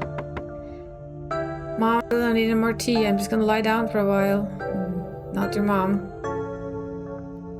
Talk to you is important. Oh, hey. Sorry, my mom's right. I'm exhausted, probably shouldn't push it. I'll wind up worse off tomorrow. Looks like we're on our own. Well, no wonder. We make our way down to the clinic. Oh boy. Past the rows of ragged houses that make up Scarlet Hollow's residential area. It isn't long before you find yourself outside Dr. Kelly's clinic, its secrets enticing you to find a way in. Oh look, there's one of those. And oh god, there's so many of them. Look, a raccoon. Don't think I noticed a raccoon before. Even at the bottom of the hill, you can already feel the presence. It's like a magnet has fixed to your ribcage, gently tugging you forwards, guiding you towards whatever emits this compulsive frequency. The side of the mountain looks really close to the terrace, maybe even close enough to jump. But you're not sure you even need to jump. You used to be quite a Lady Casanova in high school. You learned a few things. First, that second floor resident was never locked, and second, the skills needed to advance. Needed to take advantage of that security flaw. No judgmental powers has ever managed to get in the way of you and your high school flames. We have done this. We've never actually knocked on Reese's basement window. Let's try something new. You cautiously approach the house kneeling next to the low basement window of Reese's room. You knock. There's no one in there. Reese must be somewhere else. Had to try. Let's get up on that terrace. Let's use our hotness. It's been a while since you've done this, but you're a little rusty, but it doesn't take much effort before you're there. You try the door, it's unlocked. It's always unlocked. The upstairs of the clinic feel like a decommissioned museum. Old furniture, covered, yeah, this is the same. And we can kind of explore as we please. You can feel that odd sensation again, the nagging pull of whatever it was that wanted to find it. You've been caught by its gravity, an overwhelming curiosity guiding you around the corner and towards the dark doorway under the stairs. It's been left ajar, inviting you to enter. He dead! No, I'm kidding. The lights click on, you're in the morgue. Isa, what are you doing in the morgue? You haven't seen Stella around, have you? She's been missing since last night. I haven't. Do you think you'd find her here in the morgue? His word seems distant to you. The tugging is strong down here. You can almost feel yourself slipping into a trance, and your eyes wander to the back wall of the morgue. You need to see what's back there. Follow the pull. You touch the wall, it feels disappointingly solid under your palms. Hey, are you okay? Feel Reese's hand gently shake your shoulder, and for a moment, the thing on the other side of the blank white wall loosens its pull on you. You kind of looked possessed for a second there. You good? Make him understand. There's some magic shit going on, man, but it's telling me I need to get behind that wall. You're really serious, aren't you? This is probably a bad idea, but if you really need to get in there, I'm sure there's emergency exit somewhere upstairs.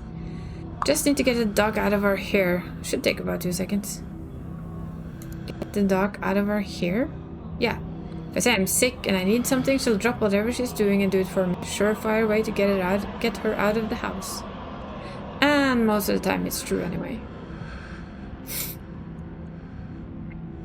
Use what you got to get what you need. There's no shame in that. Exactly. Sounds great. Lead the way. Sweet, be right back. He strides past you, his long legs moving swiftly.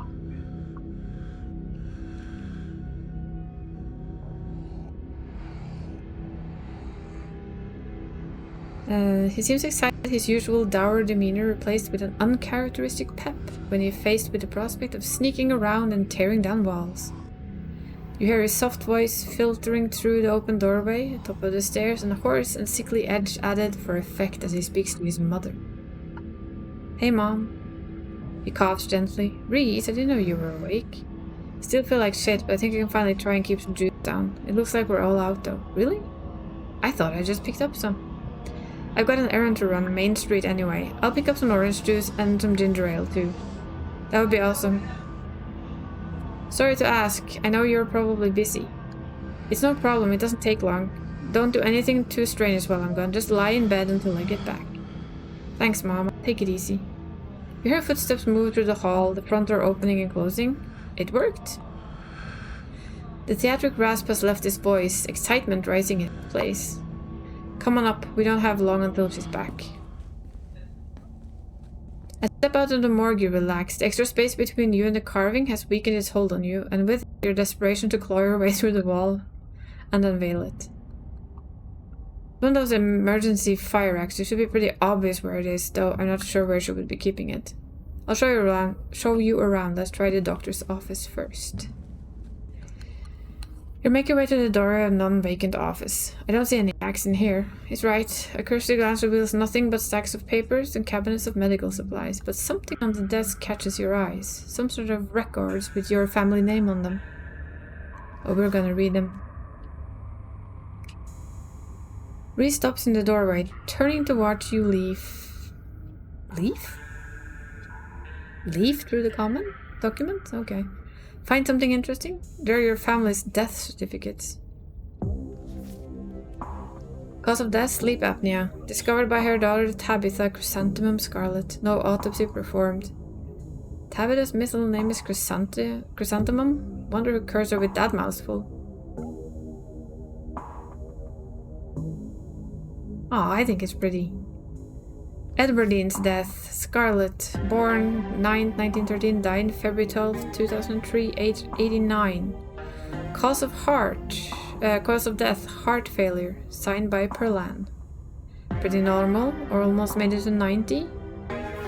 Enoch Scarlet, born September 1887, died August 20th, 1957, age 69. Cause of death, fall from a cliff. This one has a coroner's report attached. Organs sustained impact injuries, lacerations to the neck, and body consistent with fall from great height. Whoa, an actual autopsy report. It looks ancient. Quickly flip through the other Scarlets whose names aren't quite as familiar. Theodore Scarlet, born May 24th, 1890, died 1918, age 28. Crushed in a mine collapse, body not recovered, signed by his brother Enoch Scarlet. Liar.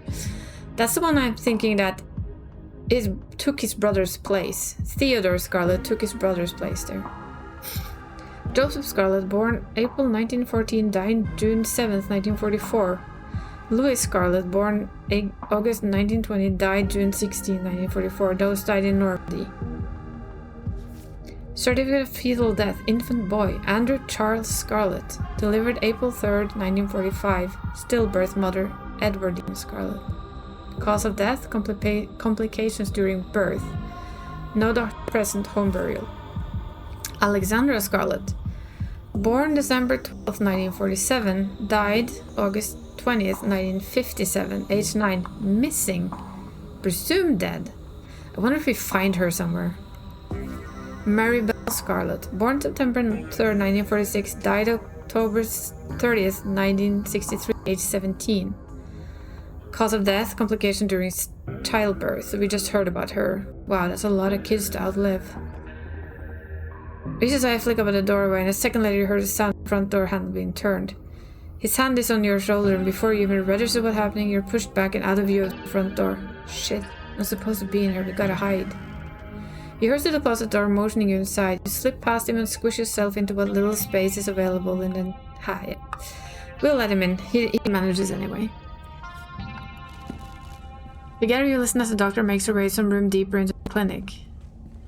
In the silence of the tiny closet, every breath seems too loud if you could expect Dr. Kelly to hear it from wherever she was across the house. Better wait just a second, just in case. Quietly keep the silence. I'm not flirting with Reese, not this one. Need to do a flirt with him too. Flirt with the beastie. The two of you stand in tense silence, both crammed into the suffocating closet, taking shallow breaths as if she could hear you breathing from the other side of the building. But the footsteps soon return. Dr. Kelly makes her way back towards your hiding place, creaking floorboards broadcasting her location all the way to the hallway just outside of your hiding spot. Footsteps return, they get louder, approaching the open office door, and then they stop. Much to your relief, she opens another door, leaving the main clinic. We're in the clear.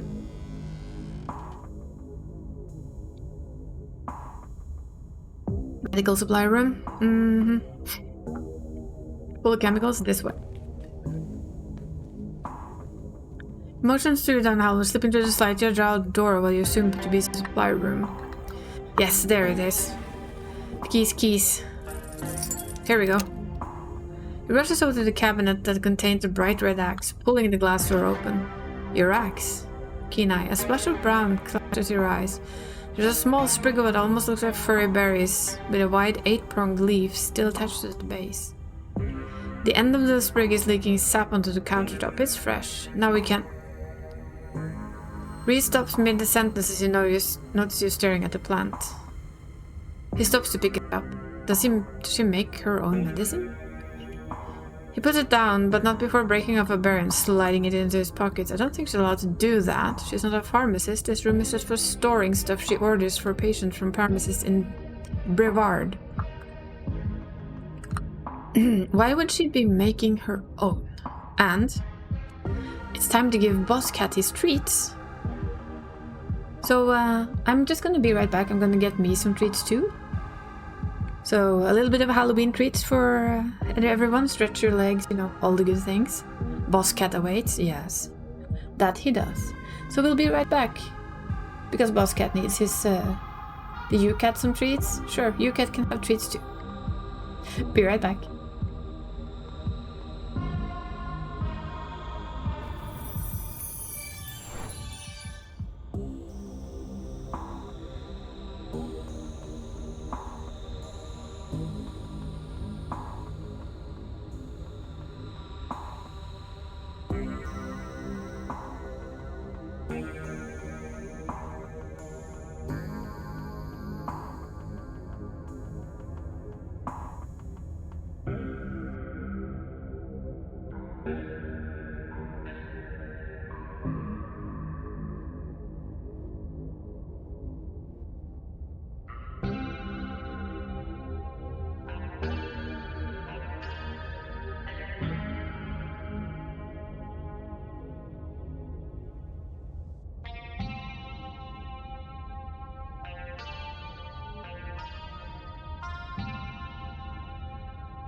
There we go. Crunch, crunch, yummy cat cookies. Well, if you want the same as Boss Cat, you basically got freeze-dried chicken. Thank you! So, why would she be making her own medicine? That's our question. Yes, Boss Cat's favorite is freeze-dried treats. Chicken or duck. And he currently has chicken.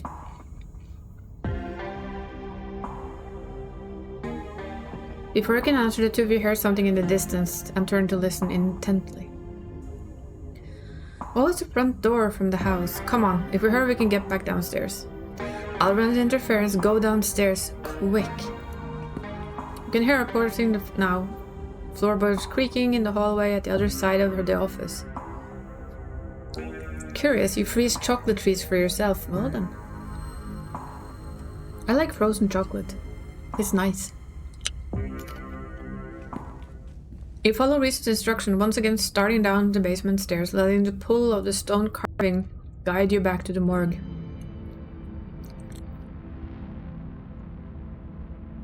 Dr. Kelly's voice filters down from above. I was right, we did already have juice. It was just in the back of the fridge, but there's no harming having extra. What are rhino horns made of? Ivory, bone, skin, keratin?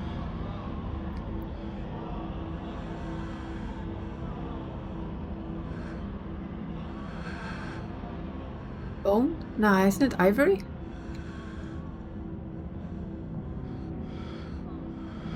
Yep, look it up. I think it's ivory. That's why it's so popular. I think that's what they're being poached for, so I would assume it was ivory.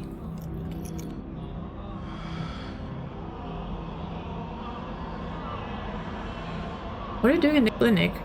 I thought I told you to go rest. I'm just gonna chill in the morgue. Got my speaker, so if you hear weird sounds, that's just my music. Elephants is also for ivory, but I think rhinos also get hunted for their nose horns, and I think it's the same substance, basically. I'll be sure to put in the air plugs to drown out all the industrial clanging you listen to. You know, I'm not the biggest fan of you spending time down there. It can't be good for your mental health to hang out in a refrigerator for corpses. Do you at least have a blanket this time?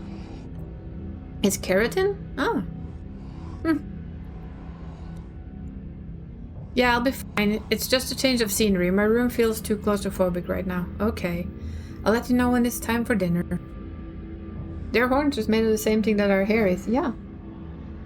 Are elephant horns too? Maybe it's just called ivory once it's polished and fixed?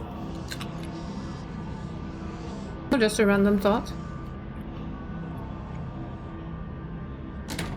You hear the door close and the sound of Reese descending the stairs to join you in the fluorescent lit room below. Hey! Let's do this. Wait, you listen to music that sounds like a wall being broken down? Of course. I do. I'm sad all the time. Glad my taste in music finally coming handy, especially for the cover we need. Stop asking questions. It's time to see what's on the other side of the wall. Let's do this. Have at it. Oh, we shall.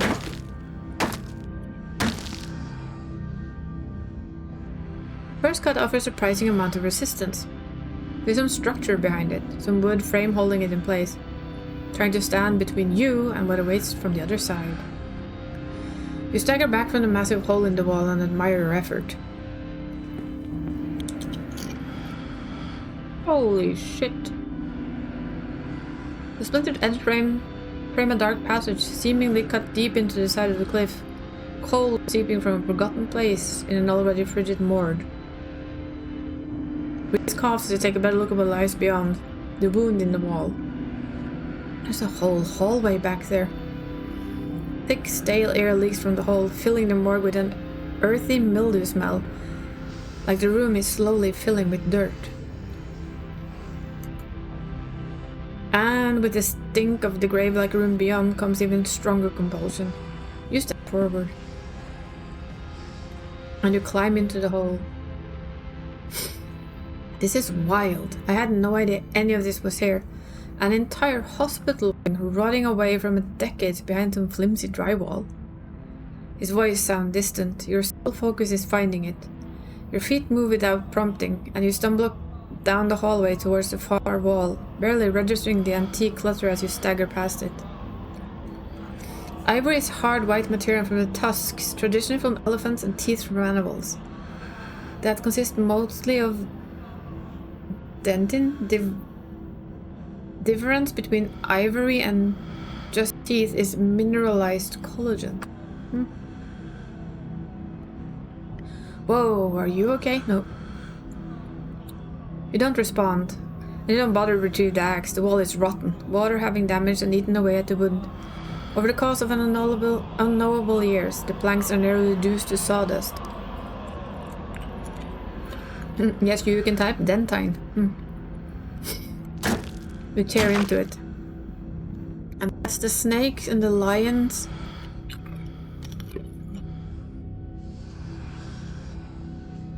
You say there's nothing they can do. I'll never use my legs again. You know, what am I to do? See, that's Teddy. He didn't die. Teddy did not die down there, which the death certificate said, so that's a lie. These doctors don't know what they're talking about. I've been doing my own research and I found there's an alternative. Somebody can fix everything in one fell swoop. We're taking you home today, and by this time next week, everything will be resolved. So he ain't dead. And everything, of course, goes black.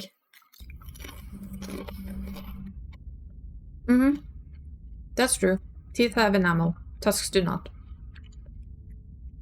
Your vision swims back into focus. It takes a solid second or two for you to reorient yourself. You're in an unfamiliar bed. Reese leans against the far wall, eyeing you with concern and curiosity. Hey, I was worried you slipped a coma or something. You tore down the wall like a wild animal, found some weird carving and collapsed. I think you might have had some kind of seizure. Are you okay? Wait, nothing spooky happened? The mountain didn't collapse on us? No ghosts? Nope, nothing. You just fell down, twitched a little, and when you seemed stable, I carried you back here. That's a few hours ago.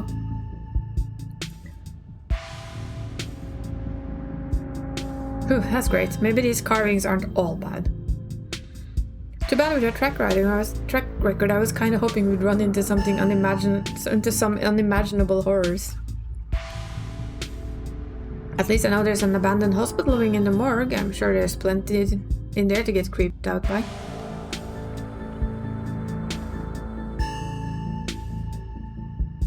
I had a vision. Like a hallucination. I have them sometimes too. Used to have them a lot as a teen. Always just weird little things. Like my hand would look wrong, my neck would seem too long, the room would fit smaller.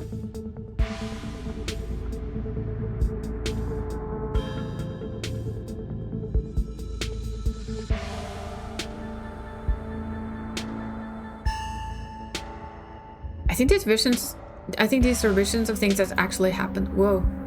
I wonder if you'd see anything else if you went back in there. Or if there's any more around town. Maybe if you collect them all, you finally unravel whatever big mystery it is. It seems fun. Ivory does have an enamel? Huh. So it's inside and it's coated with dentin? That's weird. Does Dr. Kelly know we're here? No. I snuck you back into the house while she was busy in the medical storage room. Figured you wouldn't want to come to in the morgue. You didn't call an ambulance? Stella said you did something similar a couple of days ago. I figured it might just be something that happened to you every now and then. The internet is wild and confusing. I know I wouldn't call somebody calling an ambulance for me every time I have an episode. Going to the hospital sucks. I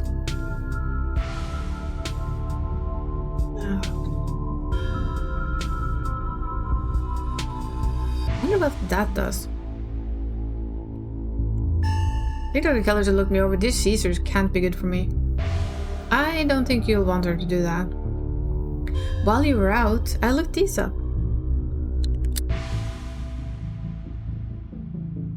She's not the kind of doctor you want in charge of your healthcare. I should know. I'm the one she's been poisoning for years. I've been thinking about what you said at dinner last night, and I don't see any other possibility. It's only been a day since I stopped taking my pills, and I feel great. But the dog's on a warpath up there over it. I have no idea what she's doing, but I blocked my door so she can't get down here. Now I just have to wait her out. I don't get why your mom would poison you though. I don't know. But the internet says these are castor beans. They are used to make ricin, a super deadly poison that causes some of my exact symptoms. And death, usually. The thing is, I can't figure out whether she's been trying to kill me slowly or if it's just keeping me sick enough to be dependent on her. Either way, I don't think I ever had an illness. I think the illness was me growing up and becoming less easy to control. She found a cure for that.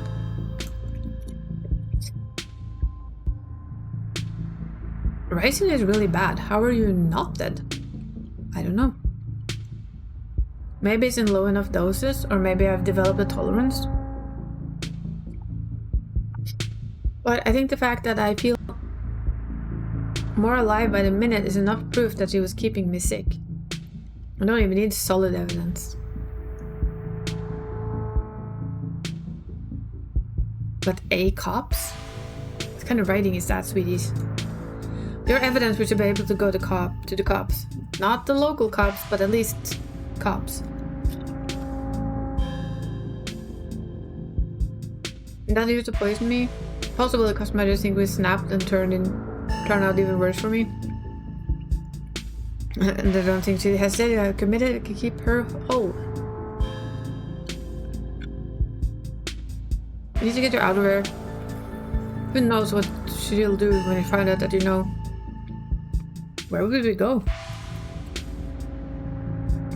The only person I know who has a car is Kanika, and she's not answering her phone. I don't know anyone else. I don't have any other family to go to. I never even finished high school. When I get out of this house, I don't know how I can make sure I don't wind up right back down here. You can stay with me if you want, at least until you get on your feet. And it's a basement, so it'll be familiar territory for you. Probably floods more often than you used to though. Even if there's constant standing water, that's still better than here. He smiles, his eyes distant as he imagines the possibility of such a life, undoubtedly for the first time. Thanks, Lisa. You have no idea how much this offer means to me. But I guess we still got to pass some time before we get out of here. A distraction sounds like a good idea, as you can probably tell I'm getting jittery. Maybe it's a lack of poison in my system for the first time in years, or the fact that my whole perception of reality has been turned on its head. Probably a combo. Doesn't feel awful, to be honest.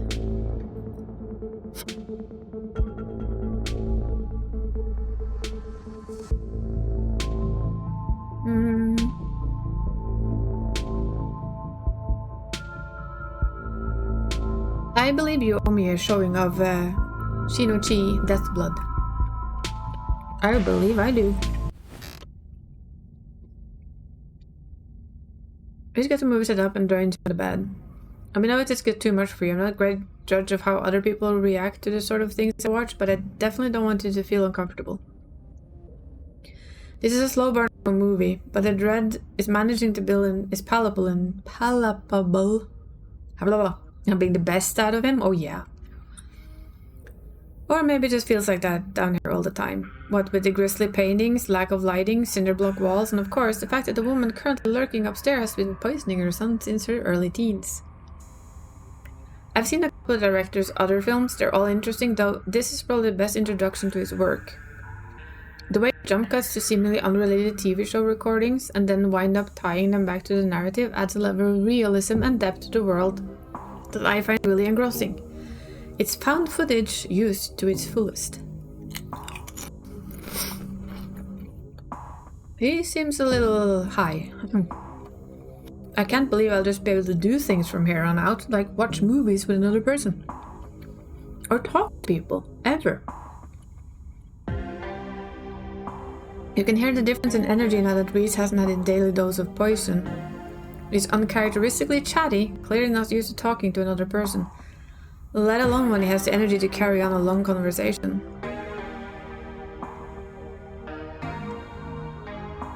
Let's not get ahead of ourselves. We need to get out of this basement. That is true.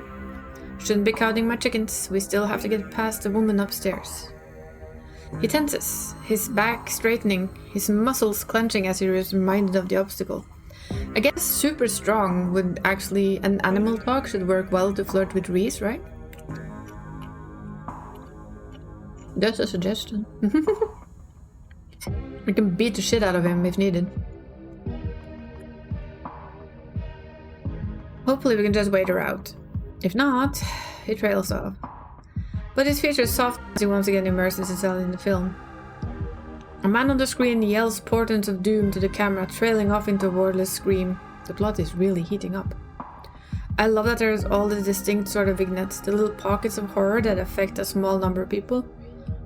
And only once you start to see how they fit together can you realize some fundamental horror about the universe. And then you see it back, incredible, cosmic horror in its truest sense. Reese is becoming very animated. It's probably safe to assume he's dealing with a lot of extra adrenaline right now. But he's also talking over the movie.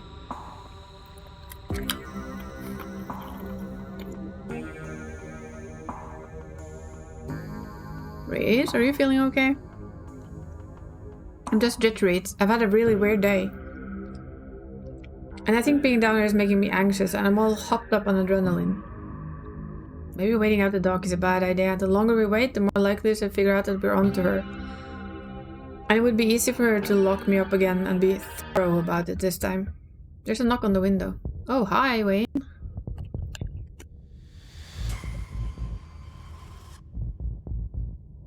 That voice. I know that voice. Is that who's been following you around? How does he know that voice, though? I don't remember if you actually step into that.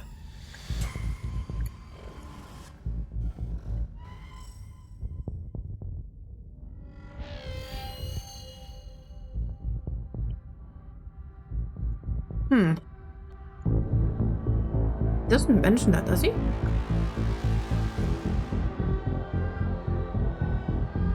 In other words, Wayne starts pounding on the window. Good luck, freak, that glass is shatterproof.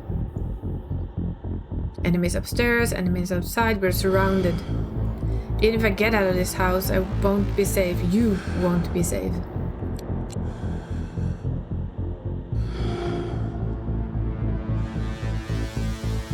What do you mean? Wayne isn't gonna hurt you? He hasn't hurt anyone.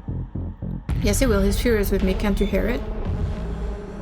But I'm not weak anymore. I can fight back. I don't have to cover in fear from people who want to hurt me. I can protect both of us, Isa. The window shatters.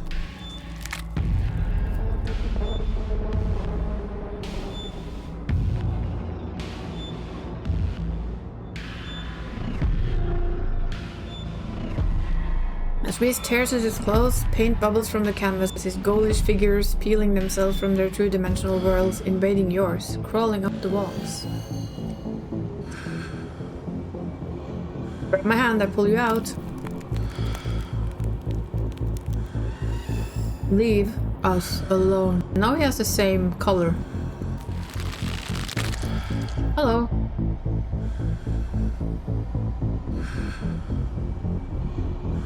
In a surge of violence, the change that had been brewing inside Reese finally comes. As it manifests, the broken basement window is sealed off, and Wayne along with it. Nice day. You're unsafe, but I feel strong now. I think I can save us. Stay here. I'll be right back. I just have to deal with the dog. Reese storms up the stairs, leaving you with his mirrors. Call Tabitha for help? Definitely call Tabitha for help. You dial your cousin's number. Hey, where are you?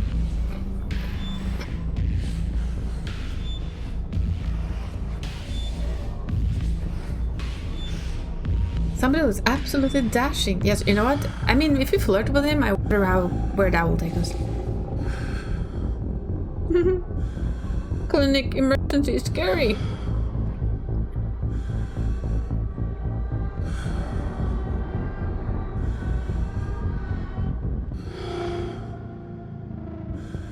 I'm at the clinic. I think Dr. Keller's in danger. There's a monster on the loose. What do you know about Reese? His butt is dashing as well. So, you know, butts are dashing. Reese transformed into a monster and is on some kind of a rampage. Can you please come pick me up?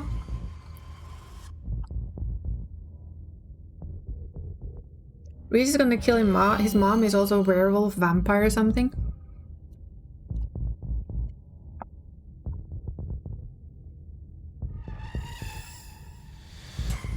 I think Dr. Kelly's in danger. There's a monster on the loose. What? Don't move a muscle. I'm coming to get you.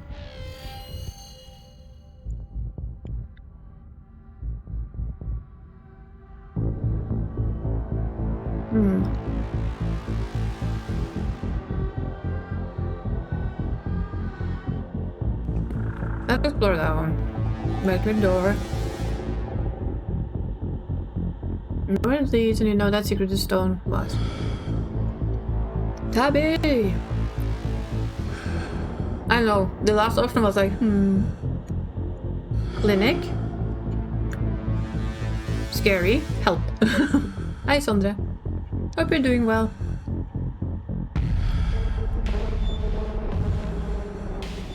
I love these though. They're so cool design. They even remember to bring the shadows. Now the clinic holds a new horror. Somewhere beyond the narrow hallway from this house, the proper doctor's office, there's a monster preparing to do something unthinkable. We turn the handle. Duck! Well, we're gonna duck. Duck! Ha. Thank you, Tech. We'll dehydrate. Do as you say, ducking out of the way. She shoots. She scores! Sorry. Thank you for the hydrate, Tech. Hope you're doing well. Yeah, I'm a cat today. See, Connor here, the cat, takes up a little less space on our screen. So when we play a lot of text game and something I wanted to see a lot of, Connor here steps in. So we're borrowing him for these kind of streams.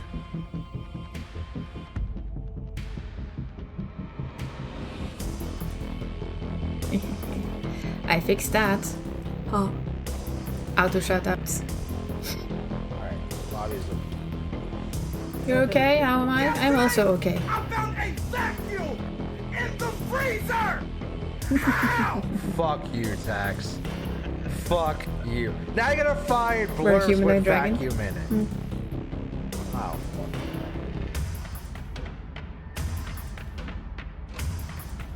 Griffey? I don't know. Griffey?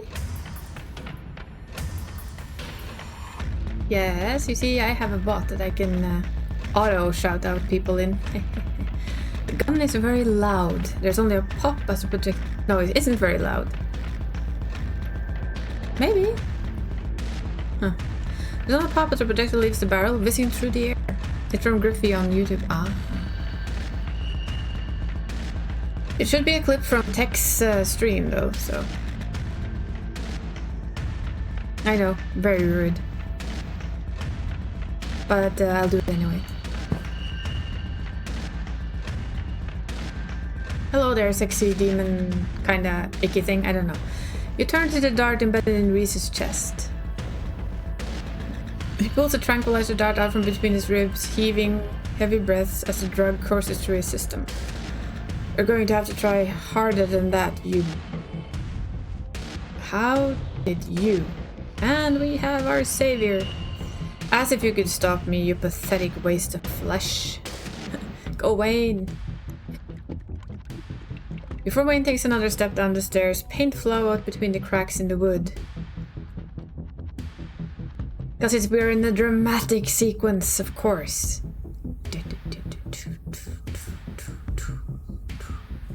That's why. Paint flows out between the cracks in the wood, Reese panic pulling in a mob of furious smears to hold his enemies in place. The artist darts away, but the smears continue their work in his absence. Dr. Kelly makes her escape down the hallway, and Wayne is overcome, glued in place at the top of the stairs by stiffening globs of paint. They were in the studio killing it?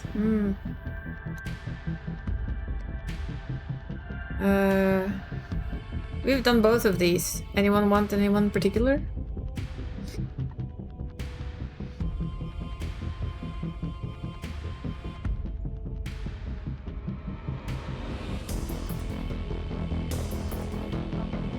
Kelly? Oh, okay.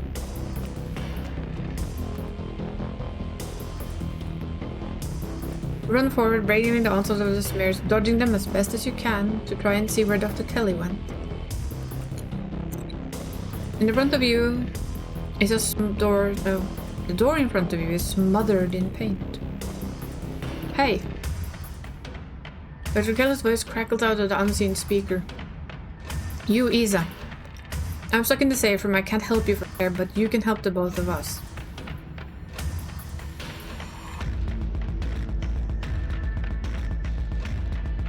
What the hell is your son, ma'am?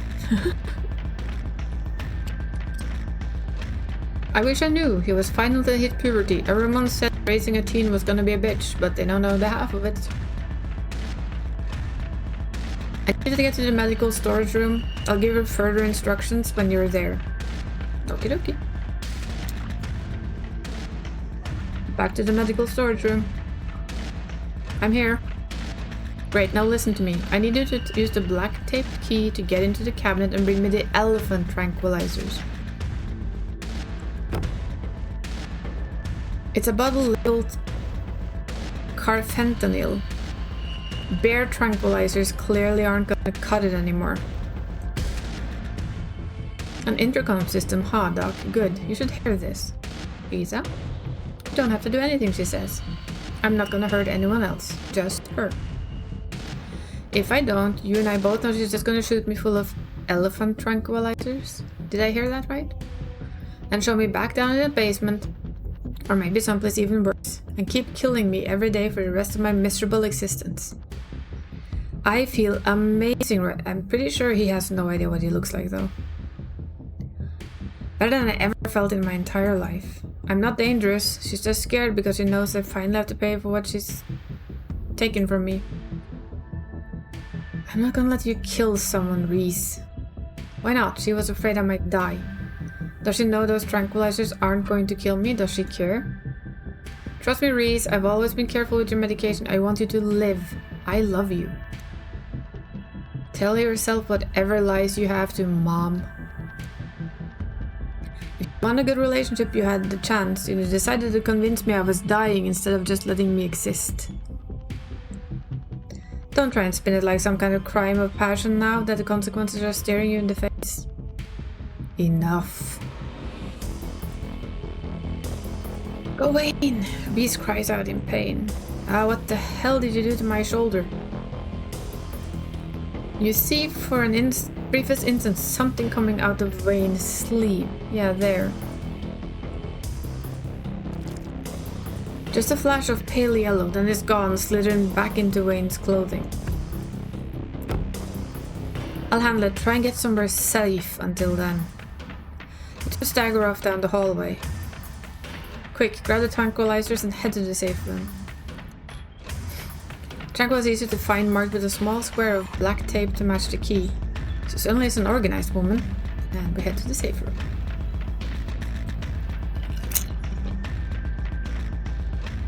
Back to the room we go. As you approach, Dr. Kelly heaves open the door slowly, breaking apart the mass of paint sealing it shut. Hurry, I don't think I can keep it open for long. You slip past her into the safe room. She shuts the door quickly, though one of the little smears manages to slip past her. She stomps on it. Painted viscera splatters across the cement floor. Sounds like Reese and your friend are still fighting. You probably have a few minutes before he gets here. What is this room? Old x-ray room, lead walls. After I realized the whole situation was a possibility, I had a door reinforced with special remote control locks. Well, it can finally come in handy. Let's talk, Reese. Yeah, I bet you have some questions. Go ahead, I have nothing left to hide. We've done all these though, so yeah. When did you find out? A little after he hit puberty. He had all the usual changes, then a few extra. Thickened nails, sharp teeth, elfish ears. I figured he might have some kind of genetic disorder, but I had him checked out a few specialists and there was nothing obviously wrong with him. Then we had an argument and he changed right in front of me. It was nothing like what he is just now, just a couple of inches, some facial abnormalities, enough to be noticeable. I was scared, he could see that and he stopped. I thought it was a one-off, maybe hallucination. But then the second time it wasn't so subtle and it didn't go away as easily. And that's when I knew for sure that this was something beyond my realm of expertise. How did he not know what he was? I've been medicating him since he was 12. We've only had 3 incidents like this, maybe 4, depending on what counts. This is the worst one by far. He doesn't seem to understand at first, it looked different. And I just make sure to stay on top of his dosage, so he rarely ever does. But I've been preparing for this inevitability. He's an adult by now, there's only so much I can do to control him. Why did you start poisoning him? Dr. Kelly sighs. Can we stop calling it poison? No? Yes, it's poison, but the act of me giving him poison wasn't me poisoning him, it was me medicating his illness. It started when I was around 15. I'd been giving him increasingly high doses of clonopin. But his body kept adapting, and his symptoms would come back, especially if we ever fought. I couldn't keep ordering all these drugs, it was already suspicious, and I could risk losing my license, especially if anyone ever found out what I was using them for. Someone, Sybil, approached me with a solution and I took it. And I've been dealing with the emotional and mental consequence of that decision ever since. Who approached you and what did they say? I don't want to talk about that woman, Sybil, but screw it, I might die tonight, I'll tell you. It was Sybil, yeah. I don't know how the hell she found out. Maybe Reese had an episode while I was over at her place, who can say? I thought she was insane to tell him to give my son ricin, like it was some mystical mountain folk cure for fussy teenagers. She was right though. And I hate that. I hate the power it meant that she had over me, and still has. Don't trust Teresa, she puts on that sweet lady act, giving everybody tea and talking about healing magics or whatever. But she's a snake, oh I figured. What is he? At first I thought it was some kind of werewolf. But if he is, he doesn't follow any kind of full moon rituals or anything. Silver doesn't do shit. And I mean, you've seen what he looks like, it's just weird. I almost wish I could examine him while he's fully transformed. I'd be fascinated to know what happened to him. Or how his body does it. It makes you wonder though, what if you actually sat down and talked to your son? From the beginning. You know? But he seems pretty hellbent on ripping my throat out, so I guess that will just have to remain a mystery.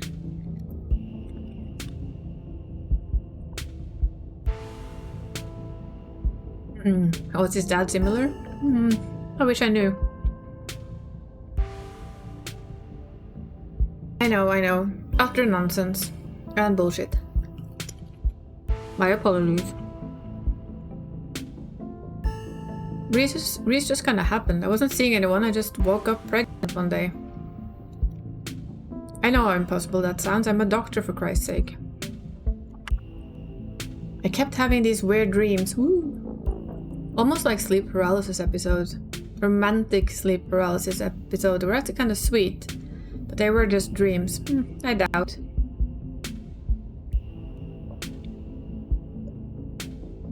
But then then all of a sudden my period stopped, I got morning sickness, and roughly 9 months later, Reese. X'd out? Definitely. The relationship between you seems so difficult. Yeah, you could say that. He was such a cute kid. When I found out I was pregnant, I was terrified. I didn't know if I'd be ready. But he made me love being a mom. It's not like it was going to be sunshine and roses forever. No matter what, kids grow up and they change, sometimes for the worst. This is being a part of being a mom too. Doing what you can to make sure the child you brought into the world isn't gonna go around eating people. How do we know that he's dangerous? Well, he wants to murder me. That's clue number 1. It's not like he's usually a violent kid, he's mostly just sad, but every now and then we butt heads, and that's usually when this side of him comes out. Imagine if this happened anytime he gets frustrated with anyone. Imagine he gets road rage one day and turns into a 12-foot tall monster with a million teeth and rips somebody apart in the middle of a major metropolitan area. That would be interesting. Now that would be road rage. Yeah, he's dangerous.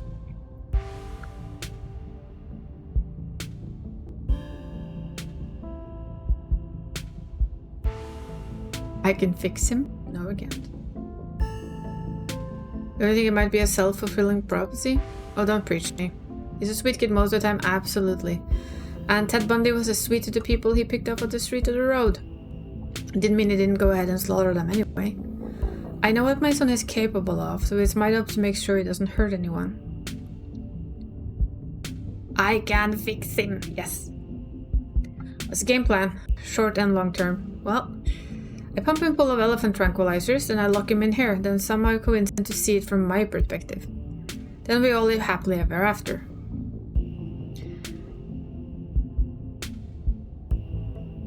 There has to be some other way, it's just gonna make him feel trapped. Sure is, especially since I'll have to isolate him even more now that he knows what's going on. He's going to hate me. But you gotta work what you've been given, and I've been given an ethical dilemma where I either let my son kill me, free him to go out to kill others, or imprison him for the rest of his life and force feed him poison. Or the third option, kill him. I have decided which outcome I can live with. Dear Lord, we're not flirting with her. Well, we're at it. Any other secrets you're keeping? You have it all. You have no idea how relieved I am to finally say this shit out loud.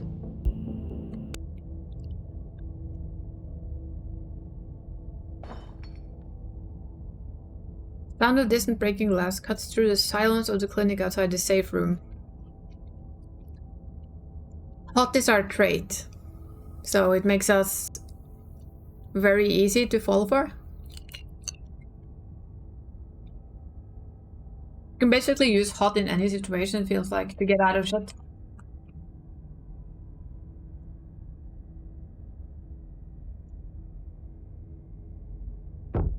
Shit, might be game time. Dr. Kelly opens the door. The two of you stare into the hallway.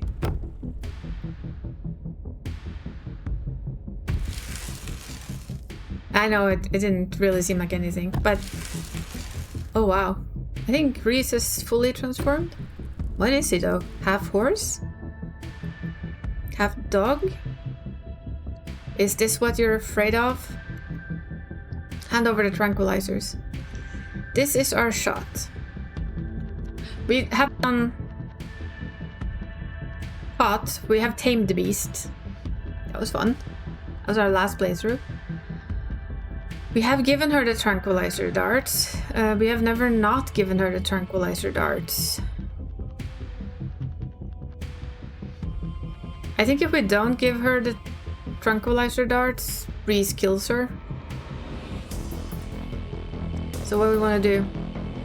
Do we not give her the tranquilizer darts? Do we give her?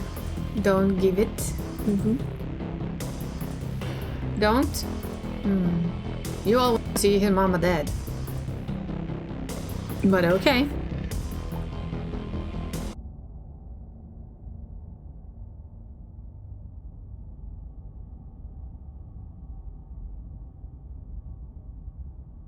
You convince yourself he's evil.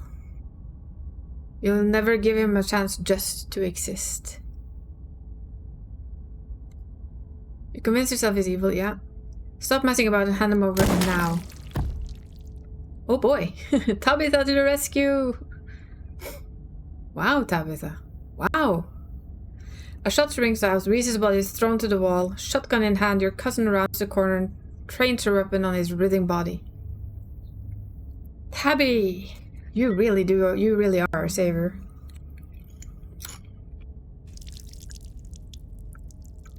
Tabitha, what are you doing here? Stop it, let me sedate him. We can deal with this non-lethally.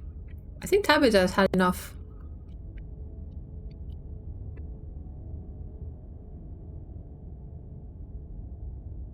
Wow.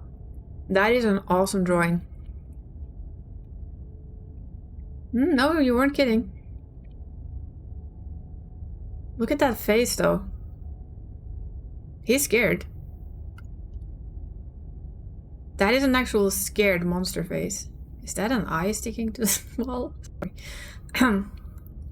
Are you insane? That thing is trying to kill you. This is the thing you saw in the playthrough you watched?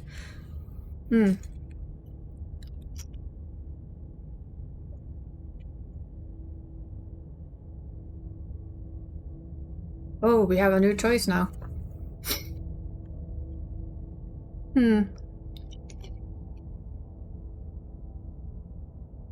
What do you think? Do we now let her sedate him, or do we let Tabitha kill him?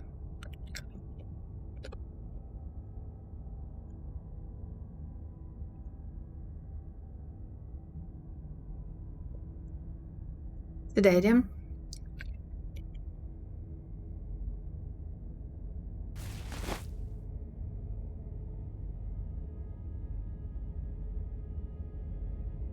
I can always play a couple of things up to this point and we'll play through them all.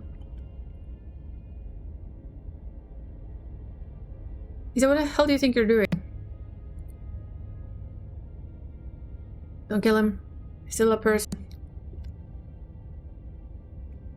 In my ass, did you see his face? Both of you shut up and help me drag him to the safe room now.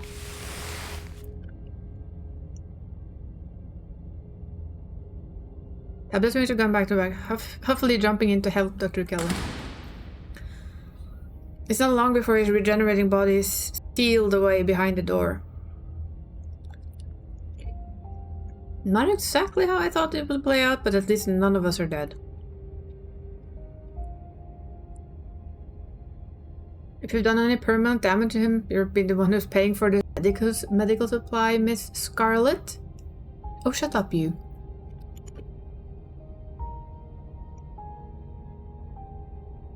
You aren't gonna keep that thing alive, are you? It's clearly dangerous. What makes you think you can keep it locked up? It's my son, Miss Scarlet, and despite appearances, he's still human. I prefer you refer to him as such. And I managed to keep him safe, locked away and harmless for years. Sure, it'll be a little more difficult now that he knows about his condition, but that room is lined with lead. He's not going anywhere. He's human?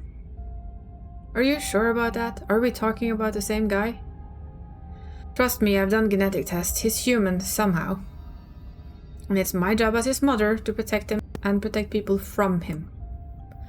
It's not a burden I take lightly. You don't have to worry about him getting out anytime soon.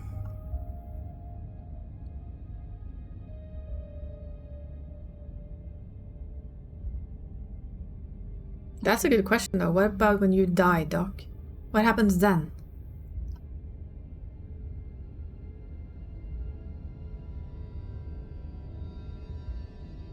Get off my cousin's back. She's the only reason you're still breathing right now.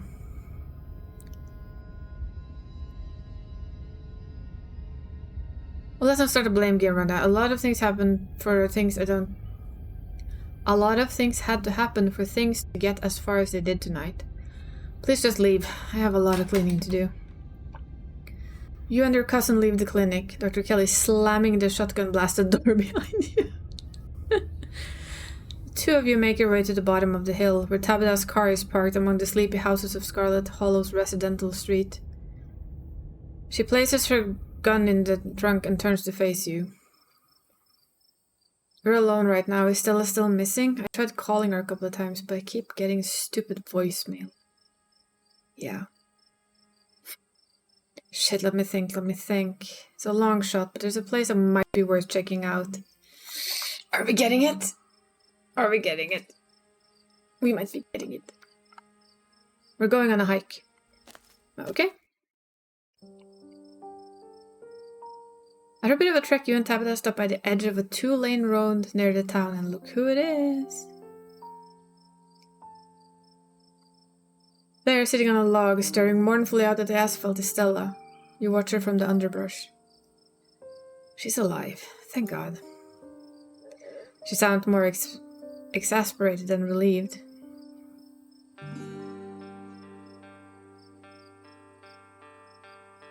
How do you know she'd be here? I swear her parents died. She ran off after we saw a ghost last night. It just made sense that she'd be here. Oh, we're so gonna push her to go talk here. Let's do it. We should go talk to her, Tabitha. She'd probably be glad to see you. I don't know, we've got baggage. I'll just make things worse. No, you're right. She's been practically begging for us to be closer than we are. It's time. It's time I stop letting my dead mother dictate who I'm allowed to talk to. Yes, Tabitha. Yes. But I'm not talking to her alone. We're doing this together. The two of you join Stella, perching on the old log on either side of her. Good, Tabby. That ghost really did... God, Tabby, that ghost really did a number of you. I'm sorry. You had Isa worried all day, you know. Went all over town looking for you. And it looks like you got into some trouble too. Isa, you're all covered in blood. I think a lot of it is paint, actually. Paint? What? This is where your parents died, right? Aw, sad doggy. Ooh. This is new. New student orientation. Fall Fest. Don't remember this. Did we get this before? Oh boy.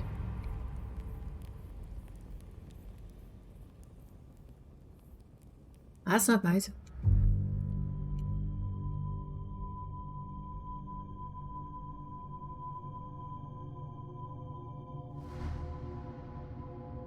So who kept the protective hand over her?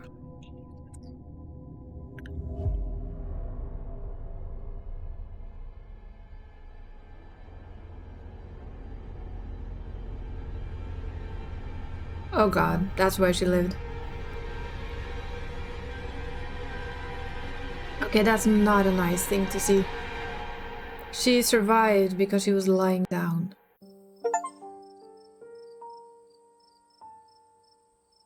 Have you been sitting here all day? Yeah. Just waiting.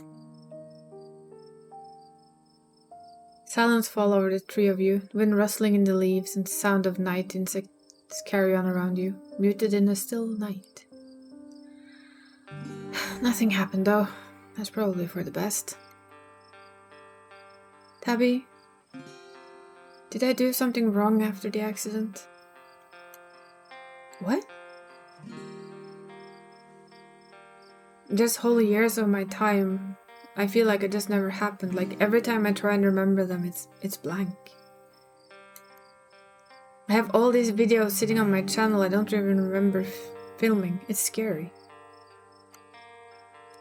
Did I do something to push you away? Oh, we're hitting all the numbers here. Oh no, she's crying. Aww. I love this run way too much. No, all he wanted to do was talk to me, but Perlan wouldn't let him near me. Are there tears in those eyes too? Oh. Tabitha's eyes. That's not true. I was an adult when the accident happened. It doesn't matter what Perlan wanted.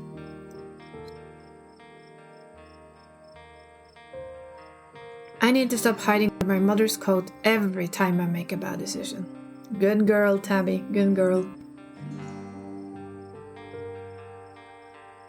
You're 100% right. I pushed you away, Stella, and I shouldn't have done that. I'm sorry. Tabby? Aw. I missed you. Ah, we're winning. I missed you too. To Dead Moms Club for bringing us all together. I don't feel like I need to say anything here. I think this is a good point for me to shut up and be silent.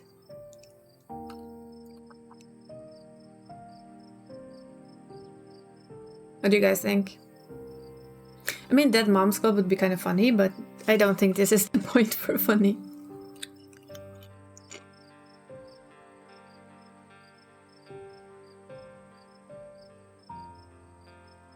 It would either be you have no idea how happy I am to see you two getting along, or just remain silent.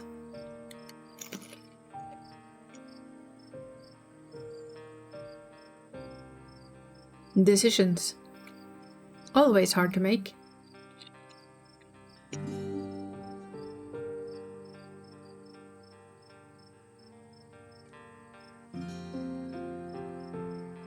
No, I think silent. Yay, mend the broken relationship. You whisper into the quiet night. I think the accent is why I got into ghost hunting. I think I just wanted to see them again. I wanted to know if I even could. I never found anything, so I eventually gave up. Then last night happened. And I ran out here to see if maybe it would happen with them too. Even if it meant seeing the crash again, or seeing them all messed up and dead. I just wanted to see them. It's been a whole day. I don't think they're coming. Do you want to say goodbye? Stella sits in silence for a moment, her breath slow and even. Goodbye. I love you. And don't worry about me. I'm going to be fine. She's silent again, as if waiting for a response. But no response comes. But she smiles. No, stop. We take a ad break.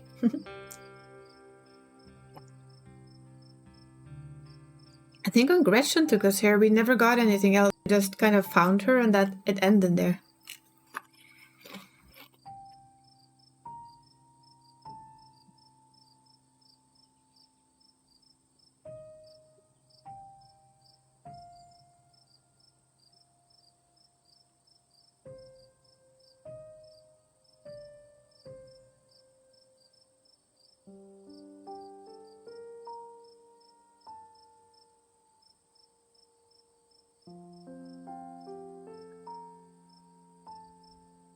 But I love that we basically brought these two back together again. It makes me happy. But what I think I'll do though is the one I saved, I'll play that off stream because I think most of it will be exactly the same. The basic difference is where Oscar will end up living, but we won't sacrifice ourselves.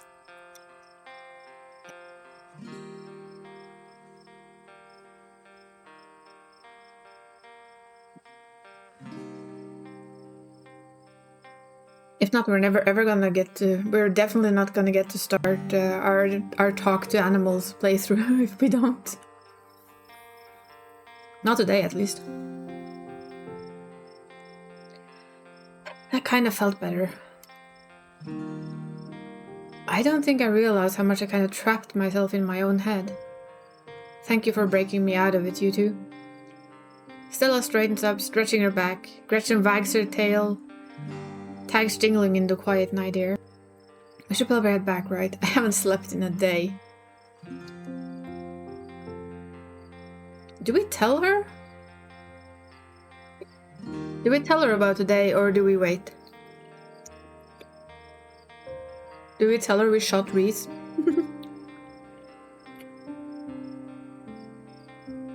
Or perhaps better to let her get some sleep. What do you think?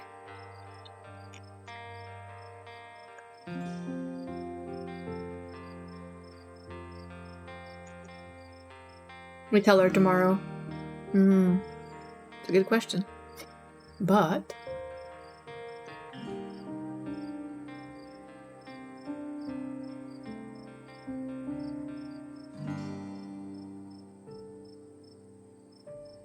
I'm unsure. Part of me wants to like tell her, but she's already mentally then ruin it tomorrow. Yeah, she doesn't need to hear about this tonight. We'll go for that.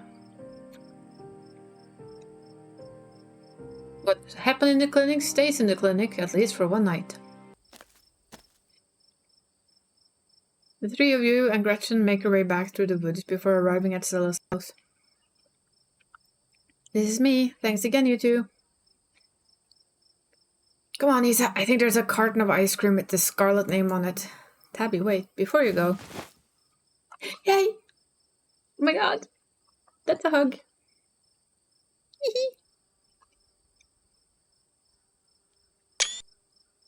We have a hug. Oh, there comes the tears. Don't be a stranger. Okay? And now she's crying.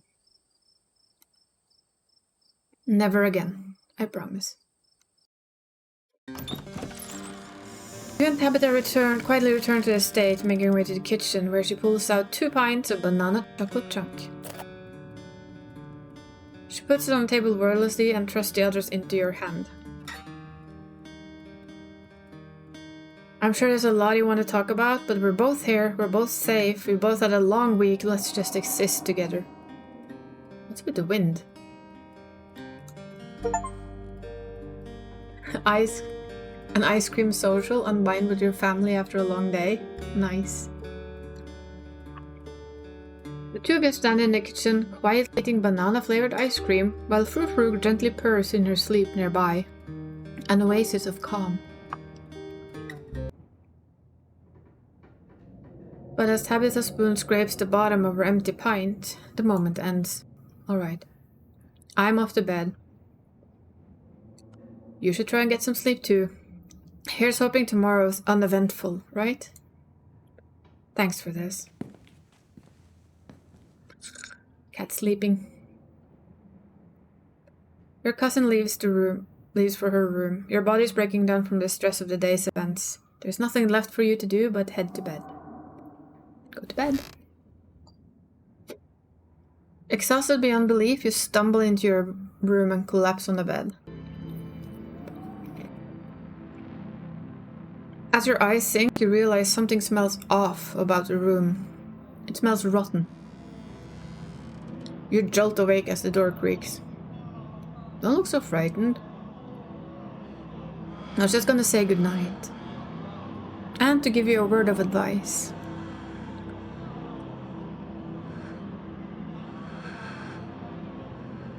Tabitha won't be around tomorrow. Too busy at the mines. Forbidden places won't be forbidden. Without her there to stop you, and you might be surprised at what you find. Until then, sleep well. Wait. Maine pauses at the door. Yes? You didn't know Reese was like that? I knew it was different. How exactly I wasn't sure, but now I know. So they wanted me to stay at the estate? Aren't you gonna lecture me? You were free to make your own decisions. And those decisions have been made. I know that something pulls you. I know you cannot stop until your task is finished. I'll keep you safe while you do as you must. I keep thinking Wayne is like an ancestor of some sort. Why are you following me around? Why not Stella, Kanika, Sybil? Why not Tabitha? Because you're special. But why? You simply are. Do you not feel the ties that bind us? They're unbreakable.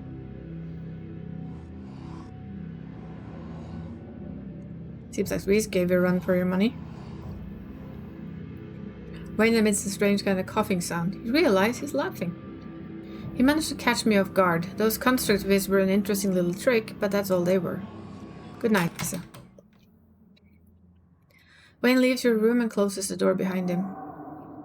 The damp smell of the mattress is starting to become almost welcoming, a sign that now the daily horrors of Scarlet Hollow are finally behind you.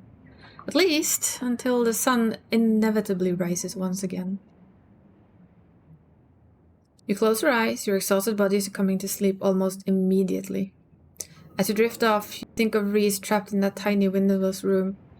All his greatest fears realized, how his body is no longer his own. But you stopped him from killing Dr. Kelly. The world, at least for now, is protected from him. And then you think of nothing. Benoit Blanc. So we'll do here.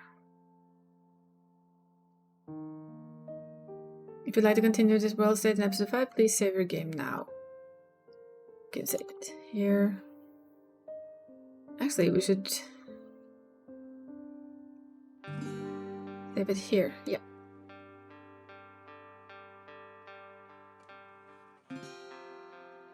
Continue. Then we get this again. It was a very interesting run. It's gonna be so fun. You know, it's gonna be fun when chapter 5 comes out. We will have like a ton of up to chapter 4 runs that we can start doing. We will start I'll start the talk to pets and super strong one, just so we have a little bit of that. But I was thinking though that we can do the giveaway now. I hope this wheel will work. I hope. That's all. That's kind of all I can say. I really hope that it will work. But yeah, the Tabitha run has been one of the absolute best ones so far. It's going to be very strange to not be her best friend again.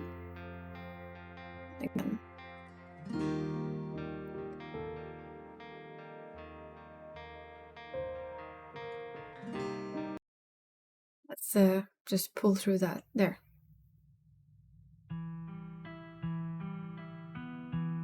Now, if I got this right, the way to do this is basically to write... I'm gonna miss soft-hearted Tabby? Yeah, me too. I mean, we can always do this playthrough too, where we are nice to Tabby. But we're still gonna... Could be interesting to do, actually.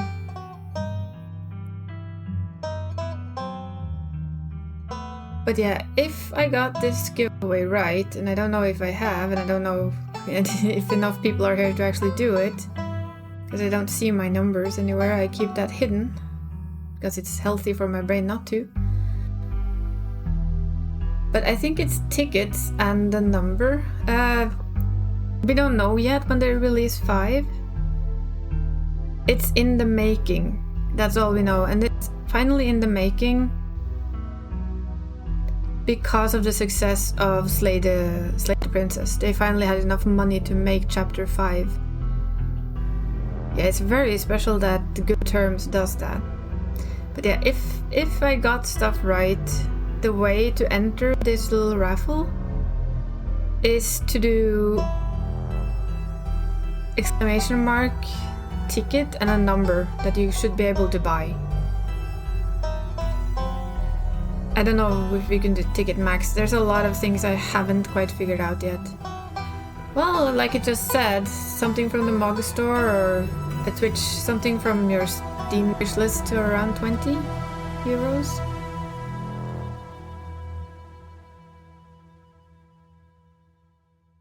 I can't do it though because I don't have any of these. I don't give myself any of them, but I think thick ticket. There. I hope that works. I think it should work. If it doesn't work, we're in big doo-doo. But apparently no. Why not? No, it doesn't. Let me check. Oh, tickets. It's an S. So, tickets. This should be the one. There. And you have to... Yeah, you have to add a number. Oh, that's the cat, sorry. So, tickets and a number. I don't know, the number you can try and use. I can't see your golden paws, so... Well, I can, but... I think I can, actually. This is new to me. We're scruffing it. What's the number? Whatever number you want. You can see how many golden paws you have. Between. It's golden... Not this. Golden...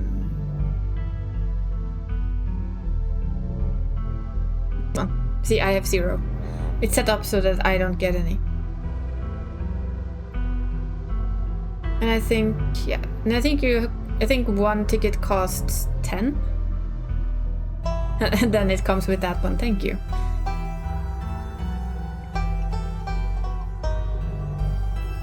Thank you, bot, for doing that for us just as we were doing this. Ah, perfect. Just perfect.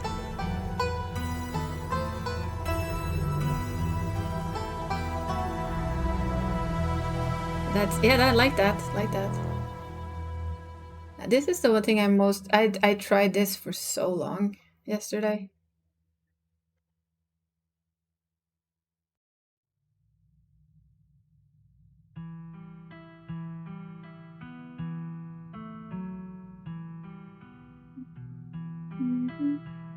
You're gonna be...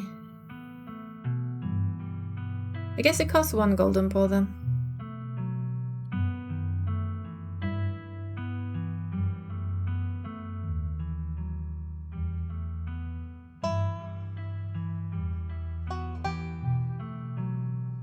Then it costs 1.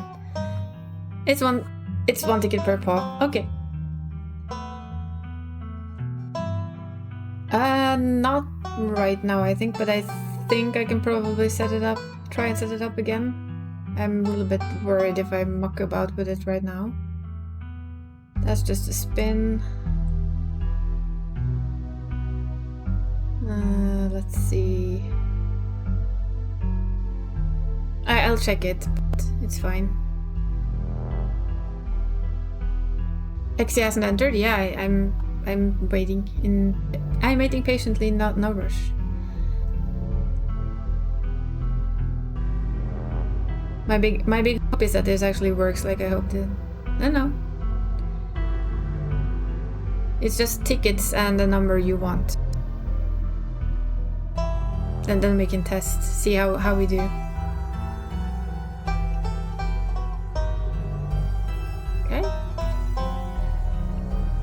Now we get the real interesting. Wait.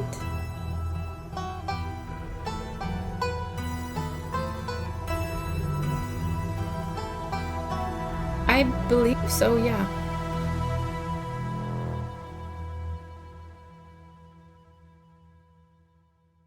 Should all add until you have 31. You know, spooky number. 31 is a spooky number. Didn't know that, actually. Depends on if everyone has enough to buy 31. I think you do. Well, Halloween. Of course. In that way. It's also Eximun's birthday, so... Should be your lucky number.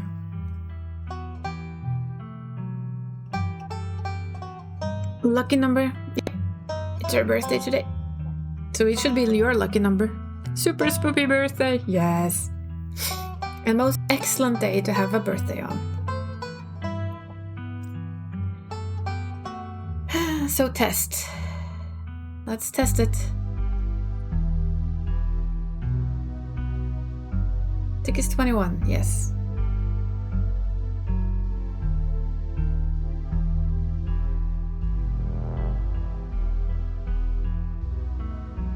Yes, if you do tickets, it should tell you how many tickets. Maybe it doesn't. How do we do that? I think I have to check that for later. If you can see how many tickets you've actually bought.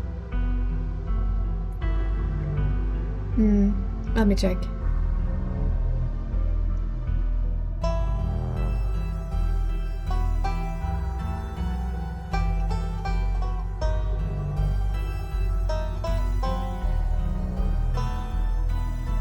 This is a fancy setup.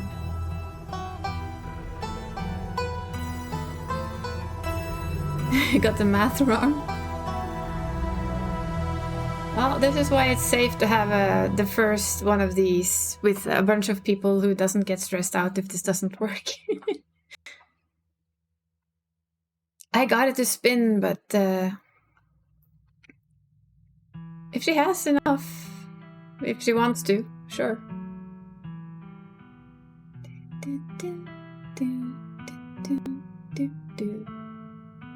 Oh, there we go.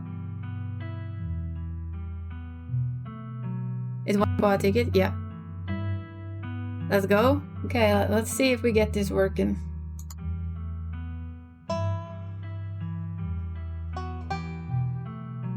Let's see.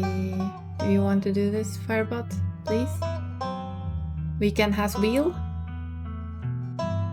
Pretty sure I got it working the other day, but of course, if it doesn't work now, we're gonna have fun, aren't we?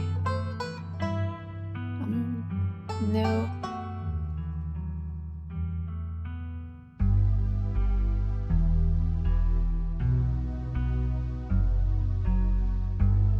It doesn't do anything. Hi, Gald! Oh, Galdwin, tickets. We're trying to make it work. And I'm sorry for being a dunce. There we go. I think maybe I do this. No? Okay, apparently not. That worked the other day, but... This is the fun about this thing that I don't really understand.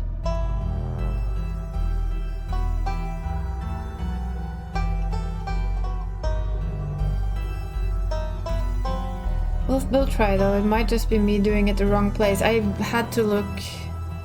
No, it's not closed. You don't close it in that way. Just need to remember where I found it last time. I looked for it and then of course I've forgotten where, so, you know. That just tests the effect, so that shouldn't do anything.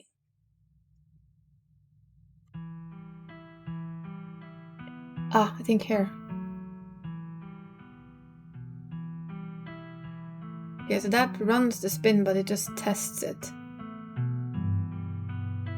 It doesn't actually spin. Why not? This is what I get for being dumb.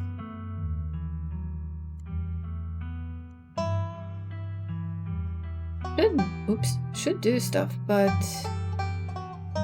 That's a spin wheel overlay. Okay, how about we try now then? Spin. Will it spin now? No, it doesn't do anything. We had a very good run with Tabitha, so...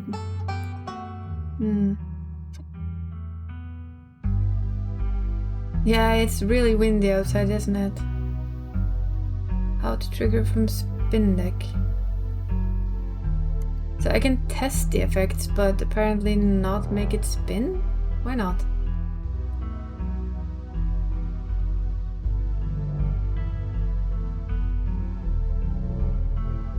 No, that's not it either. Why game? Now we should have had CK in this chat, but I think he's sleeping. Because he's the one who's made this wheel, and I apparently do not know how to make it work anymore. Because this is Fireblood started. Made the walk a lot tougher after 12.5 hours of work? Yes it does. I'll have to ask him then, I guess, because I don't find anything that helped me to actually spin the wheel.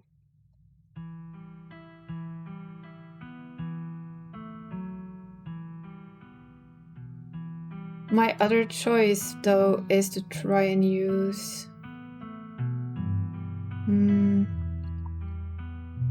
Because there's no actual command for it, and I'm...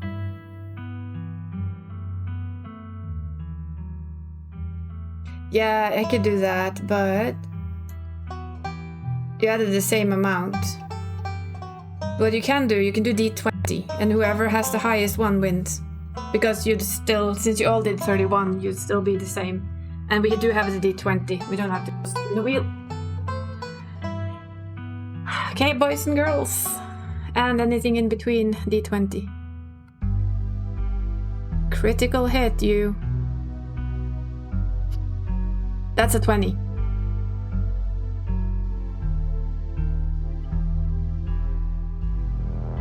I think you just rolled a critical hit. Well done, you. Ah, and a 12. This is why you don't play D&D? You'll re-roll? Ah, why? A 12.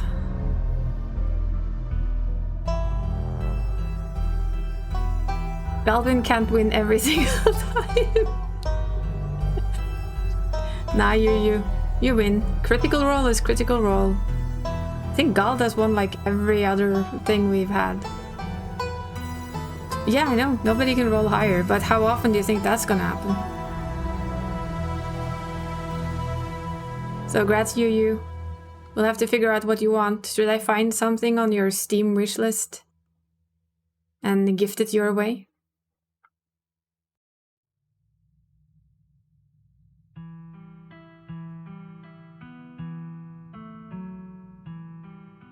So, grats you. I'll ask about the wheel, and if I can't figure it out, I'll have to find some other way. I'll just have to ask him what I did wrong.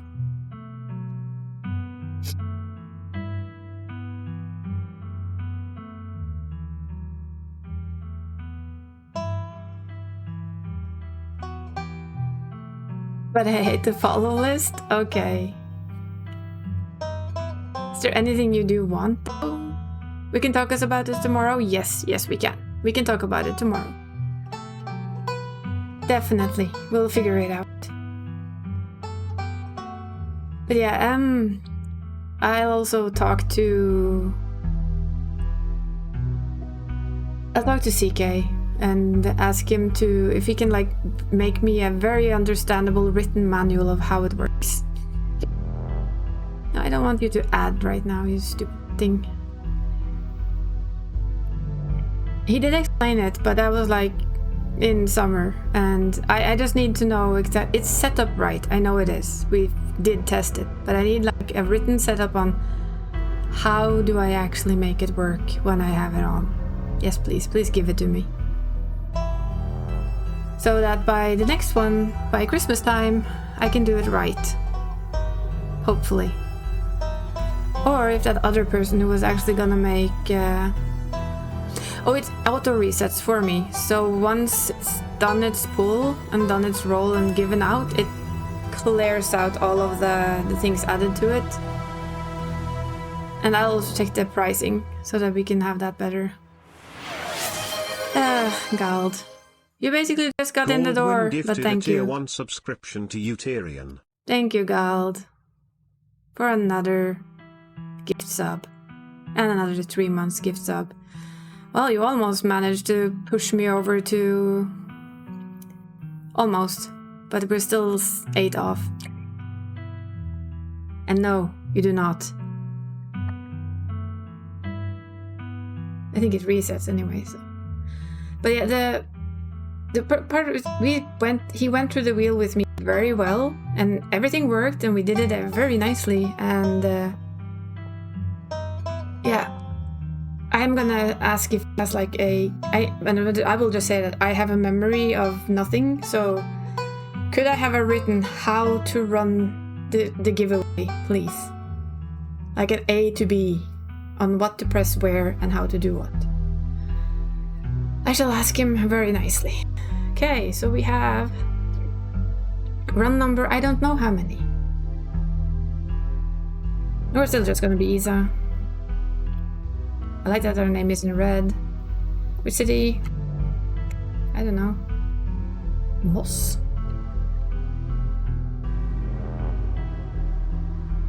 Let's just pick some kind of weird. Give me a city name. Which city should we be from? I've already been from Oslo, Knapstad. You did it? You did what? What did you do? You got your Japanese list. Yay! Well done. Well done. Angra? Okie dokie. Shall we be they? I don't care really. Don't think we've done a they them yet. I don't remember. Yeah, let's be a lady again then. We are, however, gonna be super powerful. It doesn't change anything important. And we're finally gonna have... It's just they say he instead of she. So they treat you like a guy. Mew Mew powers, time to talk to the animals, people. Oh boy, imagine if we can actually... Fun city, like regret, angre. Yeah. I need to do one with street smart and powerful build though. At some point. Here we go again. Can we hit him? I'm not gonna read all of this because we know exactly what this is. We're on our way to town, blah blah blah. There's Mr. Talkative over there. Ay. He's just about as creepy as the priest, to be honest. Blah blah blah, we know exactly what you're gonna say. Hell yeah, sounds awesome. Girl comes up, you know, they push her over and she becomes his girlfriend. Somehow, and now he's gonna want to kill her. I feel like killing someone right now. I don't like horrible people waking me up to tell me about their horrible thoughts.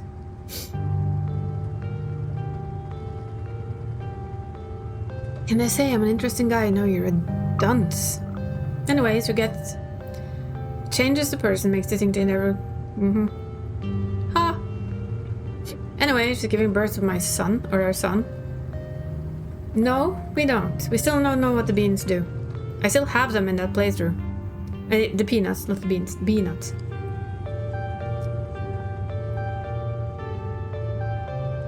Get your act together.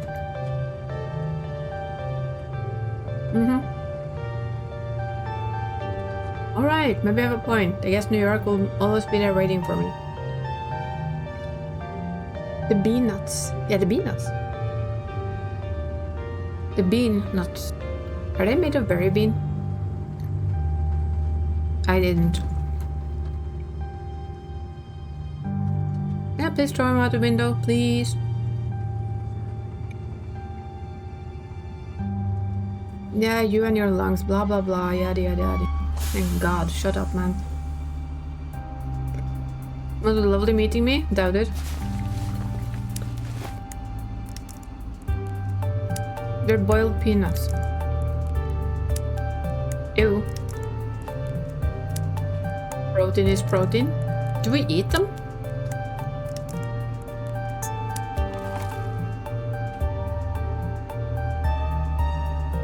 Maybe you're a protein junkie. Okay, so this after we eat them. Nice. Maybe some like you get good use of them. At least they don't make us sick, right?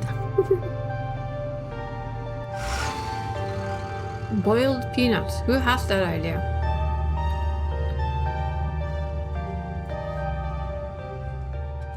Protein gang. Woo!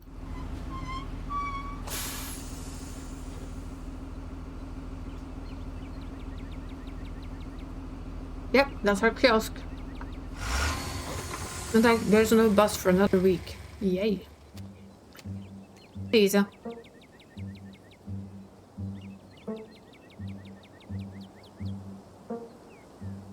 Looks like somebody needs a hug. Going for a firm handshake.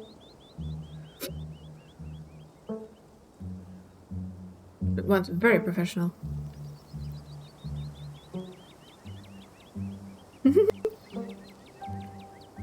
Let me guess, it was full of protein, that hand? Your cousin turns emotional old B&B parked near the bus cross. Into the car we go, let's go.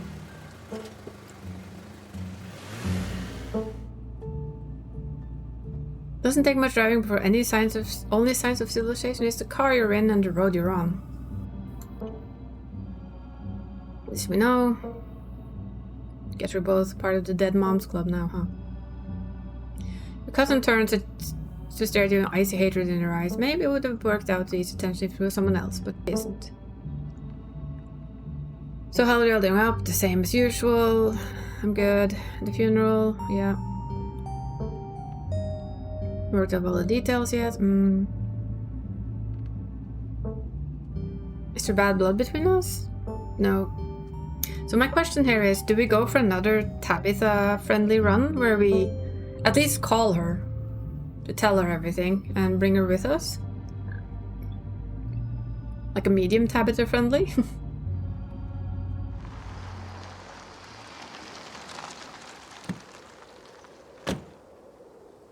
And there's our home, sweet home. Still thinking it's gonna fall off the edge there. Would you really live in this house? We would all be happy the parasite of a woman is gone.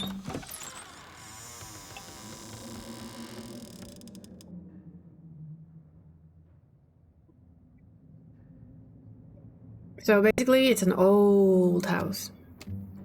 Family humble estate. Unfortunately, due to the current state of the house, only a few rooms be safely accessible. I wouldn't go wandering anywhere else. Yada yada yada. You'll stick to the room, your bathroom, and the kitchen, and the hallway. But only the hallways you need to use. I'll show you around, you know it's safe to walk.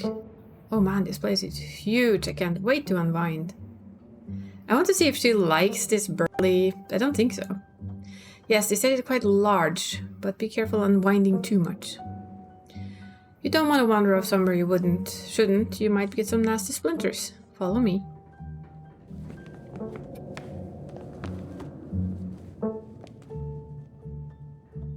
Kitchen. On Wednesday. Ooh, first cat. A woman from town comes in and do the cleaning. Her name is Janie. I wouldn't recommend socializing with her. She'll talk your ear off. If you need any food, there's fixings of peanut butter and jelly. Don't touch my mac and cheese or my ice cream. Those are off limits. Oh, you can also access the garden there. So I wouldn't, if I were you... Yeah, okay.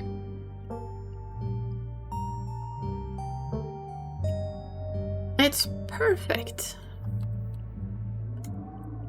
You said someone actually cleans this place. Have you ever actually seen that happen, or does this person just say that they didn't leave? Well, I keep a close watch on Janie. She cleans. Maybe it's not up to your sleek city standards, but this is an old house in the country. There's a level of dirt and grime you have to learn to live with.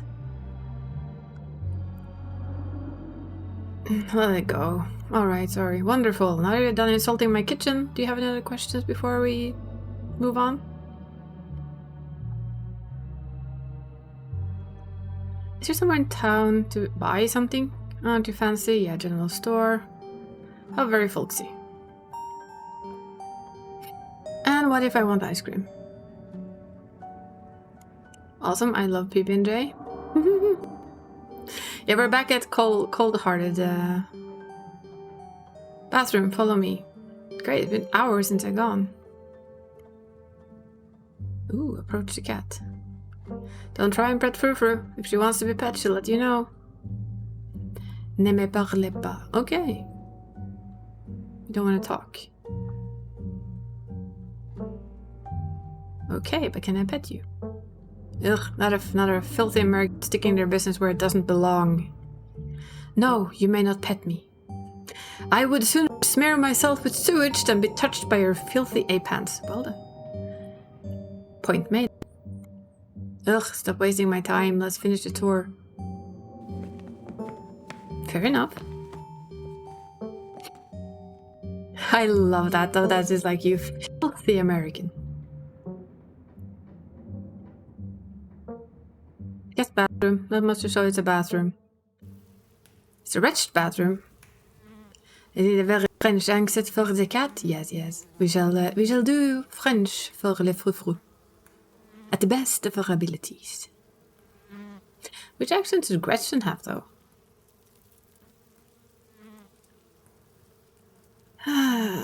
What a nice bathroom. This is the best bathroom I've ever seen. You know what? We're not even going to discuss it. We're just going to go to the bathroom. Let's just use the facilities. Let's just not make any big deal out of it. Next up, guest room. Last up on the tour. A French accent? It's a very fake accent, but sure. You and Tabitha briefly return to the foyer before climbing the stairs and reaching the guest room. The room smells old. Dust, mildew, wood rot, it has it all. A week sleeping in this place might give permanent lung damage. Excellent. This is where you'll be staying. The linens are fresh and hygienic washed them last week. I had to endure a half an hour rant about her kid getting her to do it, so you better be grateful. Go use nature outside? Yeah. The closet is full of old family stuff, but you can hang your clothes up. But you can use the dresser, it should be empty. Do you need help around the house? There's a lot of boxes and stuff lying around there. You could help move things around and fix the place up. Look, I appreciate the offer, but Janie already comes in once a week. It's fine. This room is amazing. And way nicer than mine used to. Can't say that I'm surprised. Each and every piece of furniture in this room is genuine antique, handed down through the family for generations. It's not an IKEA bedroom or whatever such nonsense you're used to in the city. Guess I'll start get settled. Follow me, I take you back to belongings. You'll have to entertain yourself for the rest of the day. Don't expect to see much of me. Tip, okay. Where are you going? Going to the work. Kind of work you do. She works to mine. Accept. Yep. And coal mine. Mine is dangerous. Girl boss. What am I supposed to do while you're gone? Just don't go to the section. Historic building. Can you take me to town? No. Sure, you can't take a day off from your cousin, blah blah blah. We're not friendly yet. Did I do something wrong? You asked me to come to this funeral. Yeah. Look, I'm sorry, I've been tested since you come here, but you've been a horrible guest? Really? Have I? I'll keep you, but you should hang out when you come back. We'll see, there's a lot I need to get done this week. And off she goes. Why not? I want to see if we can get in. Except for the locks and chains, stealing them shut. So, okay, so we cannot get in there with pure strength. That was actually what I was... No, well, no, she isn't, you know, she isn't charming at this moment, but that's fine.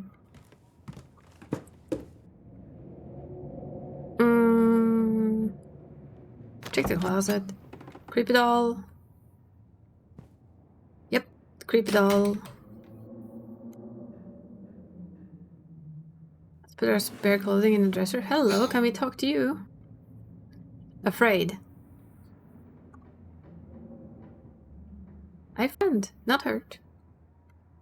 Afraid.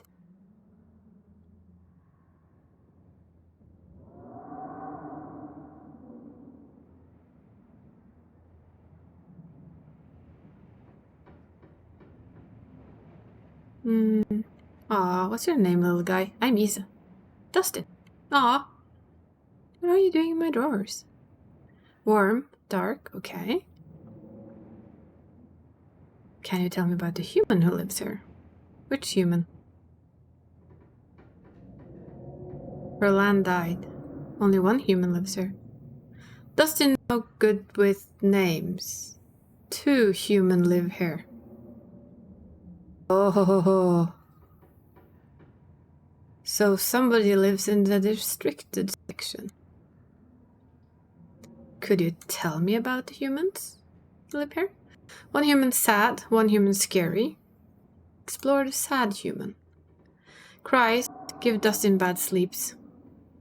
The scary human. Always watches eyes hateful. Makes me wonder, maybe Tabitha is sad, actually. Return. Thanks for the help, Dustin. Okay. What's in the forbidden wing? There's a door with a bunch of locks and chains. I want to know what's behind it. Bad place. Not safe. Dustin not visit. Smart. Fashion my clothing into a nest. Let's give him a good place. I mean, he's being... Aw. Make a cozy nest for a fussy friend. Yay. Gentle lay your clothes on top of the creature. Arrange him a little nest. Dustin closes his mouth somewhat more at ease than before and looks up at you with his shiny black eyes. Human is kind to Dustin. Dustin will remember this. Anybody have a throwback to a different game there? Yes. I also think Tabitha is sad, and whoever in the other wing is angry. You close the drawer, satisfied with yourself for a job well done. Look out the window. You do all the fixings, just not right now. Examine the painting on the wall. Dustin is cute. He's our... You will remember this. Yes. The same skull as anyone else. Take a nap. Just... I wonder how we'll feel on the bed. Okay, so that's the same. PB&J.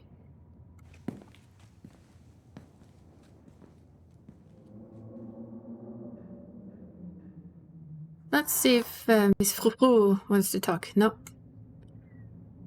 You might want to talk to me. You might want to talk to me. I do not want to talk to you. Go away. That was absolutely wrong with French. Well. Dustin says there's more than one person living in the house. Ugh, you talk to the disgusting little rat who lives in house is none of your concern. Do you like living here? I despise small talk.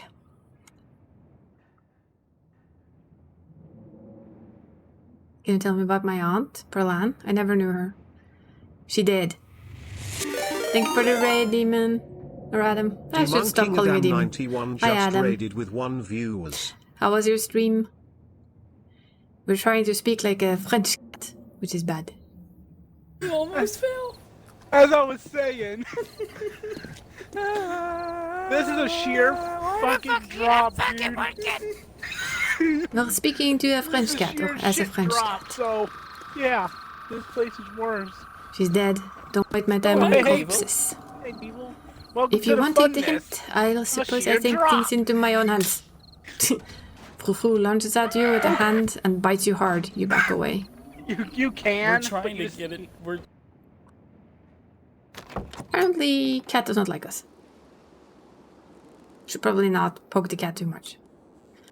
Explore the garden. It's quiet. Return to the kitchen. That's all we can do there. There's nothing new there now. Search the fridge.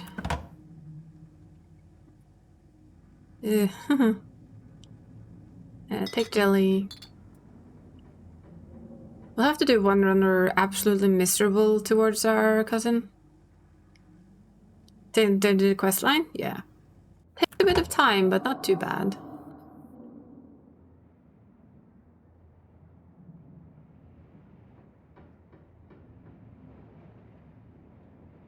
Pantry. Take bread. Take peanut butter. We've seen everything in there, so that's fine. Don't want to put that over us anyway. Grab a plate and a butter knife. I tried everything in this moth trap. Do not touch. Idiot. Haha, idiot. Les Miserables.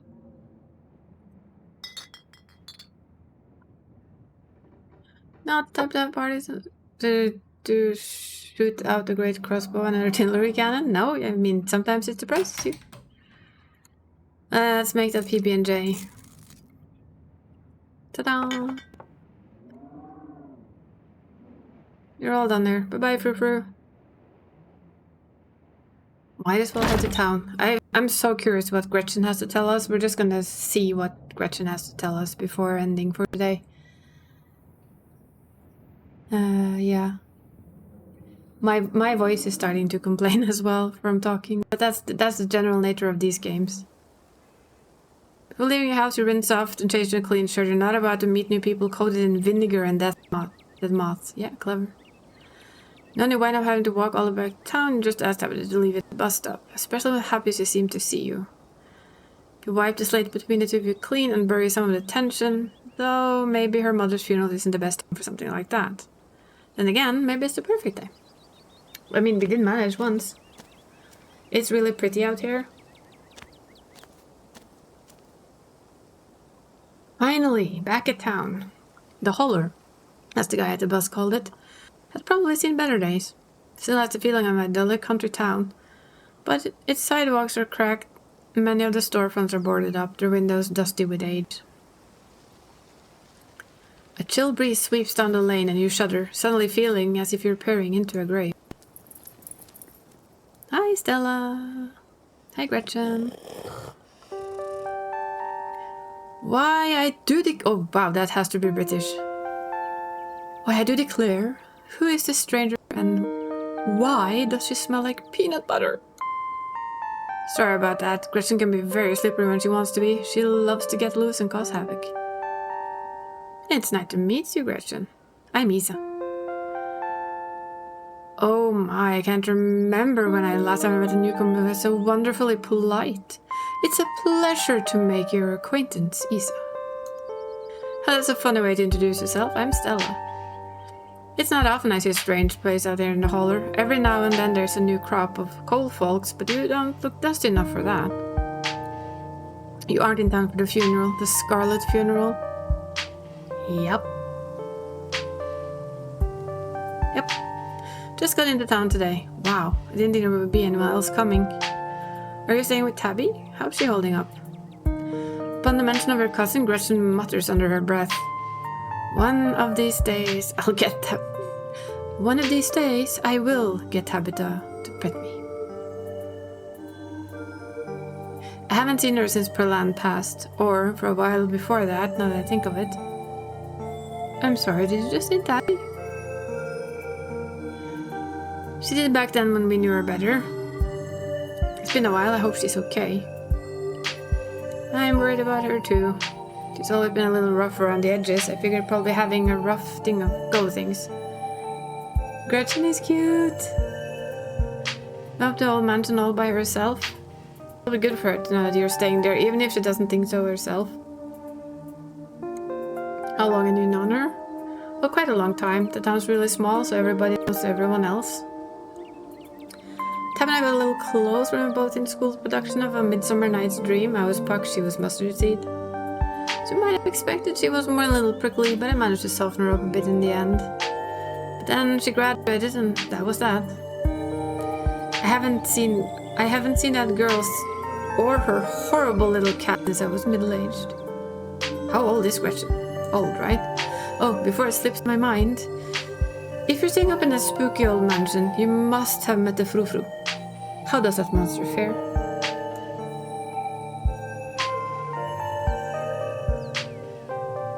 Ah, it sounds like you and Frou-Frou has history. Wait, what? Are you messing with me? Can you actually talk? You can't actually talk to my dog, right? Alas, you have discovered my dark and terrible secret. I can talk to animals, and animals can talk to me. Your dog sounds like a southern belle when she talks. No, of course you're joking. You and Stella maintain silent, awkward eye contact.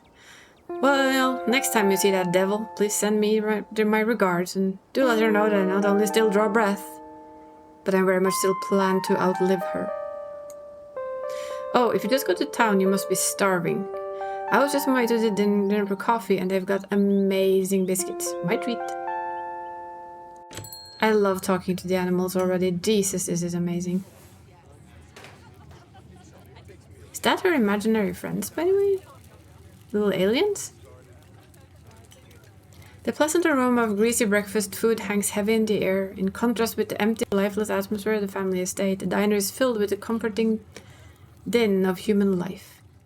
all of which grinds to a halt as the patron realize the stranger has entered the establishment.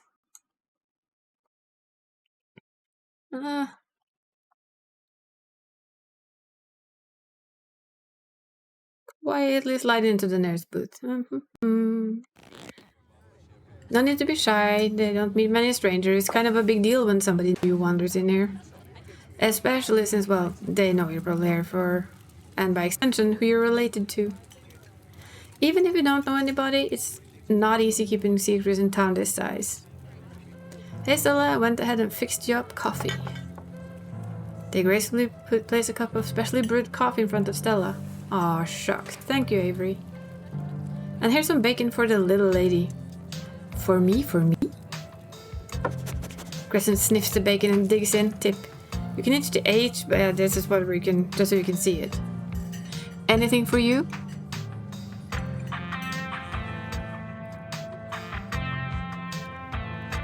Order a biscuit and a coffee.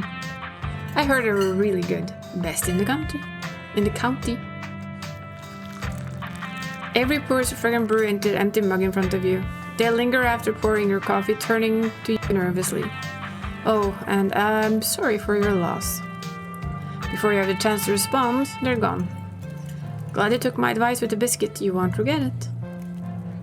Anyway, the funeral is until Sunday, okay? Look at that face, though. It's like it's empty. That gives you quite a bit of time to slum around town. I'm trying to think if there's any cool events going on this week. There's always the reading adventure at the library, which is supposed to be for little kids, but I do it every month anyway.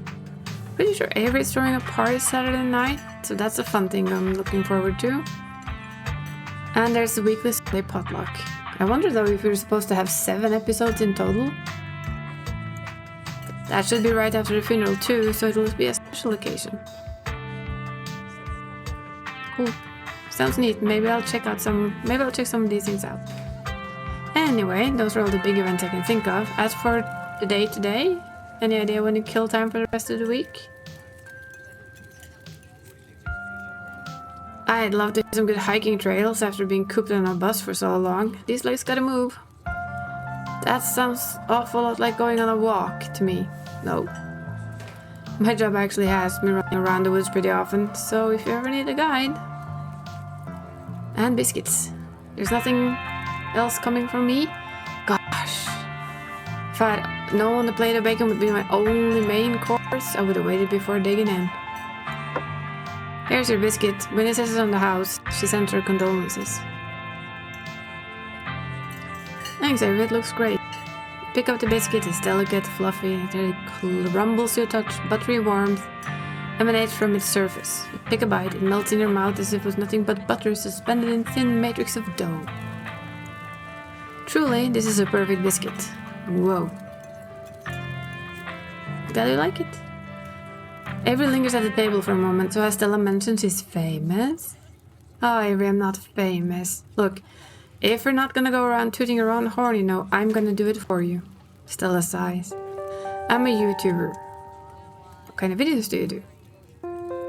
She hunts cryptids. You should really check out her channel, Lisa. It's amazing. Wait, how did you know my name? Oh, sorry, just most people in town know about you? Must seem kinda creepy. Well, the cat's out of the bag, the Holler's a small place, everybody knows everybody. That includes extended family.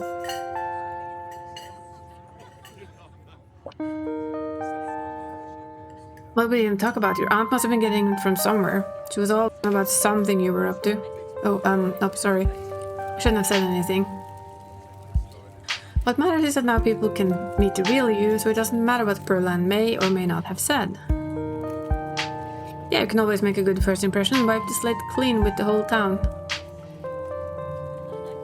Oh god, what was she saying about me? Oh jeez, look, I'm sorry I said anything. Hey, don't worry about it. Perlan was a gossip and would do this sort of thing with everyone. Spreading weird little rumors about folks was kind of her trademark. Anyways, weren't we in the middle of discussing the YouTuber career? The river one, the controversial one, the one with the cat in it, you know? Beaver, no, that's a mountain lion. Still not sure what it is.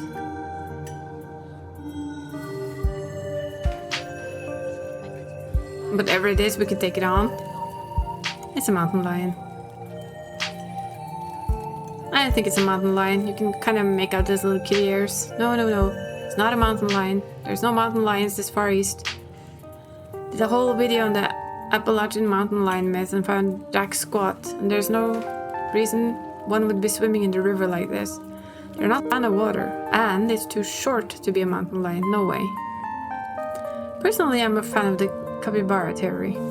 Sure, it's not like any local pet sanctuaries are missing one. But people always like keeping exotic animals, yeah? Kind of like a surrogator type. Everyone had about confusing Boy Scouts and YouTube commenters for years to come. So, speaking of things to do around town, I was planning to film this weekend. I was wondering if maybe you would want to come along. It's pretty easy one this week. We wouldn't even have to camp anywhere. I'm going to after that. Wait, no spoilers. Oops, sorry Avery.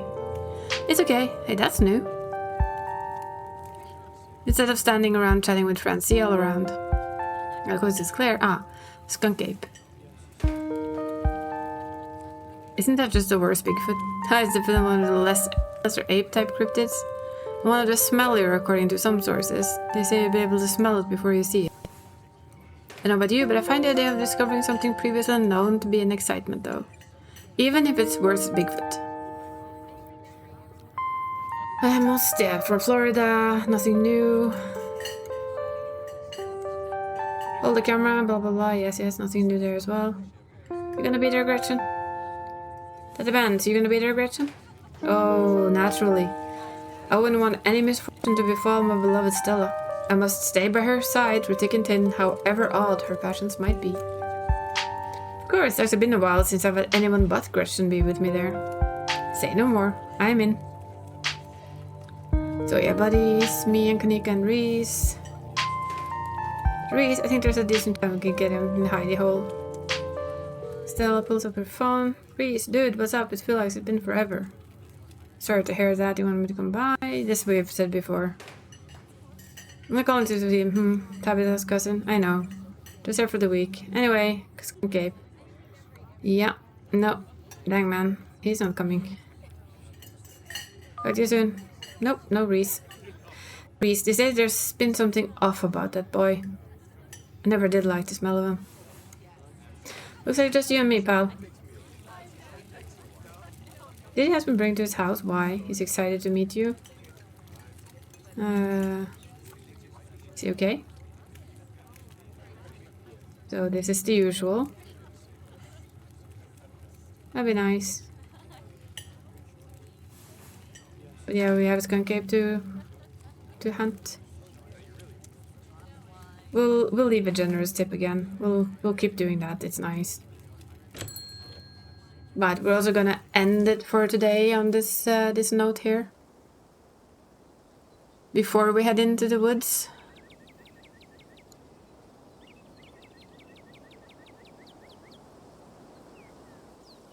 We'll take this little empty slot here.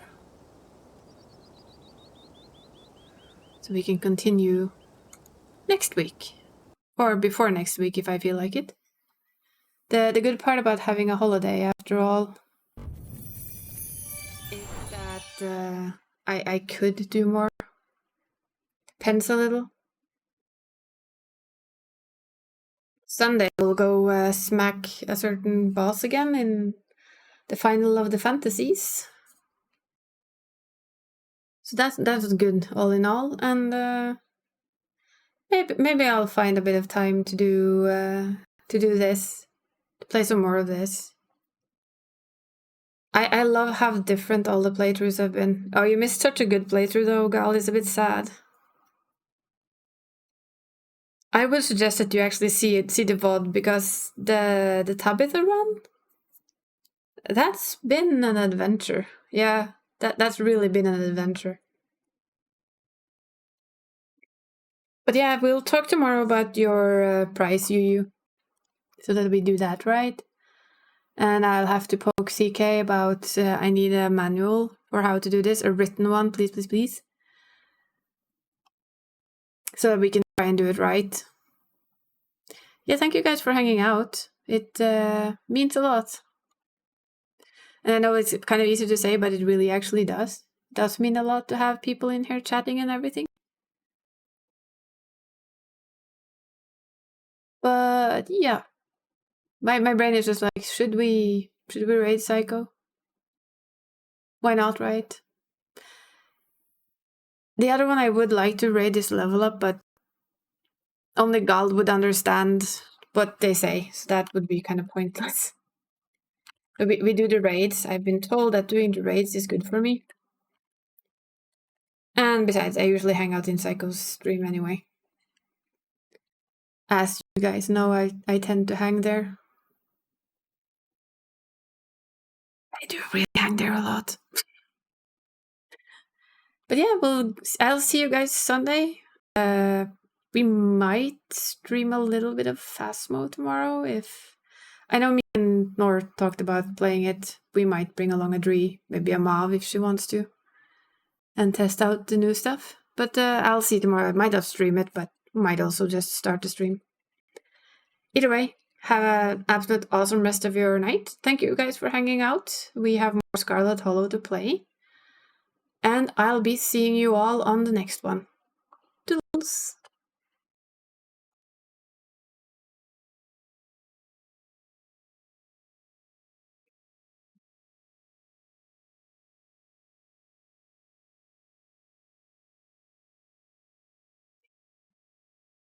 Face yourself, chat. Let's go.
All right.